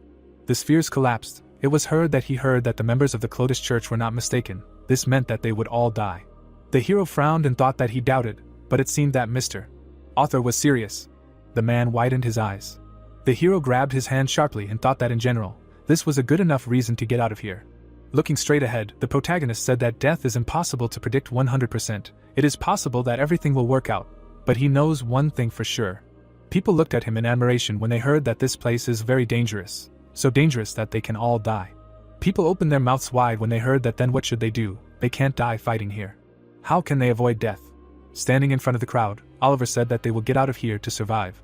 People looked at him in surprise. It was heard that yes, he is right. They will get out of here right now. They must join the Alpha team as soon as possible. If they want to survive, then Captain Clara and the Rising Star must unite. Stretching out his hand, the man said that they need to quickly find Captain Clara. If they act separately in a situation where it is unknown which of the demons will become the boss, they will suffer huge losses. The entrance to the office appeared. It was heard that but the exit was blocked. Walking forward, the hero said that since it was closed, they needed to open it. From now on there would be no more breaks. They would destroy demons until the exit was open. He put the helmet on the guy. Looking at him, Timmy asked what the hell he was doing. The protagonist tied the strap on the helmet. Looking at the guy, he said that he would not tell him to survive. It would just bring the death flag closer. Standing behind him, the guy asked what the hell he was talking about, to which Oliver replied that he should just be careful. The hero looked away and asked again. Timmy gritted his teeth and said that if they get out of here, to which the protagonist shouted that he told him not to bring the death flag closer. Oliver looked down, hearing that the devil should not touch his head, to which he replied that he was heading to the center. He needed to do something. The guy frowned, hearing that he could go with him if he wanted, to which he shouted that who said that he would go with him. Suddenly the hero jumped up. The guy picked up his helmet. It was said that before the young mad demon believed that technology was more advanced than martial arts, and magic was more advanced than technology. But after meeting Oliver, his opinion changed. The protagonist flew forward rapidly. The thought appeared that the mad demon was shaken to the depths of his soul. Timmy opened his eyes wide and thought that maybe he could really deal with the dark magician. Oliver frowned. The thought appeared that no, he was definitely stronger than him. A bright glow appeared in front of him. Opening his eyes wide, the guy shouted that he should destroy the deadly prediction, and then thought that then he could survive and follow him. The girl stood still. She slightly opened her mouth. A glow appeared around the monster. The thought arose that she was right. The demon stuck out his tongue. Frowning, Clara thought that this was complicating things. She would not be able to confront him alone. The people looked at her with fear. The thought arose that, however, this was a demon that grew stronger from the fear of people. If its existence was known, it would become even stronger. The girl stood in front of the monster. The thought arose that although it might be difficult, should she take care of it now? Clenching her fist, Clara thought that it was certainly possible to defeat it now. She took a step forward. Frowning, the girl thought that until it absorbed even more fear. The doors opened. It was heard that it opened. The door opened. Looking to the side, Peter said that finally, great, they are retreating. The people raised their weapons up. It was heard that they were leaving. Lowering his head, the hero shouted that they should stand still. Looking at him, the man asked again, to which the protagonist replied that he should not pay attention. Let them leave here. Looking at the notification, Oliver thought that Mr. Author said that he would increase the difficulty. But he did not think that he would create such a powerful boss. She cannot fight alone, she will die. The hero rushed forward, thinking that in addition to everything, the demon becomes stronger, absorbing fear, the curse. The members of the beta team are already filled with fear because of the prediction of death. He frowned and added that they need to hurry. A bright light was shining from the door. People were running forward quickly. The crowd rushed to the exit. The protagonist looked straight ahead angrily. Frowning, he thought that he had a bad feeling. Just do not tell him that Clara is already dead. Suddenly, Clara hit him. Oliver's eyes widened. The girl exclaimed, opening her eyes in surprise. A view of the room opened up. Frowning, Clara said that she saw the demon on the first floor, so she came up here, and why did it come down? Stretching out his hand, the hero said that they were predicted to die and hers too, so they began to retreat, to which the girl asked again. Gritting her teeth, she said that she had a bad feeling from the beginning. She could not believe that they would have to deal with a demon. The people looked in amazement. It was heard that it was the boss of this parallel world. The monster opened its mouth wide. It was said that since her name was in the prediction, it was good that she did not do something stupid. She was thinking of fighting him alone, but she had a bad feeling. The girl frowned and said that he seemed so strong to her that he needed to be attacked at the national level. That's why she headed here. Looking straight ahead, the hero heard that he had already defeated destruction. They needed a plan, to which he thought that since Clara was safe, he thought it was worth a try. A view of the school opened up. People were standing in a crowd. It was heard that it was all over, they would all die. The man looked scared. It was said that they needed to stick together, even if a battle began, let them not run away. Clara crossed her arms. It was heard that they had too little time, but this was the only way out they had now. Dean was sitting on the floor. It was said what to do. He did not think that everything could turn out like this. The guy looked at the hero. Harry looked amazed and asked that he was doomed. Did he really get too carried away? At this rate, even Oliver could die. He lowered his head and added that maybe he shouldn't have increased the difficulty. But if he hadn't, the readers would have written that they were bored. Maybe he shouldn't have overdone it. What should he do? To which the hero thought that this had happened too many times. He was furious. But he had to do something. Frowning, the protagonist thought that he regretted his actions, so now he could convince him otherwise, and then said that he shouldn't think too much. Looking straight ahead, the guy heard that if you can't weaken the demon, then you can make it stronger, to which he asked that he wanted him to make it even stronger. But how? Even if he wanted to, there was too little time left. Besides, if he made it even stronger, then what's the point? Oliver turned his head, hearing what was wrong with her. Putting his hand on his side, he said that he would take care of it. Let her just watch him. The hero took a step forward and addressed the girl. Walking towards the girl, he asked her if she had a plan, to which she responded. Clara raised her eyebrows and said that they had a few ideas, but to be honest, they weren't very good. None of them would be able to deal with the demon if they teamed up against him. She looked surprised to hear that he had a plan, to which she asked what was true, and what was it. Standing in front of the girl, the protagonist asked that she came here to create a magic tower, right? To which the girl asked how he knew. Looking at Clara, Oliver said that it meant that she had a magic item strong enough to create it. A bloodstone appeared. Looking away, the girl said that he should wait, but not tell her that his plan included the bloodstone, to which the hero responded approvingly. Smiling, he added that he should give him the bloodstone. He would absorb the mana contained in it and become stronger. Frowning, the girl shouted that this was ridiculous, and the other added that the bloodstone was the result of decades of hard work by the Tower of the Seven Stars, and he wanted them to give it to him. He was crossing the line. Stretching his hand out to the side, the protagonist said that then they would just die. If they wanted to survive, how could they stand and do nothing? The girls looked at him in surprise, hearing that he only knew half of it. Taking out the potion, Clara said that she was impressed that he guessed that she had a bloodstone, but he seemed to have no idea what it was. If it was that simple, then why didn't she absorb it herself? Frowning, she added that the bloodstone wasn't like a stone, it wasn't something that could be absorbed. Putting his hand to his chest, Oliver replied that no, it was possible with his absorption method. A notification appeared that the past had been supplemented. Looking straight ahead, the girl thought that great, Mr. Author supports his plan. If Clara agrees, then everything will be fine. Smirking, the hero thought that if she refuses, he will have to use force. The girl quickly poured out the potion. A glow appeared around the stone. Clara looked at the glow in amazement. The protagonist opened his eyes in surprise. People were watching the bloodstone. Looking straight ahead, Oliver heard that it was good. Let him do it. Raising her eyebrows, the girl said that if he absorbed all the mana from the bloodstone, they could defeat the demon. If they died here, it would still be useless. The hero smirked, hearing that if there was a way to survive, then maybe it was worth trying, to which he replied that it was a good idea. Frowning, Clara asked that he understood that they had little time. The statue was at the entrance. It was heard that it was a demon that became stronger when people were afraid. They were in a school where there were always many ghost stories. The statue appeared. It was said that at midnight something would definitely happen. Putting his hands on his hips, the hero said that he should not worry. It would not take long. Looking at him, the author asked if he was sure about it. The bloodstone contains a huge amount of mana, so even he might not be able to handle it so quickly, to which the protagonist thought that, to be honest, he doesn't know what will happen. Putting his hand on the stone, Oliver thought that since this is an unexpected plot twist, it won't be easy. However, as Mr. Author said. Frowning, he added that the protagonist's role is to overcome difficulties, and then shouted about absorption. The hero clenched his teeth tightly. He opened his eyes wide. A bright glow appeared in front of him. The protagonist raised his head up. A bright light fell into his eyes. The guy pointed his hand towards the stone emitting light. The flame engulfed his hand.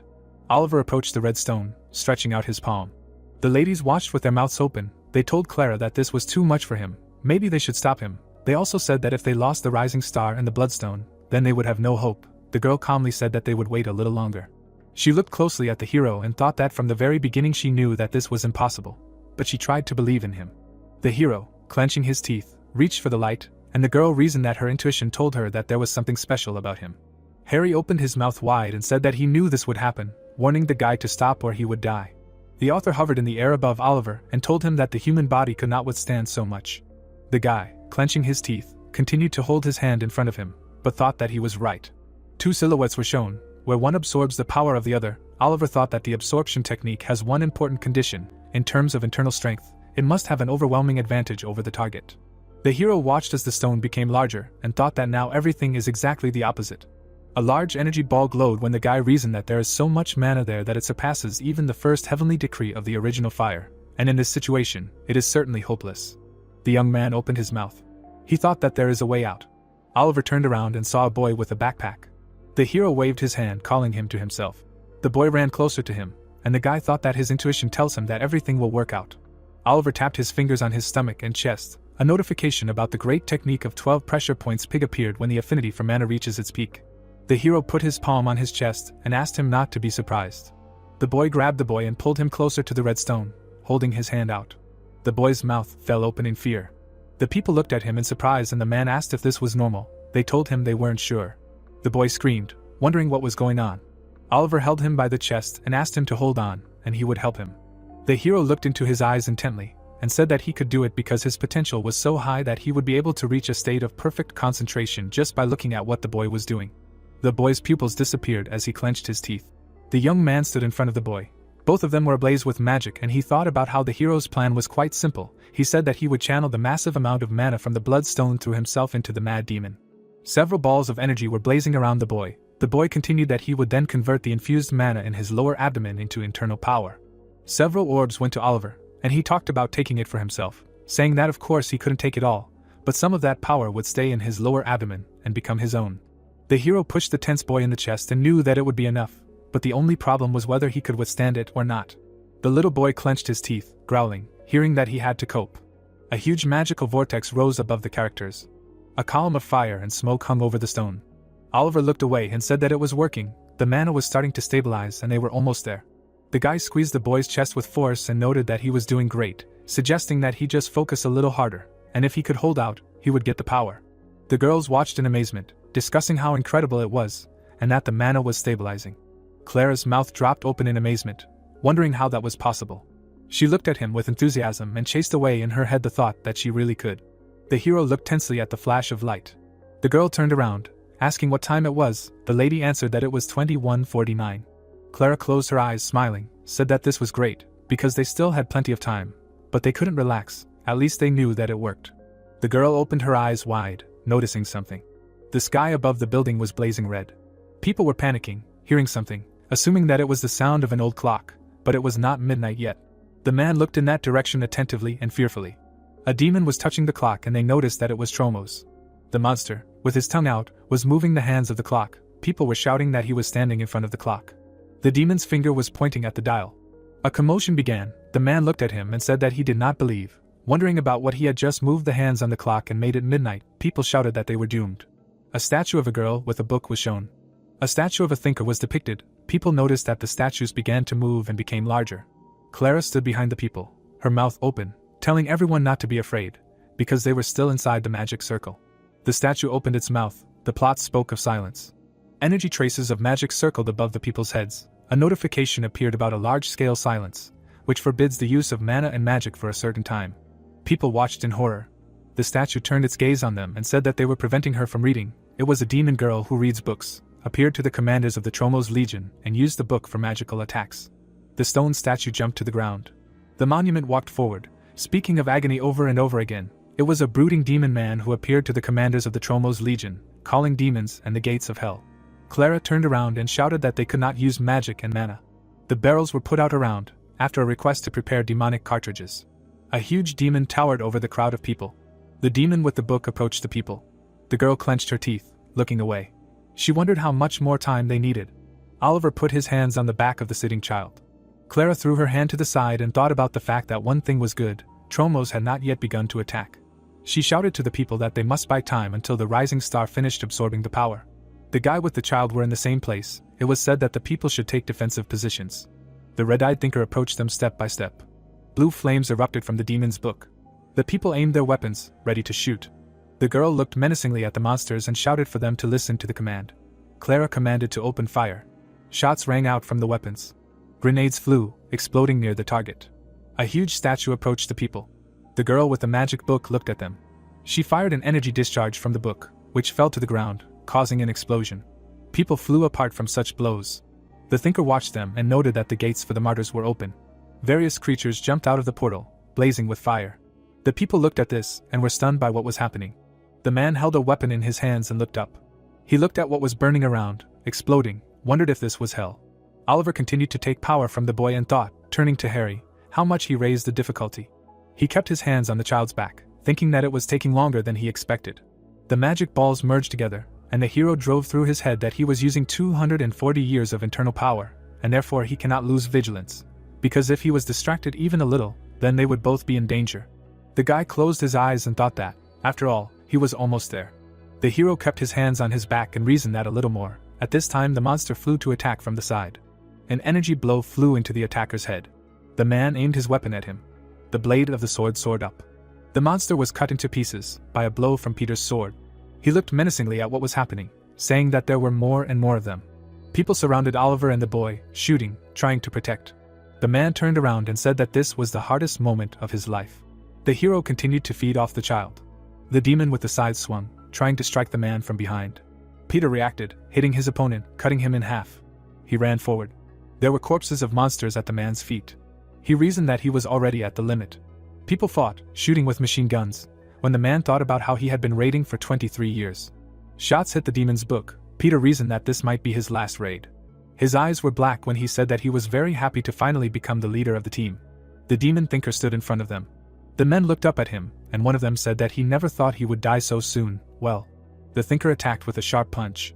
The swordsman braced himself for the blow, and said that maybe he should be happy that he at least became the leader of the team before he died. The statue was striking with a huge fist when the hero was approaching from behind. Oliver's eyes glowed red as he approached the fist. Peter turned around when he heard the guy. It was about the sixth form of the sky demon's sword. Beams of energy flew out. The story was about a flourishing cry opening the heavens.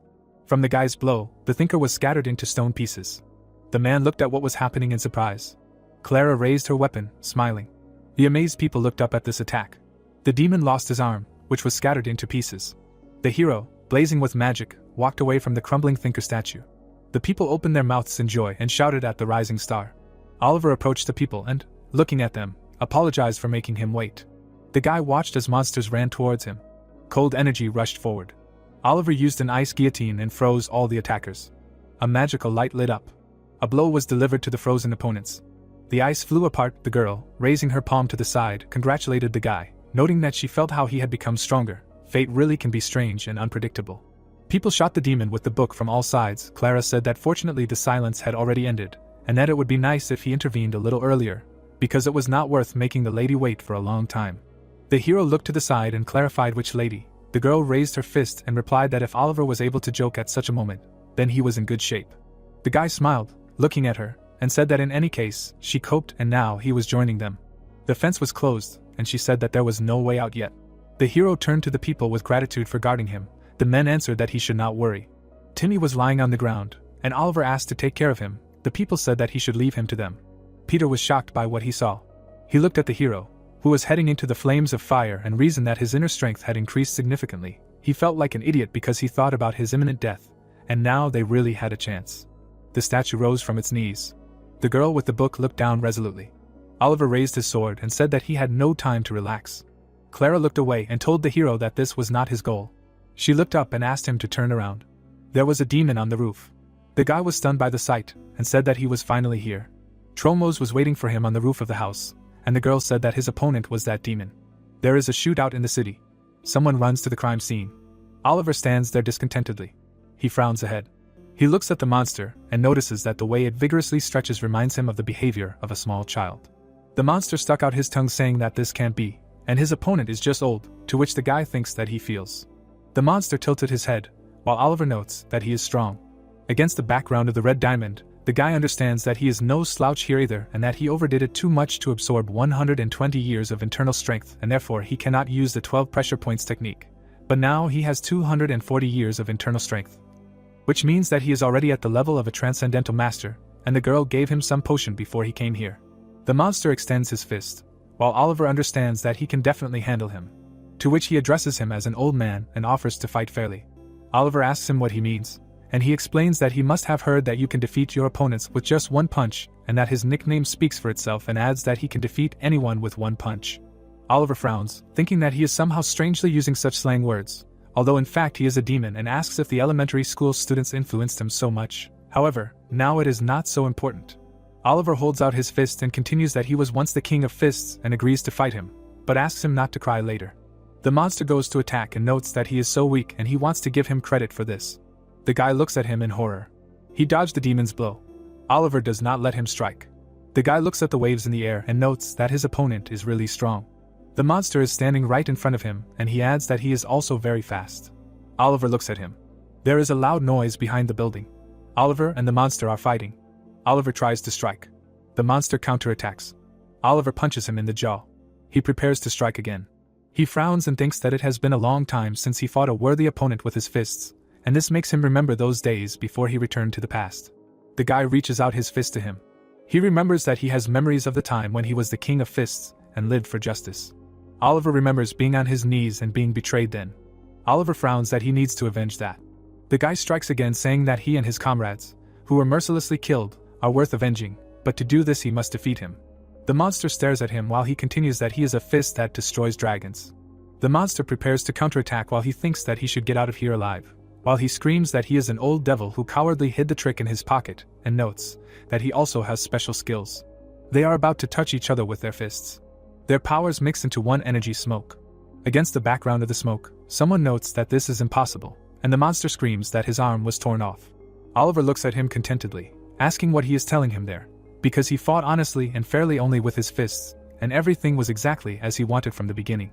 The monster stuck out his tongue, asking if he said such a thing, and in general his opponent pisses him off. He screams that his friends will pay for this. Oliver looks at him in horror. A sound wave is heard from behind the building. Someone hits the monster with a sword. The monster counterattacks. The soldier screams that they have to hold out a little longer, and that the exit will open soon. The monster hears a sound. It bares its teeth and glows. It tensed up. The man looks at it in horror. The monster grew and became brutal. The guy was sawed in half. A stream of blood flies out of his mouth. Multiple murders are heard from behind the building. Oliver turns around and is indignant at what is happening there, because why did the demons around suddenly become stronger? He looks at the killing of soldiers and wonders if this is a special skill of his opponent.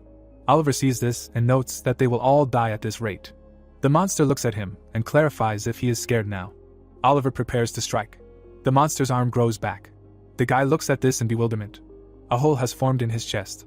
He thinks that he feels a burning pain in his stomach. The monster looks at him and says that it was a good blow, and the guy notices that its voice seems to be moving away from him. The monster blurs before his eyes. Oliver looks up and realizes that death awaits him and that it is approaching. The monster looks at the corpse of his opponent. His watch is stained with blood. The bell rings. The monster looks at this in fear. Oliver grits his teeth and notes that this is such a waste. He rises up on his elbows and screams that using the liquor of life and death here is a waste. He heals himself while the system notifies him of a bottle of reagent number 7, which from a set of 20 bottles has the effect of completely healing the user. Oliver gets up. He helps himself with his hands and understands why that girl is so famous. He holds his stomach in satisfaction and notes that this is very effective. The hole in the guy's body has healed. The monster stunned asks who he even is and calls him a monster, to which the guy retorts that he does not want the monster to call him a monster. Oliver rubs his neck and thinks that he almost died, and luckily it helped him come to his senses, and if he keeps his composure, he can definitely defeat him. The monster stares and screams why he is still alive and that he can't believe it because it is simply impossible. Oliver feels a huge amount of noise and thinks that he just shouldn't be distracted by everything that is happening around him, and that all he needs to do is defeat him, and then the exit will open for people. He opens his mouth and starts talking. Oliver goes on the attack and asks him to die. The monster screams, asking him to wait. The guy frowns. Oliver strikes. The monster screams, asking if he dodged. Oliver realizes that there is no one in front of him and asks if he decided to run away, because if so, then it's bad because he doesn't have time to look for him at all. Clara crosses her arms and asks him not to worry because the exit was just opened, to which he is perplexed. In the background of the monsters, the exit was open. Oliver looks on, stunned, glad that it finally worked out, and wonders if they fulfilled some conditions and that they can finally leave this hell, and all he needs to do now is escape. He looks at the carnage. He looks there in horror. The scene shifts to a full moon. The man in the hat asks how much time they have left, to which the second one replies that it's only 15 minutes. The second one turns around and says that he's wondering if the raid is going well, to which the first one gives a definite yes, because the girl and the rising star went together, and asks him if he thinks that there's something they can worry about. The first one yawns, saying that he should worry about the procedure because it'll be a hassle, and asks them not to come back during his shift. The second one shouts that they're coming, and the first one is unhappy that it's always like this and that they always finish during his shift. Oliver is the first one to leave. Less than 10 people came out of the portal and they ask what happened to them. Oliver carries someone in his arms and notes that it is deep sorrow and that there is no other way to describe it, that a total of 531 people entered the parallel world of the elementary school and only 8 of them survived. The officer runs screaming that he asks to contact headquarters because a request for reinforcements is required. The girl looks at Oliver. He reasons that the people with whom he briefly communicated and remembers them and that they all died as a result. Against the background of the city, someone notes that they returned from the other world. The brunette looks at him and says that if he tells her the names of his comrades, then Death will remember them and the system notifies that the church has been strengthened. Harry is glad that she is here because he added her last time and she finally appeared and continues that believers who smell death can become priests, and that they need to train for a long time to reach this level. Oliver stands silently. He leaves, to which Harry calls him, saying that they have a good story and asks why he is like this. The blonde scratches his cheek and thinks. The plot moves to a brick building. Oliver says that they have arrived and asks him to go in first. Timmy looks at him silently. The guy asks him not to worry and go first. The boy comes in. Oliver slams the door. He looks sullenly. His hand trembled. Oliver frowns and says that he has decided everything. The guy takes the sword. The guy strikes in front of himself, screaming that he will simply forget all this and that he gives up, while the system notifies him that the author is quickly finishing the chapter. The sword fell to the ground, while he continues that the strongest man in the world cares only about himself, which is the 16th chapter, and that it was 100% completed. Harry screams, asking what is happening to him. Oliver points at him and says that he is leaving, to which he asks why he decided so spontaneously, to which he replies that it is as if he himself does not know the answer, because his story is complete shit. The blonde angrily asks again what he said, to which the guy asks if he thinks that all this is interesting, and the author replies that he thinks so, and the guy does not understand what exactly is so interesting in his story. Harry opens his mouth and says that he can ask anyone and they will answer him that this story is interesting and asks him to pull himself together, because he is too immersed in his character, also adding that he needs difficulties in order to develop and not everything should always go smoothly for the main character. Oliver furiously clarifies about difficulties and is not going to call the strengthening of enemies for no reason difficulties and that everyone died, and they escaped are not difficulties either. The author bends his fingers and retorts that Clark did not die, that he took the mad demon and got a new sword and even absorbed the bloodstone and asks what else he needs, to which the guy clarifies who did all this. Harry is furious when he hears that Oliver was just cleaning up the mess he made. The blonde asks him again if he thinks so. Oliver yells in the affirmative and explains that he thought so from the very beginning. The blonde is taken aback and clarifies. Oliver frowns and says that he wants to stop right now and asks to be brought back to reality. The blonde asks if he is serious, to which he gives a clearly affirmative answer. Harry looks at him and asks if he is absolutely sure that he will not regret this, to which the guy does not understand what there is to regret. Oliver angrily replies that he should have asked him something before ruining everything like this, and just asks him to admit it and end this conversation. Harry is angry. He clenches his fists. He is shaking. The author holds out his hand, asking if he thinks that he is the only one who can become the main character of his story, and declares that he does not want to see him here anymore. Oliver is missing. Harry writes on paper and notes that Oliver is an ungrateful jerk and asks if he thinks that his novella wouldn't continue without him. However, he is already finishing the 4th chapter in a row and is going to continue further. The blonde discontentedly states that the guy will regret it when he sees that his novella exists perfectly well without him.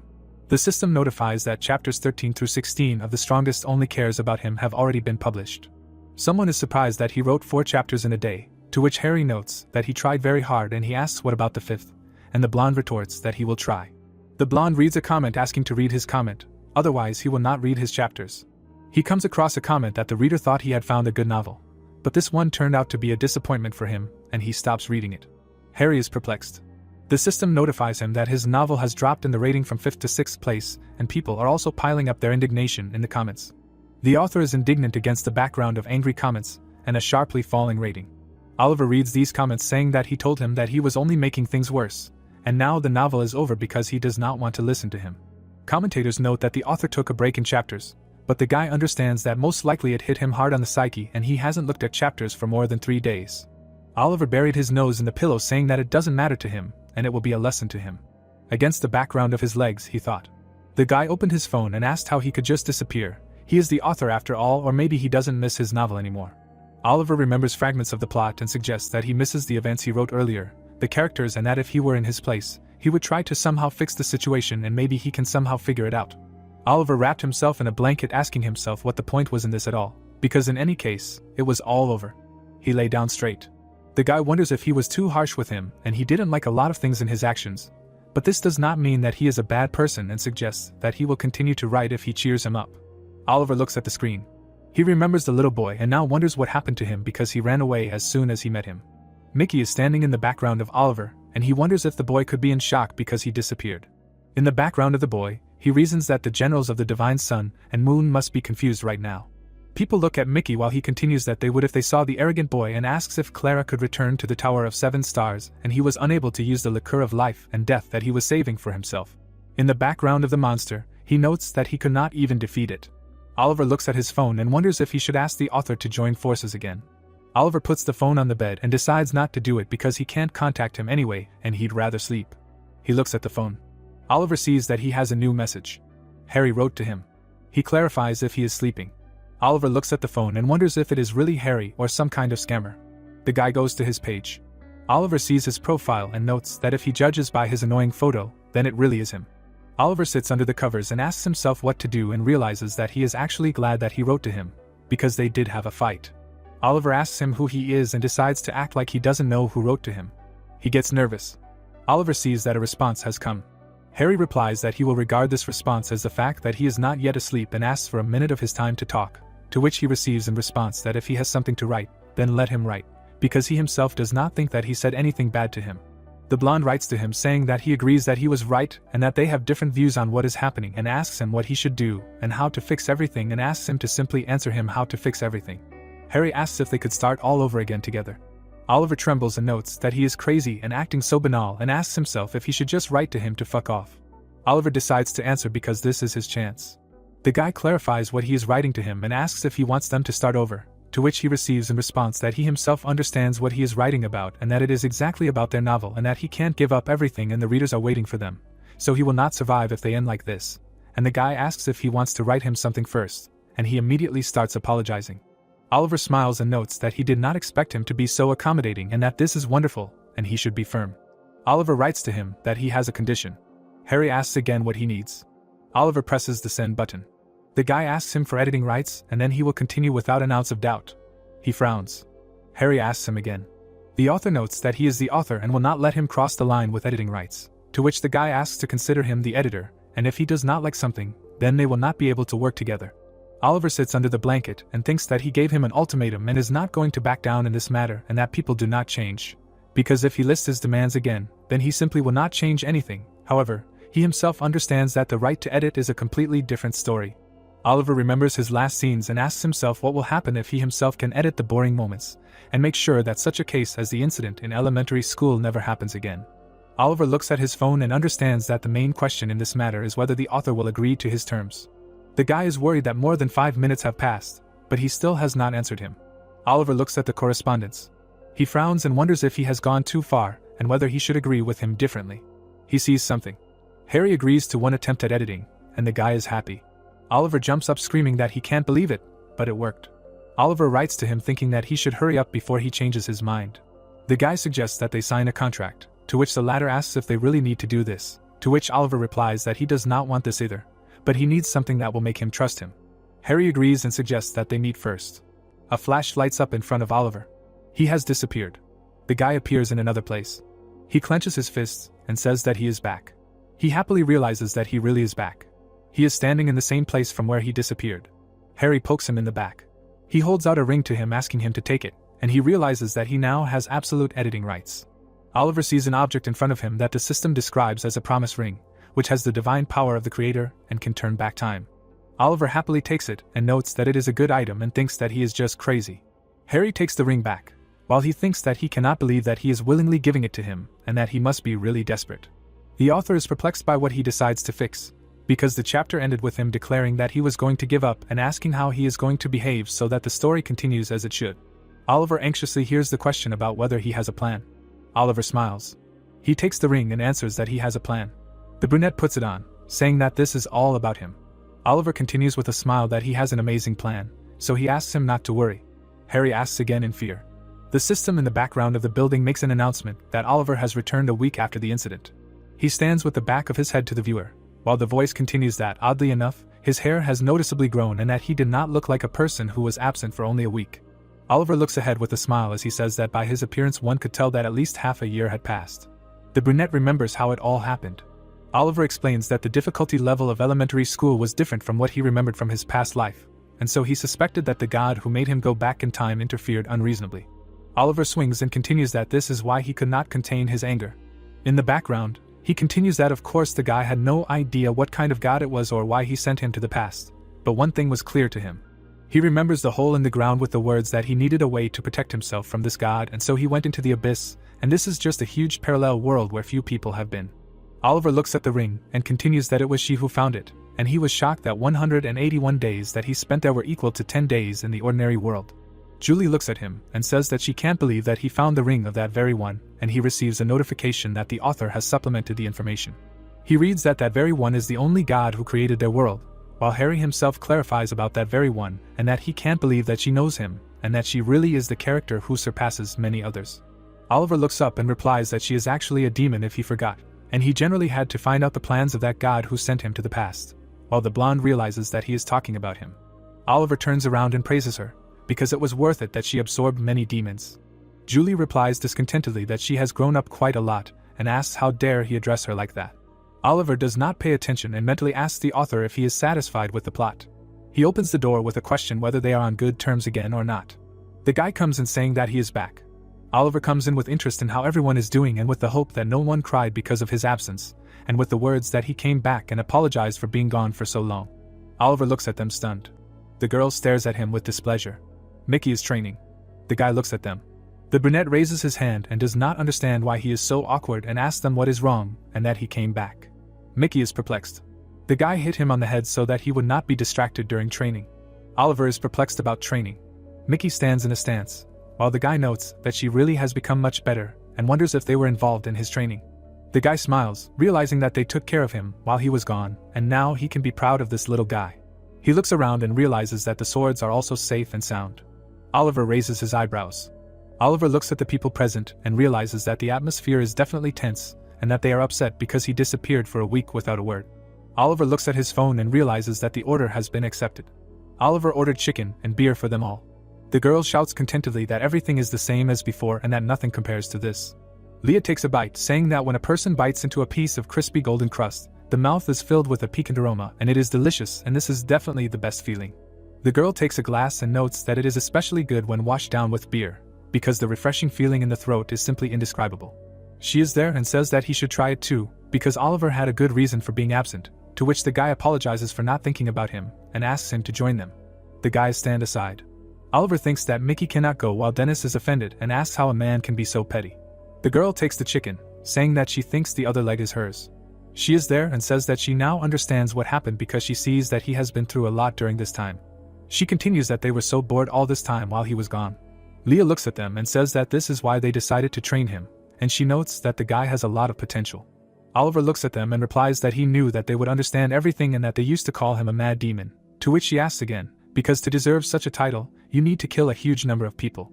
Timmy goes on the attack, while the girl clarifies if he is really that strong, to which he replies that he is more than, because he is with him, his potential grows every day. Oliver exhales and says that if the guy dies he will be upset, because he went through all these difficulties associated with elementary school, just for the sake of getting him, and he needs to make him strong, but he does not understand what exactly. Leah smiles and says that it is incredibly interesting and asks if he is comparable to the mad demon of the Holy Spirit, to which the boy asks again. Harry is stunned and notes that he is the most powerful demon of all. He explains that just like the Orthodox sects have 9 great sects, the unorthodox sects have 10 demon sects, and that the mad demon of the Holy Spirit was a legendary demon who was born in the Sword Mountain sect. Leah frowns and says that he has achieved great success in the Holy Spirit technique and that he was terribly strong and arrogant. Oliver understands with a smile what she means. Oliver asks if they should teach the boy the Holy Spirit technique, to which she replies that it is a secret technique of the Sword Mountain sect and asks how he will be able to master the Holy Spirit technique if he is not from the sect. Oliver thinks that they will succeed, saying that in fact, everything is easier than it seems because he is the main character. Leah looks at him in confusion. She spits beer when she hears that the real name of the Holy Spirit technique is the Azura technique. She asks in horror if this is true and if he was talking about the technique used by the Azura squad from the Heavenly Demon sect. Oliver wipes away the beer and gives a positive answer, explaining that he knows about it very well and that this is a unique technique that has elevated the Heavenly Demon Sect and he would like to pass it on to Mickey. The girl wipes her face and understands what this means. She realizes that the Mountain of Swords is rooted in the Heavenly Demon Sect. The guy puts his hand on his chest, saying that everything is correct and that the Sword Mountain sect from the Central Plane should be at his feet. His system notifies him that the 17th chapter has been completed. Oliver sullenly thinks that the next chapter will be dedicated to the revival of the Heavenly Demon Sect and he will start by capturing the Sword Mountain sect. Harry happily notes that this is so great and interesting and that his main character is the best and that he is glad that he has returned. Oliver decides against the sky that he will prepare. The plot moves to the Central Plains to the sect of the Mountain of Swords. Leaves block the sky. Someone touches the leaf. A man with long hair appears. He looks towards the moon. He is standing on a cliff. Moonlight enveloped the mountain ranges and notifications popped up that the faction of the Mountain of Swords was strengthened. This is a faction that arose due to a special technique used by the Asuras of the Heavenly Demon Sect. Mist hung around the settlement. The leaves of the trees moved from gusts of wind. The girl touched the foliage, after which a message popped up that the main branch of the Mountain of Swords were the Asuras, who swore to obey the descendants of the Heavenly Demons.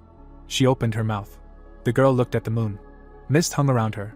Smiling, Oliver said that they say that after the storm comes a calm. It looks great. This is exactly what he imagined. Looking up, the protagonist asked who the girl was, noting that he could say with certainty that she was a beauty. Raising a finger, Harry said that it was a secret. He would have to find out about her himself. He would find out when he got to the Sword Mountain sect. They shook hands and Harry suggested that they try together, and without quarreling. The printer was printing documents. Leah approached Oliver and asked what it was, to which she received the answer that this thing was called a printer. Holding the papers in his hands, the protagonist said that times had changed a lot. Turning around, the protagonist noted that even books were now stored digitally. The first document was written about the Asura technique, after which a notification popped up that this was a weakened version of the divine martial art of the Heavenly Demons, intended for the Asura squad. Having mastered it, a person achieves enlightenment. Leah was shocked when a message appeared, stating that upon reaching enlightenment, a person would be firmly connected to the first heavenly decree of the primordial fire. As Oliver looked through the documents, he thought that this sounded good. It would be easier to take over the Sword Mountain. The protagonist turned his attention to his friend, who addressed him. Leah put her hand on her chest and asked to look at the records, after which the protagonist asked why she needed to do this, since she had already reached the highest level of martial arts. Looking away, the girl admitted that she had a bet with the general of the Divine Moon about who would make the boy stronger. Smirking, Leah said that with the Asur technique, she would be able to defeat him, and Oliver wondered how they could do such childish things at their age. After handing over the papers, the protagonist said that she could take a look. He was sitting in front of the computer. He was flipping through news articles. Oliver was spinning the mouse wheel. The protagonist was watching the articles intently. Looking at the news, he thought that he couldn't act like nothing had happened. The dead wouldn't come back. Oliver frowned. The protagonist clutched the mouse in his hand. He remembered how the monster had attacked him and declared that he would personally kill Tromos. The girl had given him the papers and thanked him for letting her borrow them. Looking at her, the protagonist asked if she was finished yet. Leah, covered in a green aura, claimed to have mastered it in half a day, after which a message popped up that when a person reaches the state of Asur enlightenment, their eyes turn jade green. Oliver looked at her eyes. The dumbfounded protagonist cried out that she should have read it, not mastered it, and Leah asked why he was so greedy and whether he wanted to keep this technique for himself. The protagonist, with his mouth open in surprise, replied that it was not that. The angry girl asked him not to lie to him, and not to be angry with her. The confused protagonist grabbed his head. Leah stood in front of him, and said that if he was so upset, then he should not have given it to her.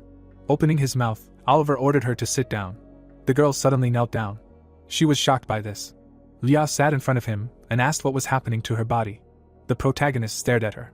She started picking her nose after his order. The girl was shocked. The guys turned their attention to Leah, who was screaming loudly. She started to pull her finger to her mouth, after Oliver's request. The girl opened her mouth wide. The protagonist closed his eyes. Looking at the frightened Leah, the protagonist asked her to stop. Lowering her head, his girlfriend thanked him and asked what it was. Standing above her, Oliver said that there is a limitation on those who have mastered the Asur technique. She has no choice but to obey the first heavenly decree of the original fire. Frightened Leah asked how this was possible, after which the protagonist said that this limitation was created personally by the great heavenly demon, so he does not know how to remove it. Sitting on the floor, Leah thought if she releases all the internal energy of her body and completely gets rid of the energy she received due to the Asur technique.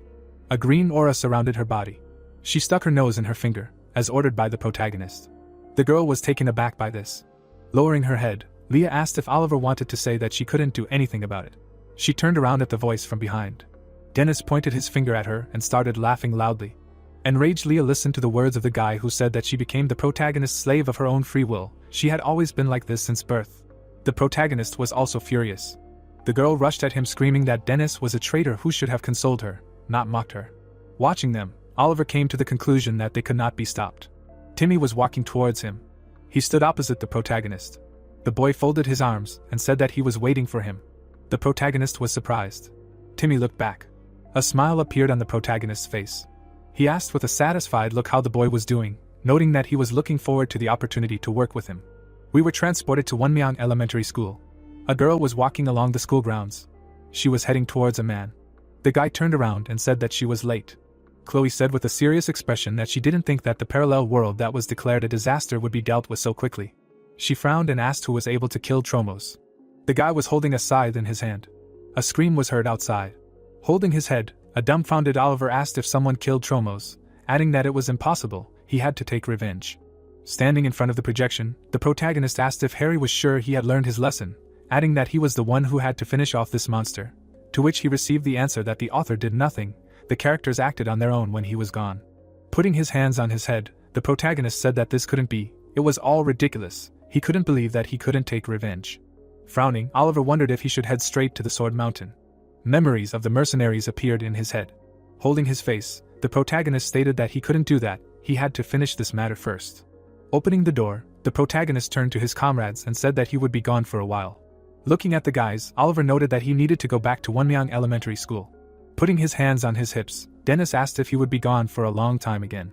Turning around, the protagonist replied that it wasn't like that, he would be back soon, they had to take care of Timmy while he was gone. Furious, Harry asked if he was going to go back there after all their plans for the Central Plains, adding that Tromos had already been killed, going back there would just make half a chapter into a filler, to which Oliver replied that since he couldn't kill Tromos, he should at least get the reward that dropped after killing him.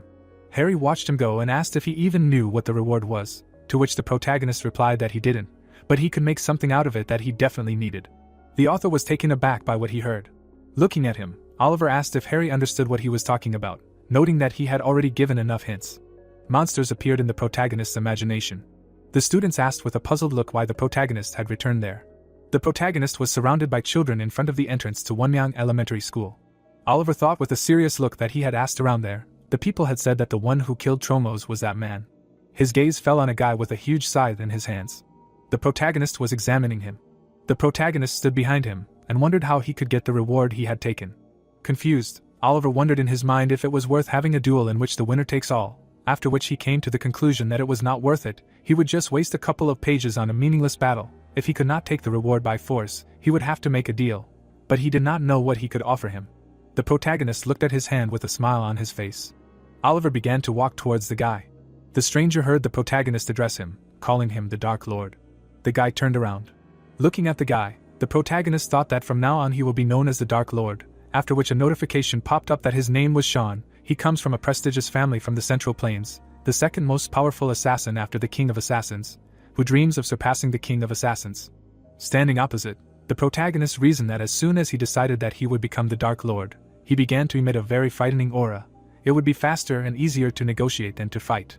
The protagonist frowned when the crowd around him began to shout that he spoke to Sean. He was the first to speak to the Dark Lord. Smiling, the protagonist thought that there would be no battle, because he had something that he really needed. Looking at Sean, Oliver asked if he could talk to him. A red aura surrounded the school. The protagonist stood opposite the Dark Lord. He asked with a serious look if Sean wanted to surpass the King of Assassins. The guy looked at him silently. The protagonist showed him the ring and told him that it hides all the sense of the wearer. The Dark Lord was taken aback by what he saw.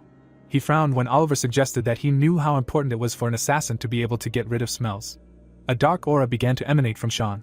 Looking at him, the protagonist thought that he had a terrifying tenacity and bloodlust. However, both were not directed at him.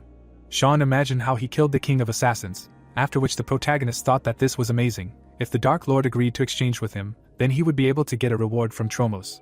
He was taken aback when Sean turned to him.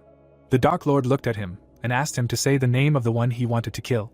Shocked, Sean said that he would help him. The protagonist was surprised by what he heard.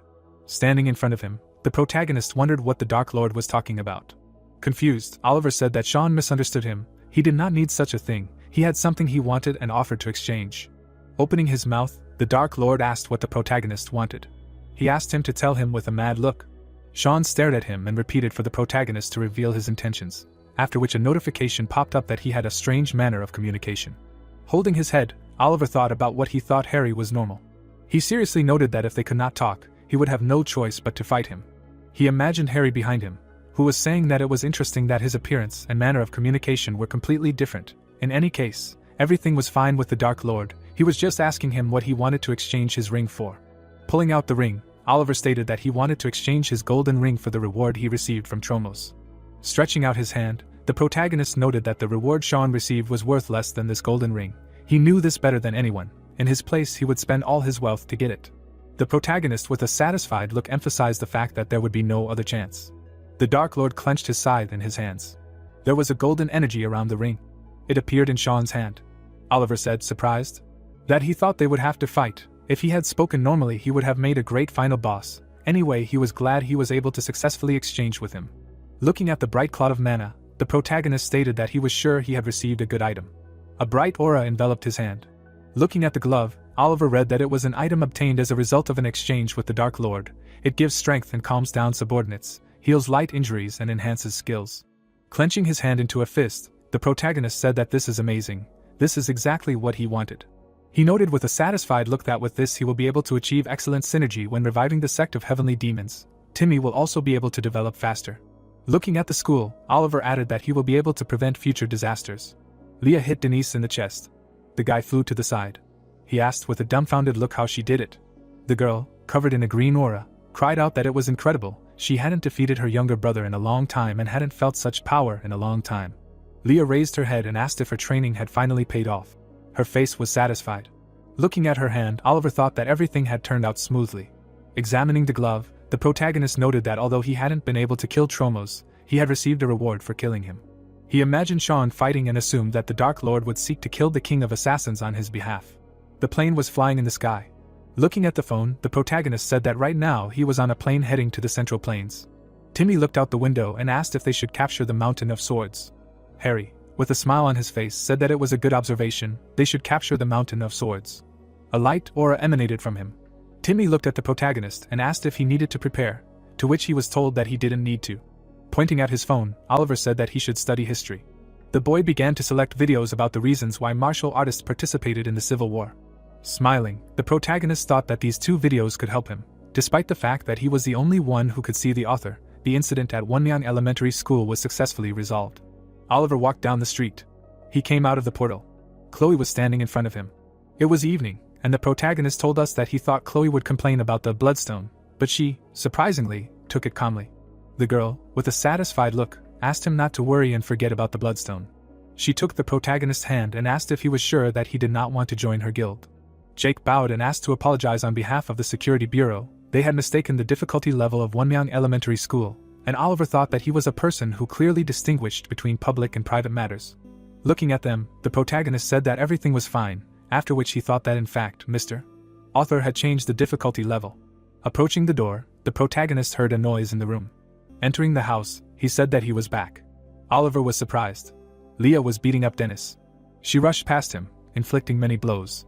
The dumbfounded guy cried out that this was complete nonsense. It was impossible to suddenly surpass your limits. Leah laughed with a mad look and noted that she said that dedication to training is very important. She rushed into battle. Folding his arms, Timmy wished the protagonist a welcome home. Pointing his finger at the guys, the protagonist clarified what was going on with them. Watching the fight, the boy told him that they were initially equal, so their battles always ended in a draw. But a few hours ago, the Sun General suddenly began to gain the upper hand over the Moon General. Looking at Leah, Timmy noticed that the Sun General claimed that she had surpassed her limits due to her perseverance. But the Moon General refused to admit it, and this battle had been going on for some time. Dennis's face was angry. Timmy stood next to him and said that he did not know the details, but the fact was that the Sun General had become stronger. The boy choked on his water. He pointed his finger at Leah and cried out that he knew it. She had become Oliver's slave. It was only logical that Rad should receive advantages thanks to his master. The girl was furious.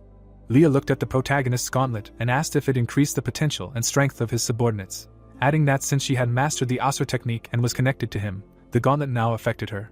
Dennis cried out with a satisfied expression that he knew it. He pointed his finger at her and cried out that Leah said it was because of her tenacity. Lowering her head, the girl asked if it was true that she had surpassed her limits in any case, to which she received a positive answer. The guy frowned at the words that she was stronger than the General of the Moon. Leah pointed her finger at him and said that that was all that mattered. The fact was that she was stronger than him. The furious girl emphasized that it would always be like that, because he would never agree to be tied to Oliver. He had no choice but to accept that she was stronger than him. Dennis was taken aback by this. Turning around, he addressed the protagonist. Pointing at himself, he declared that he would also master the Asur technique. The dumbfounded protagonist continued to listen to their argument. He covered Timmy's ears and told us that this is how they both became connected to him because of the Asur technique, and finally, before leaving, he told them something like an order. As he left the room, Oliver ordered them to guard the shelter while they were gone. The boys shouted in unison that they accepted his order. They lowered their heads. Smiling, the protagonist noted that they would see each other later. Sitting in a chair, the protagonist said that this is why he was heading to the Central Plains in comfort. Harry looked at him and clarified what he thought of the new chapter. He raised a finger and noted that he was talking about the Mountain of Swords. Since it was equal to an entire country, he created strong masters. The author imagined a mountain range and said that there were 8 mountain peaks called the 8 Peaks of the Mountain of Swords. Each peak had its own master, and each of them had an army, and there was the Lord of the Mountain of Swords who controlled everyone. Harry imagined how the man controlled people. He imagined the girl standing on the water and added that he had a daughter who was his heir. Closing his eyes, the author emphasized that the details would remain a secret for now, but he was sure he would like it. Standing in front of him, Harry asked if Oliver would complain that it was too difficult, to which he received the answer that it was not. While Timmy was watching the video, the protagonist explained that Wonmyang Elementary School was difficult for no reason, but the Mountain of Swords naturally appeared in the history of the Central Plains. In addition, the Mountain of Swords is associated with the Asuras of the Heavenly Demon Sect. Timmy looked at the frame with the mountains. Closing his eyes, the protagonist stated that therefore they were all his subordinates. The stronger they were, the better for him. It would be unpleasant if they received him too warmly. Harry put on his glasses. The plane flew in the sky and a message popped up saying that the 19th chapter was 100% complete. A light fog surrounded the mountains. The building stood under the night sky. The Overlord looked at the mountain scenery. The guy lowered his head and addressed him, and then said that the Eastern Dragon Oliver had arrived. The man continued to admire the scenery. He turned his head slightly and ordered to get ready. The evening sky surrounded the Central Plains. Laughter was heard in one of the areas of the Sword Mountain. The guys clinked glasses. The guy's face was happy. He noted with a satisfied look that this battle was very difficult. If not for his brother, they would have died. The man sat at the table and said that it was all thanks to their cooperation. They were all great. It rarely happens that an entire team can survive on the southern front and achieve such success. After which Bill, the eldest brother of the Sword Mountain sect, was introduced to us. The guys cried out with delight that they were finally returning home after 6 months. They should enjoy life before returning back. The guy watched them with a calm look.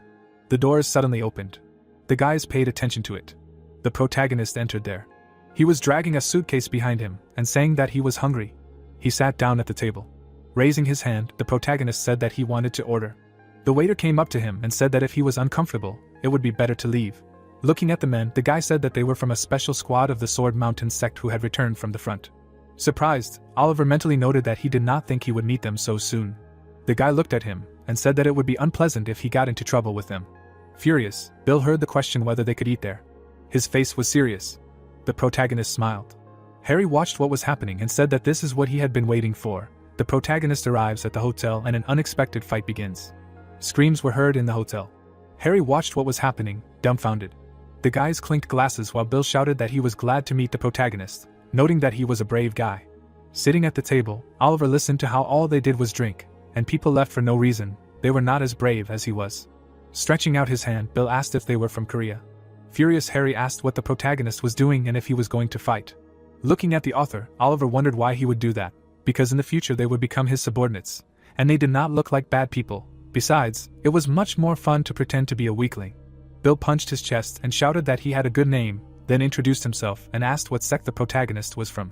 The protagonist replied with a satisfied look that there was no need to be so formal with him. He was lucky enough to inherit the technique of the unchanging 7 sword strikes. The man was shocked by what he heard. He slammed his hand on the table and loudly asked if he meant the technique that was passed on to only one person in the sect, adding that Oliver was an incredible person. It was a great honor for him to meet him. He welcomed him to the Mountain of Swords. Harry stood next to the waiter and watched them. Closing his eyes, he noted that he was sorry, but it was not bad. In any case, they needed an excuse to get there. His face was displeased. The author, with a mad look, clarified whether Oliver thought he would say that. A scream was heard in the room that he could not resist and wanted a fight in the hotel. Bill looked at Timmy and asked if his little friend was always so quiet. Hugging the boy, the protagonist said that he did not yet know the local language, and the man said that then it would be very difficult for him there, after which he clarified what brought him to the Mountain of Swords. The protagonist, with a satisfied look, said that he had one business with the boss. The people entered the inn. The guy, with a satisfied look, noted that Bill was there. The man frowned. Turning around, the stranger said that Bill should have reported immediately as soon as he returned. Crossing his arms, he asked if it was necessary to make his younger brother look for him, after which the plot introduced us to Mike, the greatest disciple of the Mountain of Swords, who surpassed his older brother Bill and took a high position. He clarified with a displeased look when Bill returned. The embittered man replied that they had not seen each other for a long time and he was going to contact him. Enraged Mike said that he asked him when he returned. Bill lowered his head and replied that he arrived yesterday, after which the protagonist thought that the older brother was good, but not very competent. The guy suddenly looked surprised while the protagonist reasoned that the younger brother was skilled, but arrogant. Oliver's face was puzzled. Timmy frowned. The guy laughed and cried out that he never thought that Bill communicated with people like the protagonist. It was really something. Turning around, the protagonist sighed. While Mike was laughing, the protagonist cried out for him to shut up. The guys at the table were taken aback by this. The dumbfounded guy asked again. Annoyed, Oliver suggested that someone lost their dog, after which he thought that Mike dared to disrespect him and Timmy, he would teach him a lesson. Raising his quill, Harry cried out that this is what he had been waiting for. Mike and the protagonist locked eyes. Mike pointed his sword towards the protagonist and introduced himself. Standing surrounded by his hangers-on, he declared that he was the best disciple of the Sword Mountain and the strongest among the 8 peaks. A secondary character said that the hero had insulted him, and he wondered why the stranger was so bold. While the antagonist shouted asking what sect and what the name of the young reincarnated man was, he stood up and replied that he came from Korea. The protagonist, putting his hand behind his head, introduced himself as Oliver. The best representative of the famous school mentally said his name with shock on his face. Exclaiming to himself that wasn't he the one the master was talking about, he remembered the long-haired man who claimed that the Eastern Dragon Oliver had arrived in the country. The characters exchanged surprise that if it was Oliver, then they would no longer be able to quietly take him down, and now everything had become more complicated. Mike looked at the protagonist with tension, and thought that he did not know if he could win. He glanced at his brother, and thought that perhaps his elder knew everything and was just watching. However, seeing the big guy's confused face, the younger one thought that it was impossible, because he was not that smart. While the characters were perplexedly trying to understand what was happening, Mike continued his thought, thinking that his relative had not appeared for 6 months and had no idea about their master's plans and who Oliver was. Still holding the sword at arm's length, the first disciple of the clan took a break. Taking the sword aside, the antagonist ordered to close the door and called the military. With a brave cry, the order was carried out. Looking at the opponent, the hero asked if he wanted to fight, to which the opponent declared his awareness of the protagonist's identity, and reminded him of the insult to the greatest disciple of the Mountain of Swords. Grimly stretching out the sword, he reminded that the incident occurred on their territory. Putting his hand on the boy's head, the hero denies guilt, declaring that he was the first to insult his student. The opponent asks again, emphasizing the word student. Timmy raised his head at the opponent's speech. He asked if the hero could prove that the guy was his student, and not Durka's rat. Mike, standing at the door, noted that if this was true, then the hero's protege must master martial arts, and they would prove their case using the laws of the martial arts world. The villain grinned, thinking about his indifference to the fact of Timmy's apprenticeship. He was going to play with him a little, and then kill him. The antagonist vividly imagined the lifeless corpse of a person close to Oliver. He thought about the rage of the Eastern Dragon who lost his student. Fantasizing about the chaos that the celebrity would cause, he painted a picture of the enraged protagonist. In his thoughts, where he stands over the defeated enemy, his plan was crowned with success, the arrest of the protagonist and his delivery to the Mountain of Swords, thus killing 2 birds with 1 stone.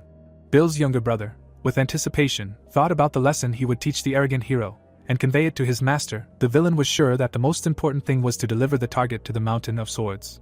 At this time, Timmy calmly talked with the master about not understanding what their opponents were talking about, and assumed that the situation was not the best, which Oliver confirmed, saying that this pompous turkey looked down on them, and asked if he would answer, because his teachers were insulted. The young student was calm when he began to speak about his duty. With a sharp sound, his fist met his palm when the guy finished the sentence in which he expressed a strong desire to teach his opponent a good lesson, to tear him apart. With a slight fear on his face, the hero thought that it was not for nothing that his student was called a mad demon, because he had such a murderous aura, and said out loud that he should not create too many problems with the phrase and added that it would not be easy to deal with them. The faces of his protégés' opponents were serious. Imagining the confident Timmy against the backdrop of his mentors, he thought that no matter how much skill his student had acquired, he was a newbie with no real combat experience.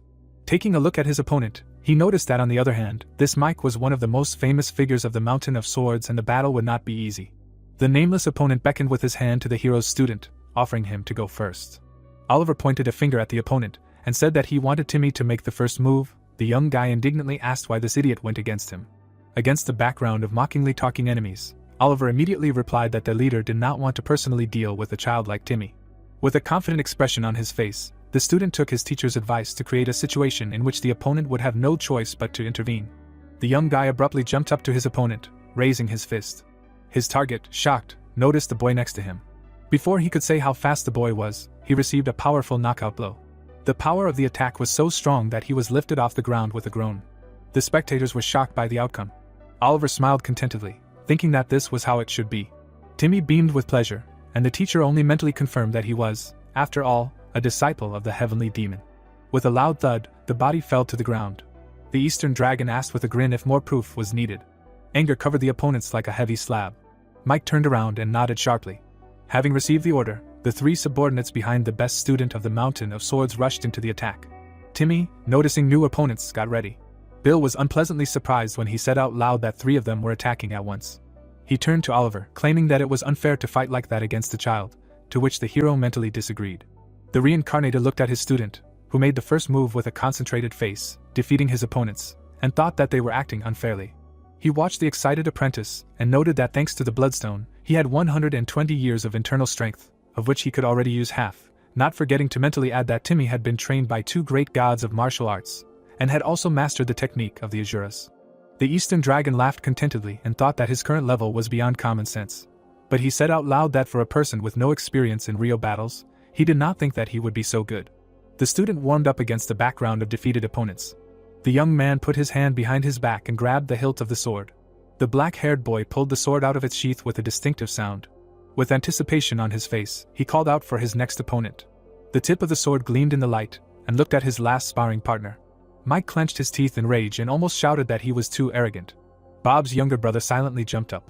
He managed to react and reflect Timmy's unexpected attack. With a wild expression on his face, he shouted for Timmy to consider himself dead. With a cheeky smile, the Eastern Dragon's apprentice raised his sword and exclaimed that he would tear Mike apart. Under the sounds of battle, Bob froze with shock on his face. He turned his stunned gaze to the satisfied Oliver. Without changing the expression of surprise on his face, he asked how this was possible. The cry of amazement sounded against the backdrop of a fierce battle. With a muffled scream, Mike fought off his opponent. Timmy's series of attacks smashed objects on their way to his enemy. During the fight, a slight, satisfied smile did not leave his face. The sword whistled towards Mike. With incredible effort, Bob's younger brother managed to dodge. Blood spurted from a light cut left on his cheek. Mentally screaming that he was not going to accept the fact that the strength of an insignificant brat of an Eastern Dragon was on the same level as him, he raised his sword. With force, his foot hit the ground. With a scream not to make him laugh, Mike used the Form 3 linking spirit technique on the frozen Timmy. Bob, opening his mouth in surprise, said that his brother was using this technique. Snorting skeptically, Oliver's student ducked. Suddenly, he went on the attack with the Form 3 Azura technique. Bob silently jumped up in surprise. Mike was unpleasantly surprised by his opponent's technique. The swords collided with force, creating an explosion that sent him flying. The best disciple of the Sword Mountain ducked, dampened the inertia, and thought that he had imagined it. He froze in amazement, and thought that his opponent's technique was similar to the third form of the Binding Spirit. Timmy appeared in the air with his sword raised. He attacked his opponent, and said that he dared to insult his master. The blade whistled as it cut through the air. In Timmy's memory, the wooden swords clashed with a clatter. Dennis smiled and said what a great guy he was. The disciple looked contentedly at the god of martial arts, who praised him for already blocking attacks, and his progress was visible every day. The deity looked at the proud young man. Dennis said that he didn't think Timmy was such a person, to which he perked up and asked what he meant. The powerful cultivator thoughtfully recalled, saying out loud that when he first met the boy, he was the most rude and boorish person he had ever seen, to which the child awkwardly remained silent. The boy hesitantly nodded at the words of the interlocutor that he was surprised by his diligent training. Timmy barely audibly muttered that it was the first time and received a questioning cry in response. In his memories, he was alone and did not even know his parents. With a slight pause, he thought about the only thing he knew in his childhood. A picture of a terrible experiment on him flashed before him. These were the hellish days he spent in Diarch's laboratory. He thought that he did not want to be born in Incheon, and remembering his embittered face, he added that he did not intend to become a test subject of a villain. His desperate face flashed in his memory. The world for him was only a faceless enemy in human figures, a place of contempt and hatred. The dark memories were replaced by something bright, something different. In his eyes was a picture of Oliver offering to go with him. Memory showed the Eastern Dragon offering revenge. It painted pictures of him saying that he was impressed with Timmy, and how in response he heard bickering so that he would not touch his hair. The student of the Eastern Dragon recalls the image of the hero who helped him put on the helmet. The image of the master's help was imprinted in his head.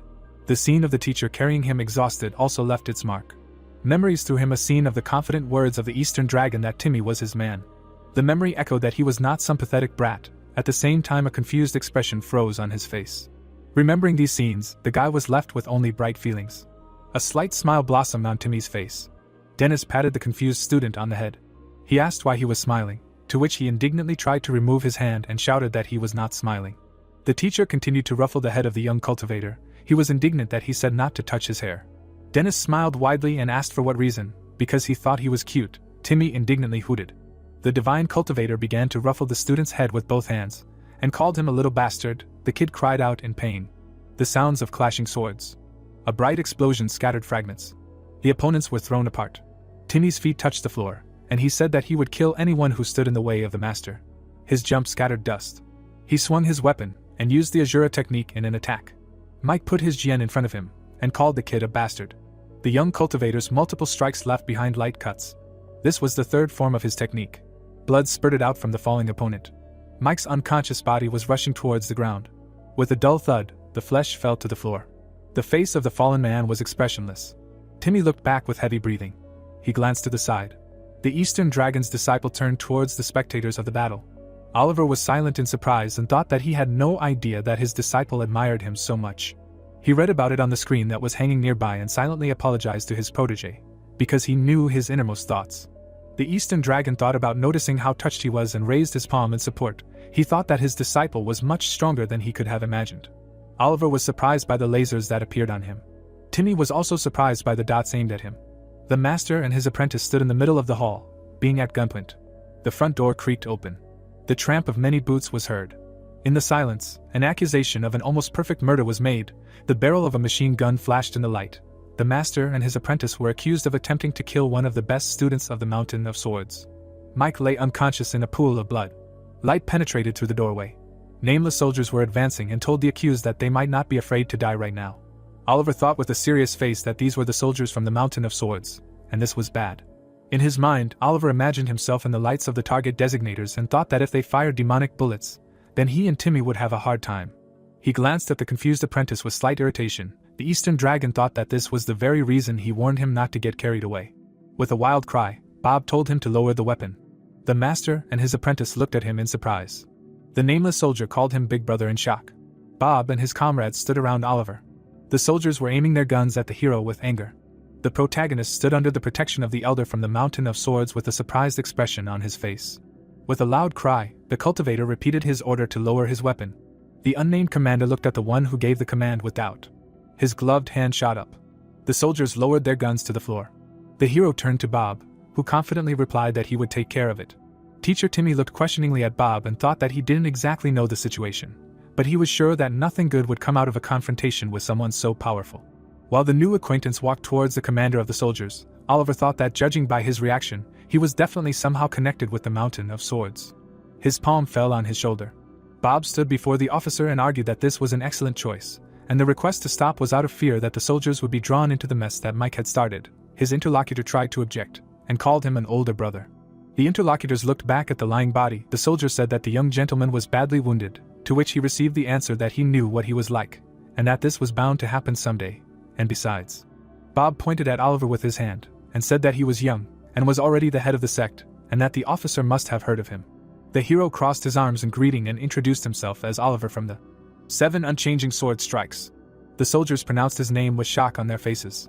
The officer turned to the hero with surprise, and called him the very Oliver who was called the Eastern Dragon, which the protagonist confirmed. The commander decisively turned to his older brother. Bob stood with a questioning expression on his face. The thug in the headphones shouted that he was in shock. He sat with the reincarnator and his student in the helicopter, and said that he knew about the hero's unusualness, but did not suspect that he was the one the master was looking for. The man considered it incredible that they met at the hotel. The aircraft was overcoming the mountains, when Oliver replied that he was also amazed.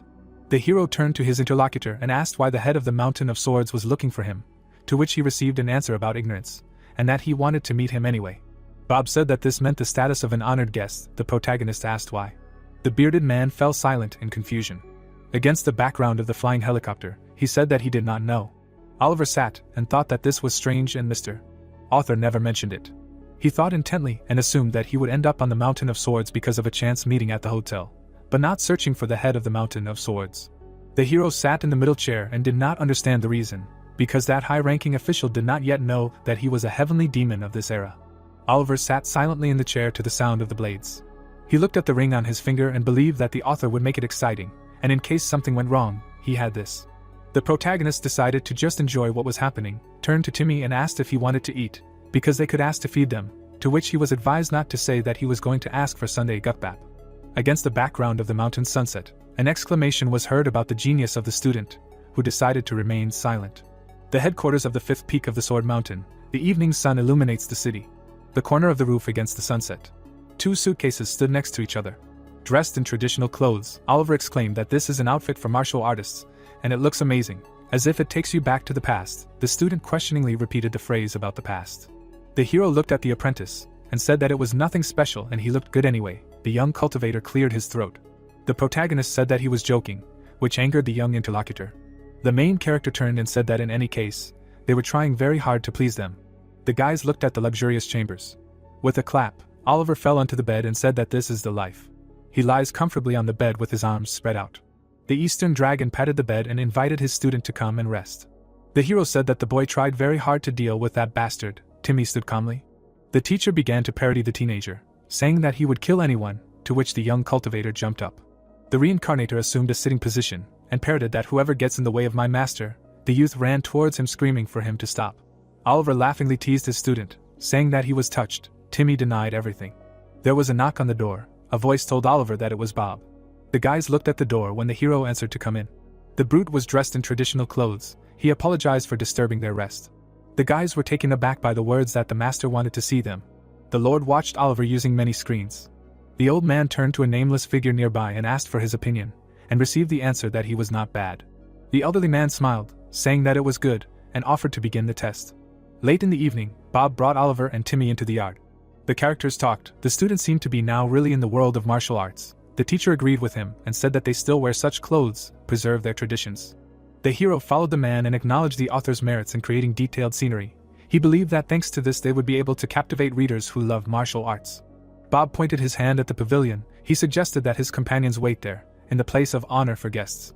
The characters were standing outside the pavilion when the elder brother of the Mountain of Swords suggested that since Oliver was the head of the sect, the master was trying to show due respect. The hero confirmed and laughed politely. He motioned for them to enter. The big guy said that he would leave them to wait for the master inside, and that he would definitely come to them. Lanterns illuminated the luxuriously decorated room. The other rooms in the pavilion were empty.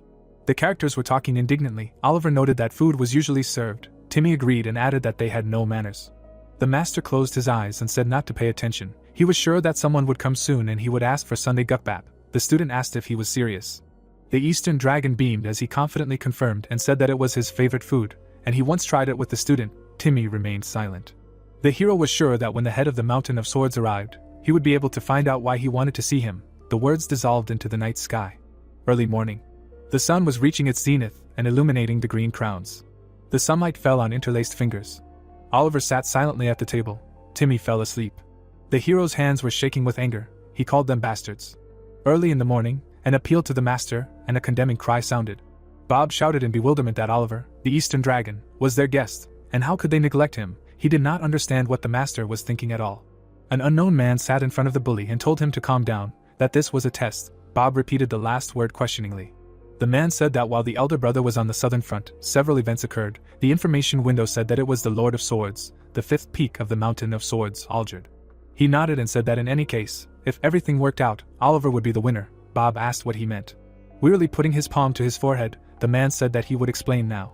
The words about this test hung in the silence of dawn. Oliver looked at the translucent screen in shock, thinking that this was it. He brushed away the illusion and thought to himself how terrible it was and how well thought out. Mr. Author. The sun was shining on the back of the thoughtful hero. He could not understand what was happening. He assumed that this was a test. Timmy was sleeping on the table, while the hero stood and thought about how they showed disrespect to him, and he could not do anything, because they did not know who he was yet. The vein in the protagonist's temple swelled from thoughts of how infuriating it was and how they dared to show disrespect to him. Thinking that this would not work and he must carefully prepare himself to dominate the mountain of the sword, he called Julie. With a whistle, a spirit began to appear near Oliver, screaming about how impudent he was. She hung near the hero and screamed that he had completely forgotten about her. The Eastern Dragon calmly replied that she was hungry and apologized, saying that she had already reached the age when she needed to eat a lot. She called him an impudent brat and tried to beat him. The hero quietly suggested not to waste her energy, because she still could not harm him. Oliver looked at the angry Julie and asked her about hunger. With a scream she said how he dared to think that she was a pig or something like that. After the hero's words about her feelings, the demon froze. The protagonist put his hands on his side and ominously said that this was Yin energy. A strange sound in the cave. A creepy creature with many eyes. Julia asked in surprise if it was underground. A tunnel of flesh of a terrible monster stretched into the distance. Against the backdrop of the majestic buildings, Oliver spoke of how the Mountain of Swords looked rather luxurious. But in reality it was a gigantic unorthodox cult that had been built on a mountain of corpses. The interlocutors looked down. The protagonist asked if she sensed the countless vengeful spirits in the underground cavern, to which he was told that it was nothing compared to where she came from, but there were still many of them. He thought that there was no way she would just agree with him, and with a smile said that in any case, he needed her to do something for him. He pointed his finger down, and the spirit asked if she should get rid of them. The words that she was mistaken hit her like a hammer. The protagonist raised his finger up and said that evil spirits were not the only creatures that resided there, and that there was a legendary figure of the Mountain of Swords who had achieved Azura enlightenment. He looked at the spirit, and continued that someone who had achieved the mythical level also resided there, and his name was Aaron. The old man's image stood amidst the aura of power. The information window said that Aaron was the grandfather of the current head of Sword Mountain. Another sheet above the cultivator's head said that he had reached the aura of enlightenment of the Azura and the mystic level, but he could not cope with his power and became a man. It was said that he settled in an underground cave, but people believed that he was missing. The hero thought that if Aaron was on his side, he would deal with everything that could happen in Sword Mountain. His imagination drew him a powerful aura of the old man next to him. Oliver casually moved his hand away, and said to bring Aaron to him in 2 days, and as payment she could eat as many evil spirits as she wanted. Julia crossed her arms, snorted and replied that it was better than hanging around in his head and that it would be interesting to meet such a strong person. The protagonist stood with his back to the question that was asked. She asked why he lived in an underground cave, to which the hero said that she would find out when she got there, and that he would not be that difficult to deal with. Pointing a finger at his temple, Oliver said that she would just have to solve his problem. Timmy was sleeping on the table in the rays of light. The Eastern Dragon stroked his apprentice on the back. He sleepily opened his eyes. With a sharp sigh, the apprentice woke up. He jumped up from the table with a scream. Against the background of the early morning, the teenager's screams were heard about the fact that it was already morning, and how long ago he fell asleep. The hero looked at his protege and said that everything was fine and that he was just tired from his first battle. Timmy asked about what happened, about the head of the Sword Mountain clan. The protagonist said that he never showed up, to which the apprentice questioningly clarified what he was talking about. Oliver turned away from the apprentice, saying that they needed to go, and they should find out from them what was going on. The Eastern Dragon opened the pavilion doors with a bang. He focused his gaze with a stern expression. The character asked the group of people standing in front of them what all this meant. Oliver turned to Bob, who simply closed his eyes. Algierd folded his hands in greeting and said that he was pleased to meet the Eastern Dragon. He introduced himself as Algierd, the head of the Fifth Peak. The hero, without changing his expression, threw out his apologies and that he was not in the mood to make acquaintances. He said that he needed to figure out why they made them wait last night. The man turned away with an offer to follow him, and said that he would explain everything. The master and his apprentice followed him sullenly. The protagonist thought that he might have to play along until Julia returned. Algierd turned around abruptly. Oliver noticed this and jumped up. The man hit the dodging cultivator with all his might. The hero and Timmy jumped back in shock. The opponent with a gloomy face noticed that the Eastern Dragon was quite nimble. He looked away and suggested trying this. The blade left the scabbard with a characteristic sound. With a cry, it struck towards the protagonist's neck. Oliver dodged with an irritated face and thoughts about what the hell was going on. The explosion scattered fragments around. Algierd tiredly put his palm to his forehead, asking to allow him to briefly explain. He sat with a gloomy face, and said that this was a test. Bob was silent in amazement. The man looked at his older brother, and said that this was to find a son-in-law for the master. Oliver held the blade with his bare hand and asked what his opponent was going to do. The man froze in shock, and thought about the fact that the hero blocked his attack with his bare hand. Aldred freed the sword and jumped back. The Eastern Dragon turned to the student. With an order not to approach, he replied that he understood. The sheath with the sword flies towards the protagonist. The hero calmly caught the blade with one hand. The opponent extended his hand and said to take the sword and fight him, claiming that he would soon find out the reason for their duel. Oliver looked at the opponent and assumed that this was some kind of test. He raised the sword with a whistle and said that shouldn't he fight an opponent who is stronger than him. The character's words about the illogicality of the subject being stronger than the examiner angered Aldred. He muttered about how dare he. The man raised the sword in front of himself, saying that he was going to be softer with him. He rushed into the attack, shouting that the hero's arrogance had crossed all boundaries. The duelists crossed blades with sparks. Oliver dodged a wide swing of the opponent. The man stamped his foot with force and hit the opponent. From the power of the blow, the hero was lifted off the ground. Aldred suddenly appeared behind the protagonist. The Eastern Dragon spun around and blocked the blow, the blades sparking where they touched. Bob screamed that he couldn't believe it. The duelists were moving very fast. He exclaimed in amazement that Oliver was on the same level as Master Aldred. He noted that he knew about the hero's strength, but he didn't expect it to be that great. Sparks from the blow illuminated the man's face. He thought about the feeling of déjà vu that had arisen in him. He thought about what he felt when the kid fought Mikey. He reasoned that their technique was similar to the technique of the binding spirit of the Mountain of Swords. The blows were delivered one after another. Sparks flew. Aldred concentrated on the fact that he was not paranoid, and this was a little different. The two fought with the clanking of gems. The man held firm and thought that Oliver definitely used the technique of the binding spirit. He decided that the hero should not become the son-in-law of the master. The head of the fifth peak loudly called the opponent a pathetic thief and used the technique of the net of 6 intersecting swords. Aldred indignantly asked where the protagonist stole and learned the technique of the binding spirit. He demanded an answer. Bob opened his mouth in shock, and thought that this was the last move of the technique of intertwining swords. He mentally shouted that he must stop him. A powerful technique was approaching the hero. Oliver with a calm face said that again. His opponent does not know anything, so he does not blame him for thinking that he stole their technique. The character smirked and said that today he is magnanimous, and will show him some of the real techniques. A net of cuts appeared in front of him. It was the technique of the uprising of 6 demons. It destroyed the opponent's technique. Bob did not move, stunned. Aldred stood in shock, and thought that his opponent destroyed the energy of the sword. The man's eyes were wide open, thinking about his technique.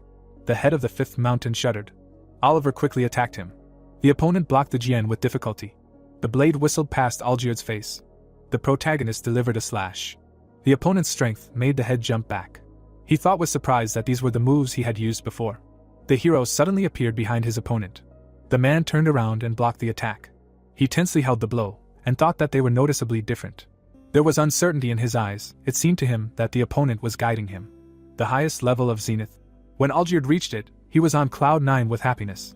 However, the happiness did not last long. For 10 years, he was unable to overcome this level. The swords lay useless on the floor. He had reached his limit. Despite the fact that he trained every day, he felt like an invisible wall was blocking his path.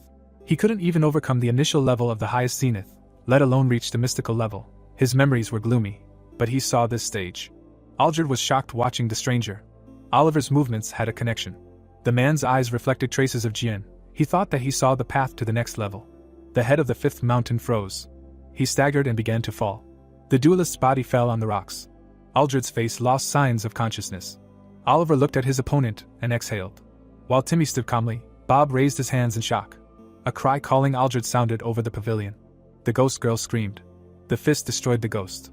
Julie, stretching out her hand, sucked in the ghost's aura.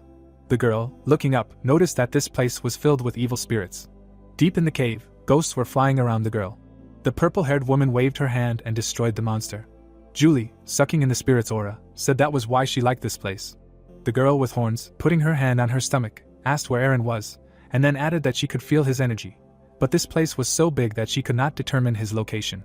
The purple-haired woman, putting her hands on her waist, noted that this cave teeming with spirits was too big. Julie, walking around the ghosts, announced that she would rather move on and added that, in any case, there was something to eat here. The scene with the stone cave appeared. The huge wooden house was illuminated by the sun.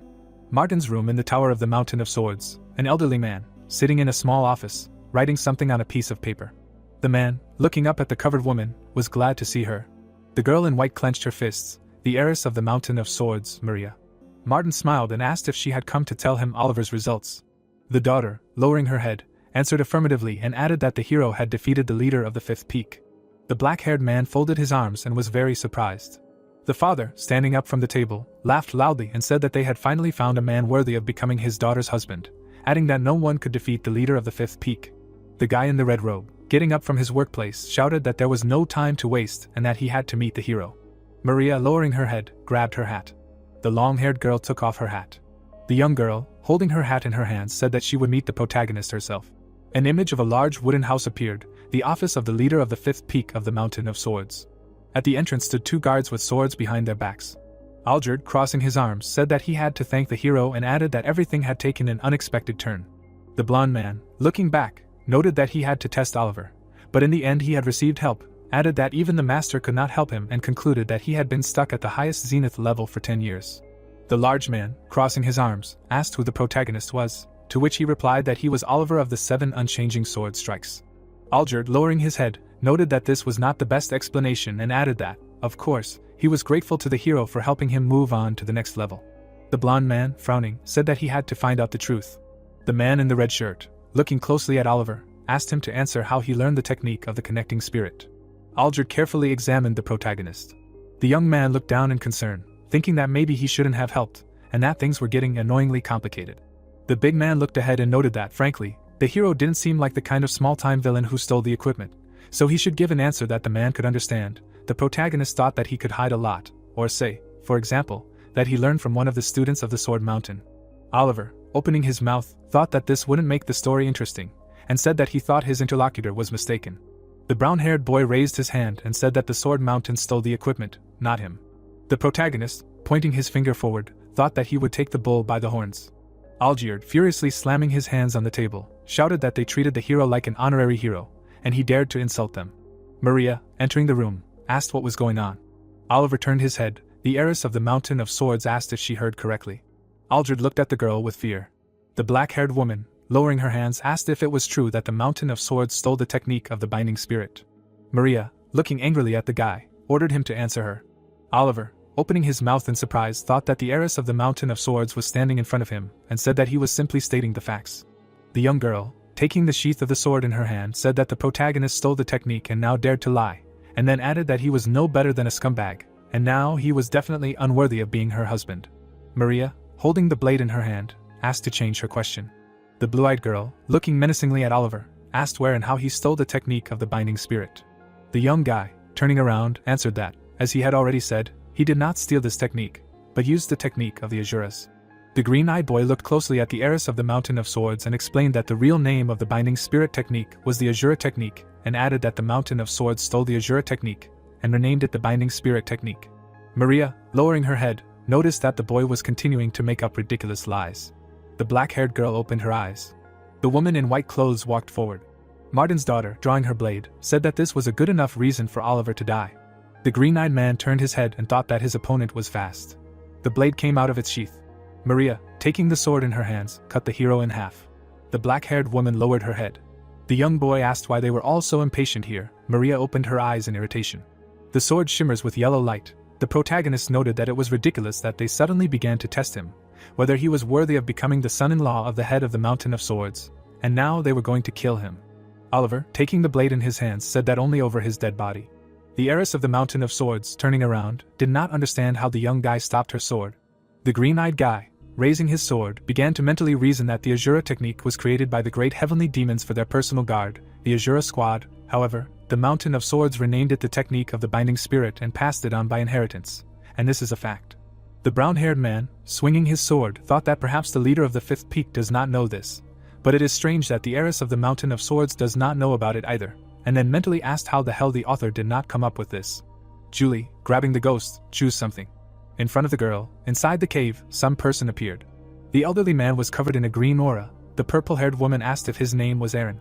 The old man, turning his head, asked the girl who she was and noted that he had never met her before, to which she was surprised that he could see her. The gray-haired man smiled and asked how he could not see when the woman was emitting such strong demonic energy, and then remarked that it was strange that she was a female demon who was neither dead nor alive. Julie crossed her arms and said that she did not want to waste time arguing with the old man, so she would ignore his arrogant insults, and added that in any case, she was glad that they could talk. The purple-haired woman put her hand on her chest and stated her name, and that she was the daughter of the minstrel demon empress, and then asked if she understood correctly that her interlocutor was Aaron from the Mountain of Swords. Julie said that the man needed to come with her, to which he turned around and said that he refused and that he did not intend to leave this place. The demon, looking down, said that she did not care about his opinion and that she had to lead him out of here.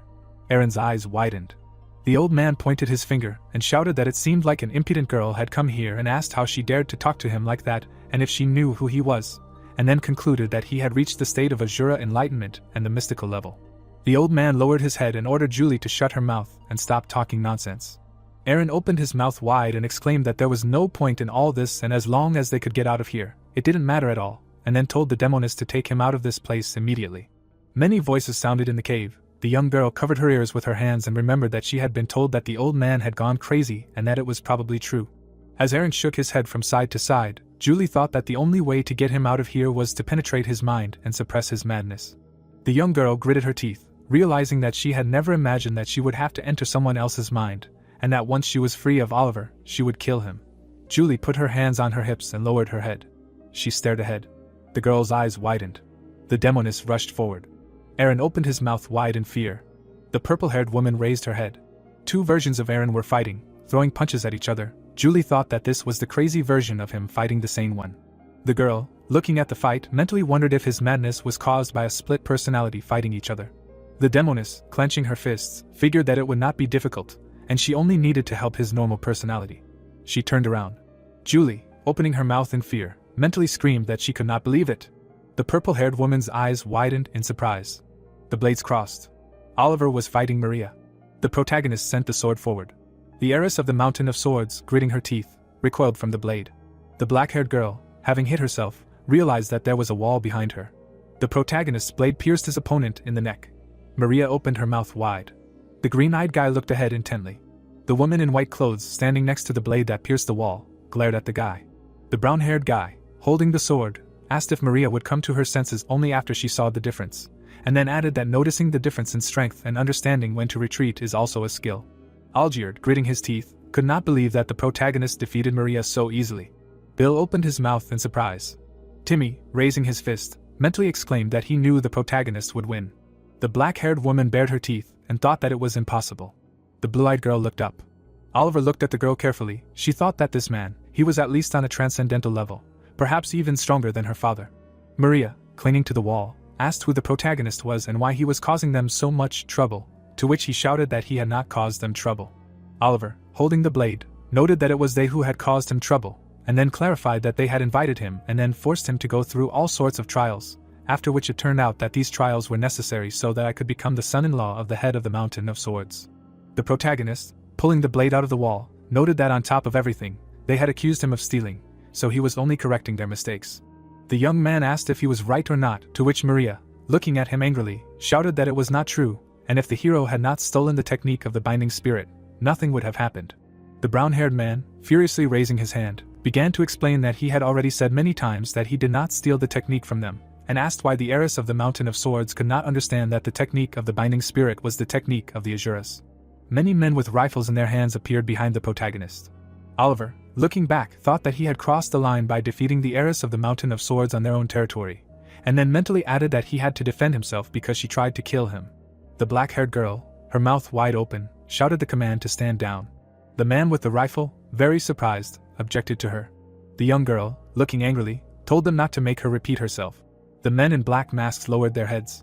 Oliver stood in front of Maria. She looked at the protagonist and noted that it was pointless. The woman in white clothes, looking closely, said that she had never heard of the Azura technique. The green-eyed guy, turning his head, came to the conclusion that she was not lying, and if she was telling the truth, then someone had deliberately hidden the fact that the origin of the binding spirit technique was related to the Azura technique. Maria, taking the sword in her hands, noted that she believed that it was unlikely that a master who had reached a transcendental level at a young age would lie so brazenly. The blade pierced the floor. The protagonist, exhaling, assumed that at the moment there was only one person who could do such a thing. Maria, letting go of the blade, said that she was forced to leave her sword and listen to the protagonist. The heiress of the Mountain of Swords said that it was necessary to meet with the head of the Mountain of Swords. Martin, lowering his hands, looked down. The cityscape spread out under the sky, showing a panorama of traditional Chinese buildings. Oliver and Timmy walked down a city street, surrounded by armed soldiers. Timmy turned to Kai and whispered that it would be better to just destroy all the opponents, adding that they were too arrogant. Timmy frowned and noted that the protagonist even showed them the Azura technique. but they did not believe him, emphasizing that they should not have tested him in the first place. Oliver slightly tilted his head and asked if his friend wanted to destroy them all, to which Timmy nodded in agreement. Suddenly, Timmy received a blow from the handle of the sword right on the head. The boy grabbed his head and asked in surprise what was wrong, and Oliver responded by calling him stupid. The young man looked straight at his friend and explained that to seize power, two things are needed: skill and the perfect opportunity. The hero stood with a sword in front of his defeated opponent, and Oliver stated that he had already proven his skills by defeating Algierd and the heiress of Sword Mountain. The sword pierced the wall, right next to Maria's head, and Oliver thought that now all he had to do was find the perfect opportunity. The protagonist clasped his hands behind his back and explained that if anyone tried to seize power without a good reason, they would have to shed blood.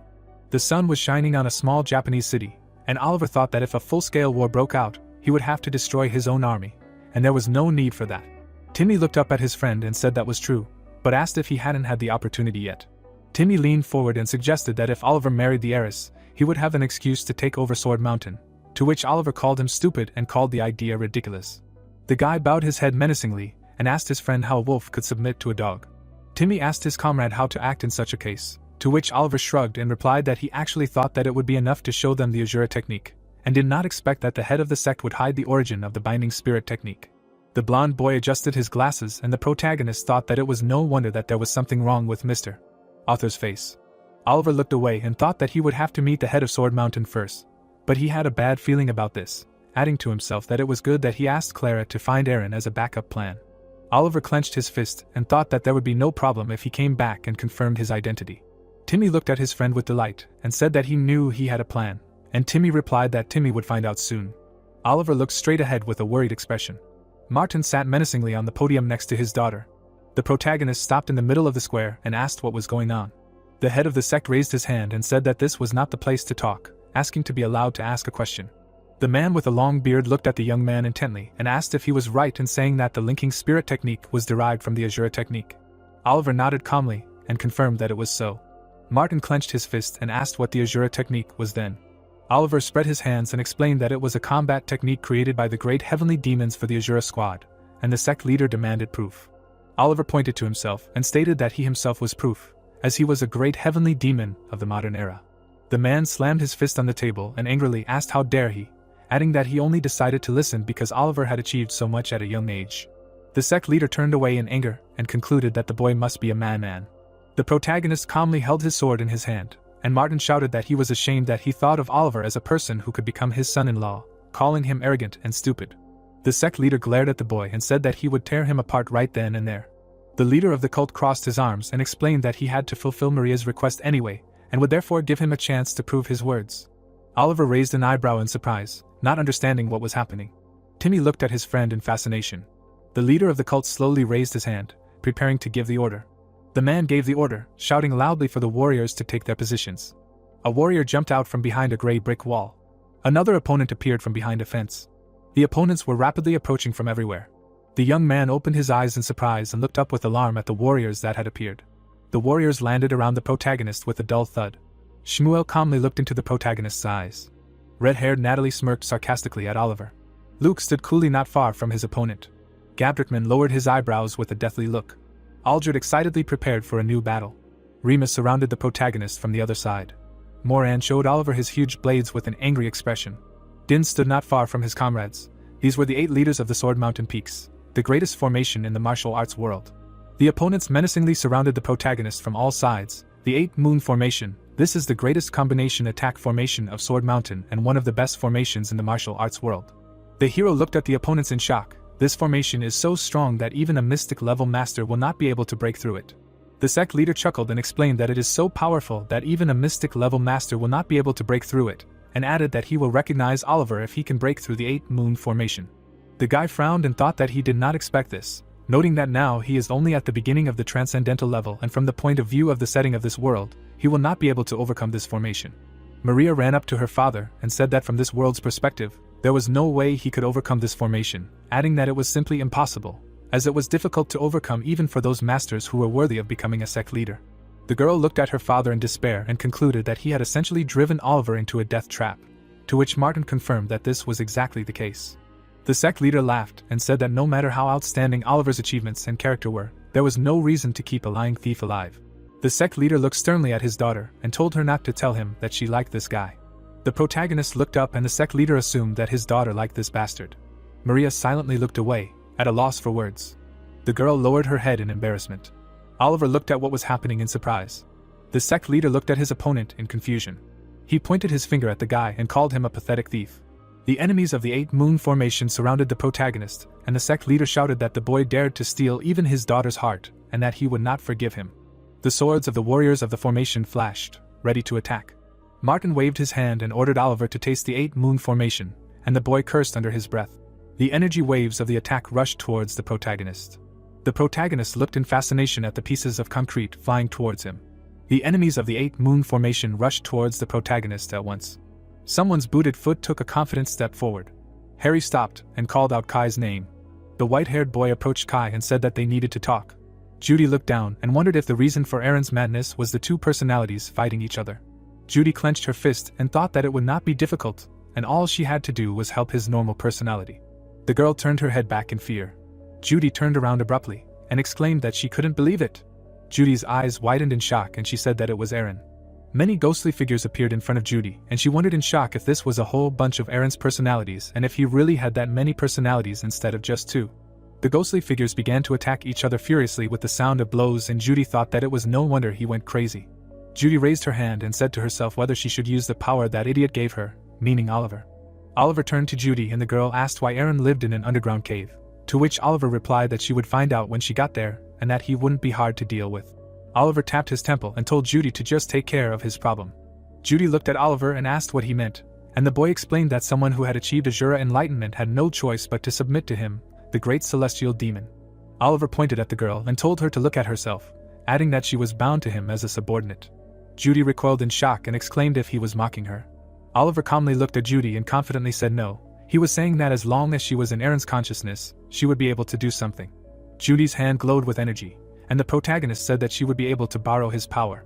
Judy clenched her fist, and Oliver explained that Aaron's consciousness was subject to someone who had achieved Azura enlightenment, and that Judy would have no problem defeating Aaron. Judy's hand glowed with energy, and she declared that she would take action. Judy extended her hand forward and called for everyone except the real Aaron to disappear. A bright flash of energy bursting from Judy's hand illuminated the space with a powerful roar. Judy released the energy with a scream and declared that everyone except the real Aaron must disappear. The figures of the magician glowed in the air with a bright light. A powerful explosion thundered, shaking everything around. Aaron flinched in surprise, amazed by what was happening. The girl looked tiredly at Aaron. The bearded magician sat calmly with his eyes closed. The old man opened his eyes from a bright flash. Aaron sank to the ground and thought that he could not believe it, and how he could do it at all. The old man thoughtfully looked at the ground and the girl asked him if he came to his senses. Aaron turned to the girl and she said that it was time for them to go to his master. Oliver crossed his arms and asked the author what brought him here since it had been so long. The author looked at Kai with concern and asked if he was sure he would be okay, and Oliver asked what he meant. The author spread his arms and said that he was talking about the 8 Moon Formation, adding that at his current level, Oliver would not be able to overcome it and would simply die. Oliver turned to the author and said that he did not understand why he was worried since he had set it up himself, to which the author replied that he did not know it would come to this, and that all he had done was create strong information suitable for the Mountain of Swords. Martin screamed with his mouth wide open, and the author continued that he didn't think the head of the sect would use it against Oliver and asked what to do now, and Oliver replied that there was no point in crying over spilt milk. The author silently pressed his lips together, lost in thought. The author pointed to Oliver's hand and suggested using the Promise Ring, which could be used to return to the past. The Promise Ring possesses the divine power of the Creator, can reverse time, allows the user to retain power when moving to the past, and is disposable.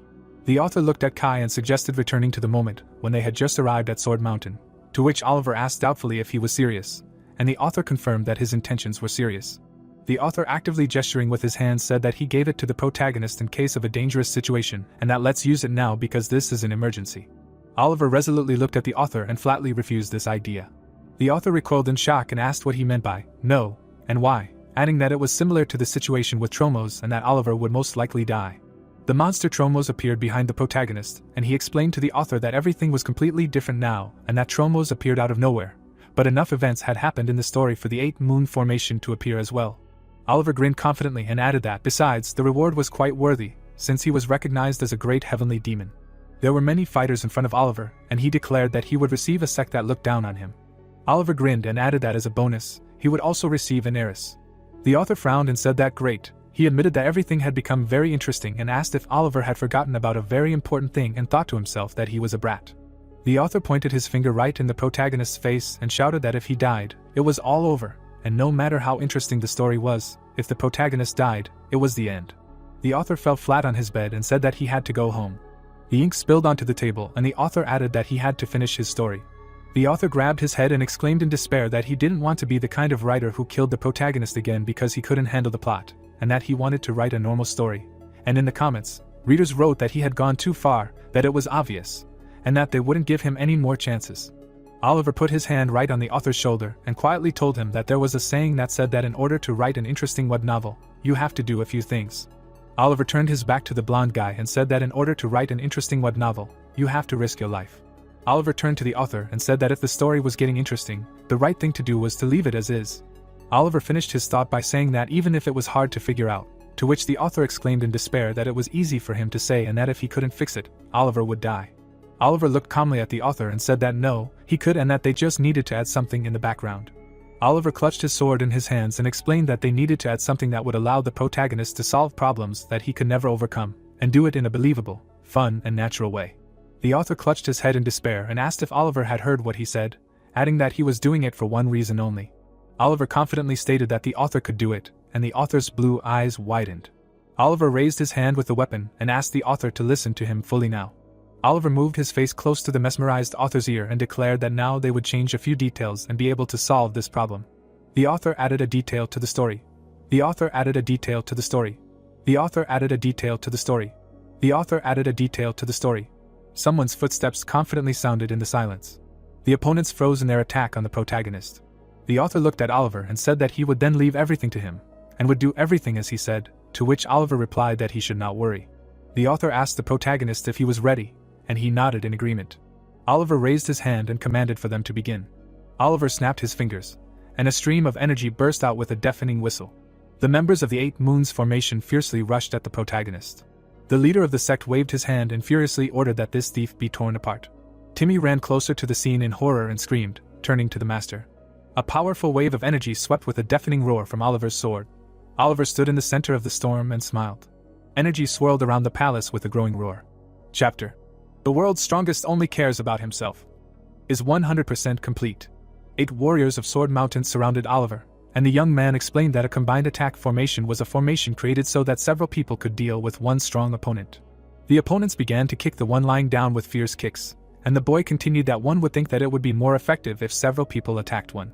The protagonist calmly stood in the center of the formation and stated that in fact, this was not the case. The warriors slowly converged around Oliver, and he said that when the number of people increased, allies became a greater obstacle than the enemy himself, because they interfered with each other, and the order of attacks became disordered, making it difficult to fight.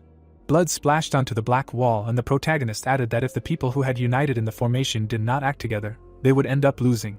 Shmuel raised his weapon and the guy explained that this was why it was necessary to use a combined attack formation, and that the 8 Moons formation of Sword Mountain was created specifically to deal with only one strong enemy.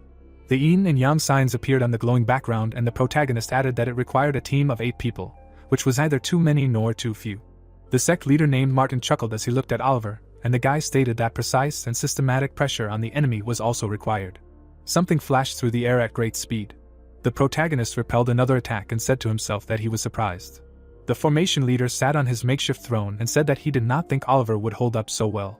The sect leader stepped forward and noted that, as expected, the opponent was too busy blocking attacks, and explained that an important principle of the 8 Moons formation was to attack when the opponent was distracted. Martin, who had been watching the battle closely, said to himself that any master would inevitably be distracted. Oliver raised his sword to strike, and the sect leader continued his thought, adding that this was due to the countless attacks. Another warrior deftly slid behind the protagonist, and Martin thought that the Sword Mountain warrior was taking advantage of this moment. The warrior stabbed his sword into Oliver's side, and the sect leader added to himself that this was in order to attack again. The sword blade passed straight through the protagonist's kimono. Oliver gritted his teeth in fear, surprised. The Sword Mountain warrior's sword clashed with Oliver's sword with a deafening ringing sound. Martin had been watching the battle closely and thought that the stronger the attacks, the greater the recoil, and the more distracted the opponent would be. The warrior raised his hand for another strike and Oliver thought that for him to show weakness in the face of constant attacks that were delivered without a single mistake would mean death. The swords clashed again with a clang, and the sect leader thought that the 8-moon formation limited the opponent to using basic techniques. Martin narrowed his eyes and said sarcastically to himself that, oddly enough, only one thing was needed to destroy the formation. Oliver decisively parried the enemy's strike, and the sect leader finished his thought by saying that very strong techniques were needed to destroy the formation. Oliver blocked the attack with difficulty, and thought that if he continued to defend like this, he would have no chance of winning. The protagonist pushed away the warriors surrounding him and thought that although he could defend himself, it was 8 against 1, and it was obvious that he would be the one to lose stamina first. Oliver gritted his teeth and said to himself that if that happened and he was even slightly distracted, they would simply kill him. The young man deftly parried several blows in a row and decided that he had no choice but to use complex techniques with high impact. Bill watched the battle with an angry expression. Oliver furrowed his brows fiercely and thought that, of course, in order to survive and also show his superiority, he needed to deal with these 8 warriors of Sword Mountain, whose level ranged from the highest zenith to the transcendental.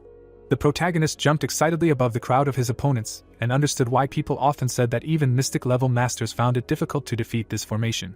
The young man's mouth turned down sarcastically and said that no matter what, he added some plot details to this story to overcome the obstacle in front of him. The protagonist rushed towards his opponents and said that he just needed to hold on for a little while longer and a radical change would occur. The long-haired man narrowed his eyes and thought that it was difficult for him to follow Oliver's movements, and wondered if this was the skill of a man who had just turned years old. Bill glanced quickly to the side and thought that maybe Oliver really was a sky demon. He widened his eyes in surprise and thought that Timmy was in a state of complete concentration, noting that it was no wonder that he had been silent all this time. The man stared at the fight and said to himself with surprise that the boy was watching a battle that even he could not follow. The leader of the sect frowned and thought that Oliver literally saw every move. Bill looked at what was happening in amazement and mentally asked who they were. Timmy stood transfixed and watched the battle in fascination. The main character parried another attack of his opponent's, and Bill wondered who these monsters were. The warrior's swords collided with Oliver's sword with a deafening clang. Oliver deftly parried another blow with his sword. The sound of crossed swords spread across the battlefield again. The guy clenched his teeth and said to himself that he was already starting to get tired. Oliver parried another attack and thought that he had not slept enough, and that he was forced to fight since yesterday. The protagonist gritted his teeth and thought that this was too cruel, and that as soon as it was over, he would get a serious night's sleep. A sharp blade cut Oliver's body with a piercing whistle. He weakly raised his head from the piercing pain. The head of the sect narrowed his mocking eyes in fascination. Dumbfounded, Bill opened his mouth in surprise. Maria looked at her lover in horror. The head of the formation waved his hand and furiously ordered that he be finished off. Natalie's face spread into a smirk. Shmuel flashed his eye angrily. Moran looked cruelly at the defeated opponent. Oliver was covered in fresh blood. Blood splattered in all directions. Oliver coughed blood, attracting attention to himself. Oliver looked at his opponents and exclaimed that he had been waiting for this moment. The hero rose above the shining yin and yang sign. The 8-moon formation was designed by one of the great heavenly demons for future heavenly demons, and that when the initial movement of the formation is used, it can be destroyed. The protagonist connected 2 fingers. This action will release the tiger from the 12 pressure points of the heavenly demon. A stream of energy burst out. The 12 pressure points of the heavenly demon tiger technique was added. The energy around Oliver concentrated with an increasing hum. He gained inexhaustible internal energy. The sect leader recoiled in horror and exclaimed that this was impossible. Algierd looked at Oliver in amazement and asked what kind of internal energy this was. Oliver looked at Martin unwaveringly. He entered the next level mystical. The members of the 8-moon formation quickly rushed forward, leaving a trail of energy behind them. Oliver calmly watched their futile attempts to attack. The opponent screamed and headed towards the protagonist, who used the divine martial art of the heavenly demon.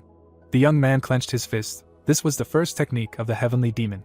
Oliver summoned magical waves. This was the second form of the spell. The energy around Oliver's fist concentrated with ever-increasing force. Oliver delivered a crushing blow, directing all his power forward. Shmuel recoiled in horror from such an amazing attack. Oliver's blow fell on the enemy. This technique was Dragon-Slaying Fist. There was an explosion. Martin and Maria opened their eyes in shock. Bill and Timmy fell into a stupor. The smoke dissipated. Algierd's silhouette appeared inside it. Sweat appeared on Martin's forehead. A muscular man came out of the smoke. His hair fluttered in the wind. He fell dead. Martin looked forward in surprise and said that the protagonist was able to destroy it. The guy stood in the middle of the crater. The general puzzled thought was that he had destroyed the 8-moon formation. Oliver turned his head. He looked at Martin and Maria. His gaze frowned. Martin opened his mouth in surprise. The antagonist began to fall down. Timmy hit the ground with his fists and called out to the master. Blood was flowing from Oliver's face. He was closing his eyes. The guy was lying on the bed. He began to open his eyes little by little. The protagonist opened his mouth and asked where he was. He got up and noted that he apparently lost consciousness and asked into the void how long he had been unconscious. Oliver grabbed his side in severe pain. He was glowing with a pink aura and thought that he was happy that he had reached the mystical level with the help of the technique of the 12 points of pressure of the heavenly demon, and added that it seemed that he had used up all his internal energy and received a serious injury. Sweat appeared on his forehead. He realized that he could not fight now and added that he would have to use energy breathing for a few days. The door opened. Oliver looked at it warily. Martin and Maria entered the room. Martin grabbed his sheath. The protagonist was surprised that they were armed.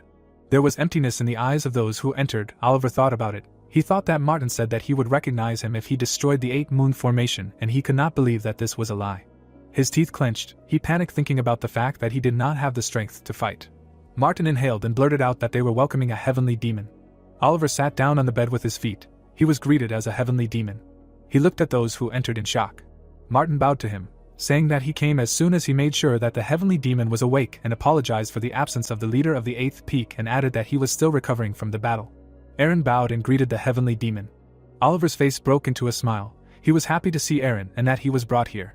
The old man's nostrils flared. He said that he heard that his grandson was rude to them and asked him to forgive him, to which Julie chuckled.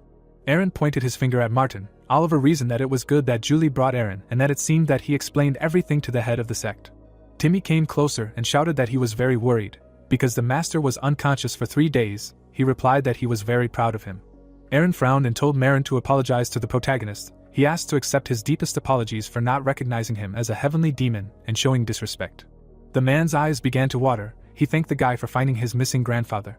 The old man poked him with his elbow and said that the origin of the Mountain of Swords was the Azure Squad, who were loyal to the great heavenly demons, and that while he was gone, the story of the Mountain of Swords and the origin of the binding spirit technique had been lost.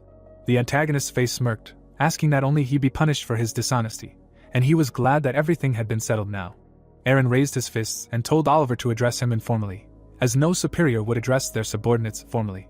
Oliver opened his mouth and said that he was glad that they did not have to discuss the details, and asked Aaron if he doubted him.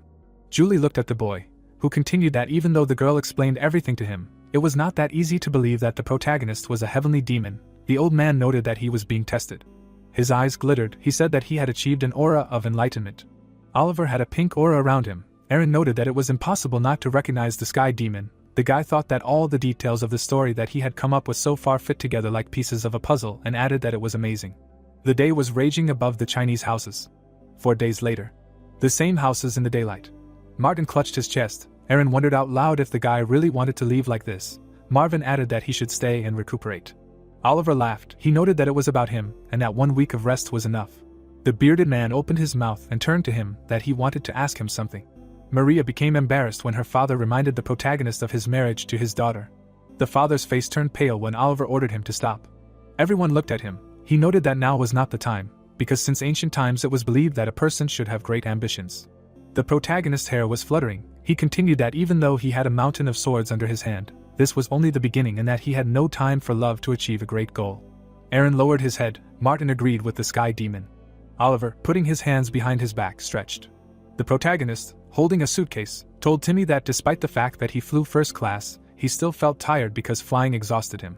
Passers-by looked back at the hero in surprise. The brown-haired guy, looking back, wondered why they were looking at him. Oliver, approaching Timmy, whispered whether he was paranoid or people were staring at him, and then asked if they were doing this because he was handsome, to which the boy advised him to look at his phone. The black-haired boy showed the phone with the news, which said that the Eastern Dragon Oliver was returning to Korea. He had to confirm whether he really led the Mountain of Swords. The protagonist was surprised that this news had already spread throughout the country. A man in a red shirt, holding a suitcase in his hand, asked how they found out about everything. The protagonist, coming out of the door, was very taken aback. There were many people in front of Oliver, filming him and asking him to look at them.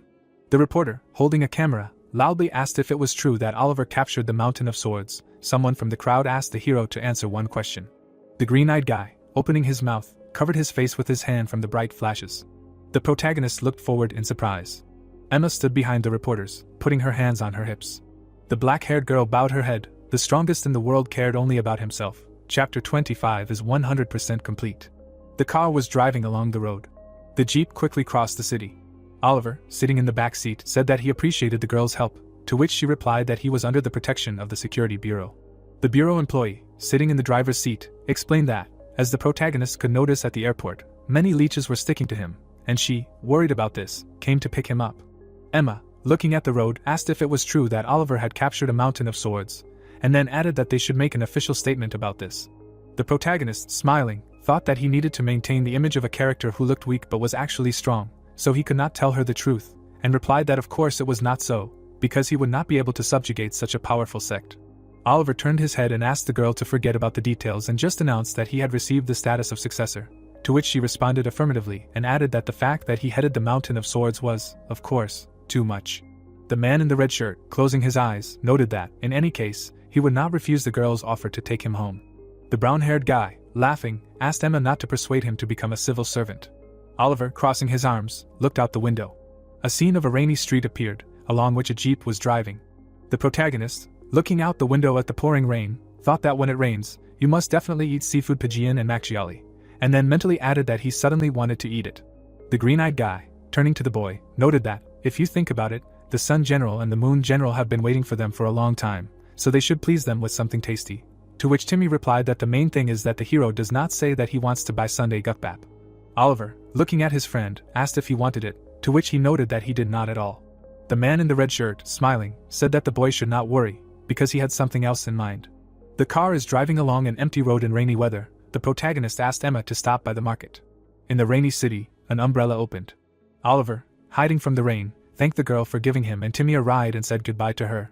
Emma, holding the steering wheel, asked the guy to contact her if he needed anything, to which he replied that he would definitely do so and advised the girl to take care of herself. The bureau employee looks at the characters covered with umbrellas. The black-haired girl looked carefully. Food is frying in a frying pan. The chopsticks picked up the dish from the frying pan. The girl put the chopsticks in her mouth. Leah, holding a plate of food in her hand, shouted that it was amazing and noted that Oliver always surprises her with new dishes when he comes back. The long-haired girl holds out a plate with a drink. The characters clinked glasses. The characters drank from their containers. Leah, hugging the young guy by the neck, said that she could not believe that he had become the ruler of the Mountain of Swords and congratulated him, to which the man replied that it was not that difficult. Timmy, holding chopsticks, noted that the protagonist was being modest and was clearly not himself, and then added that he would not be surprised if Oliver died. The man in the white t-shirt, picking up food from the frying pan, replies that it was not that bad. The brown-haired guy, reaching for the food, said that in any case, he was sorry that Harry would not be able to celebrate with them, to which Leah replies that he had to return to the Heavenly Kingdom to sort out something today.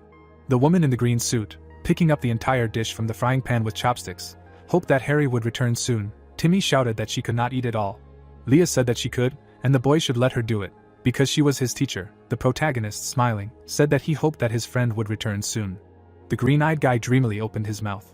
Timmy tries to get some of the food out of Leah's mouth with chopsticks. Harry, holding the cake, shouted out that it was as the hero wishes, to which the hero replied that he was talking about the Moon General, not him. There were 3 candles on the cake. Oliver asked what the cake was for. The white-haired man exclaimed that he congratulated him. Harry added that he congratulated the protagonist on their web novel taking 3rd place. The brown-haired man, his mouth wide open, looked at the cake in surprise. The man in the white suit, his eyes closed, said that the protagonist was great, and added that they took 3rd place right after the new chapter. Harry, standing in the background of positive comments, announced that they were very close to the 1st place he dreamed of, and added that it was all thanks to Oliver. The young guy, lowering his head, noted that he never thought the author would say such a thing to him, and added that it was very unusual. Harry, still holding the cake box in his hands, noted that it was a good day, but his friend was acting very irritable, to which he replied that it was too early to relax, and this was only the beginning. Oliver, looking angrily at the white-haired man, said that he had not even begun to take revenge, and the sect of heavenly demons had only given a signal of its revival. The green-eyed guy, looking down at Harry, asked him not to tell him that he could relax just because they took 3rd place, and then added that if he relaxed a little, the reading level would decrease, and their rating would fall, to which the author apologized. Oliver smiled mysteriously. Hitting the white-haired man in the face with the cake, the protagonist noted that they should celebrate their achievement. Harry, covered in cake, gritted his teeth. The man in the white suit rushed towards the protagonist, shouting that he was a scoundrel and that he would finish him off, to which the latter, running away, noticed that the author was pursuing the protagonist. Oliver, turning around, congratulated his friend on 3rd place. Harry smiled contentedly. The young guy concluded that he was looking forward to their future adventures.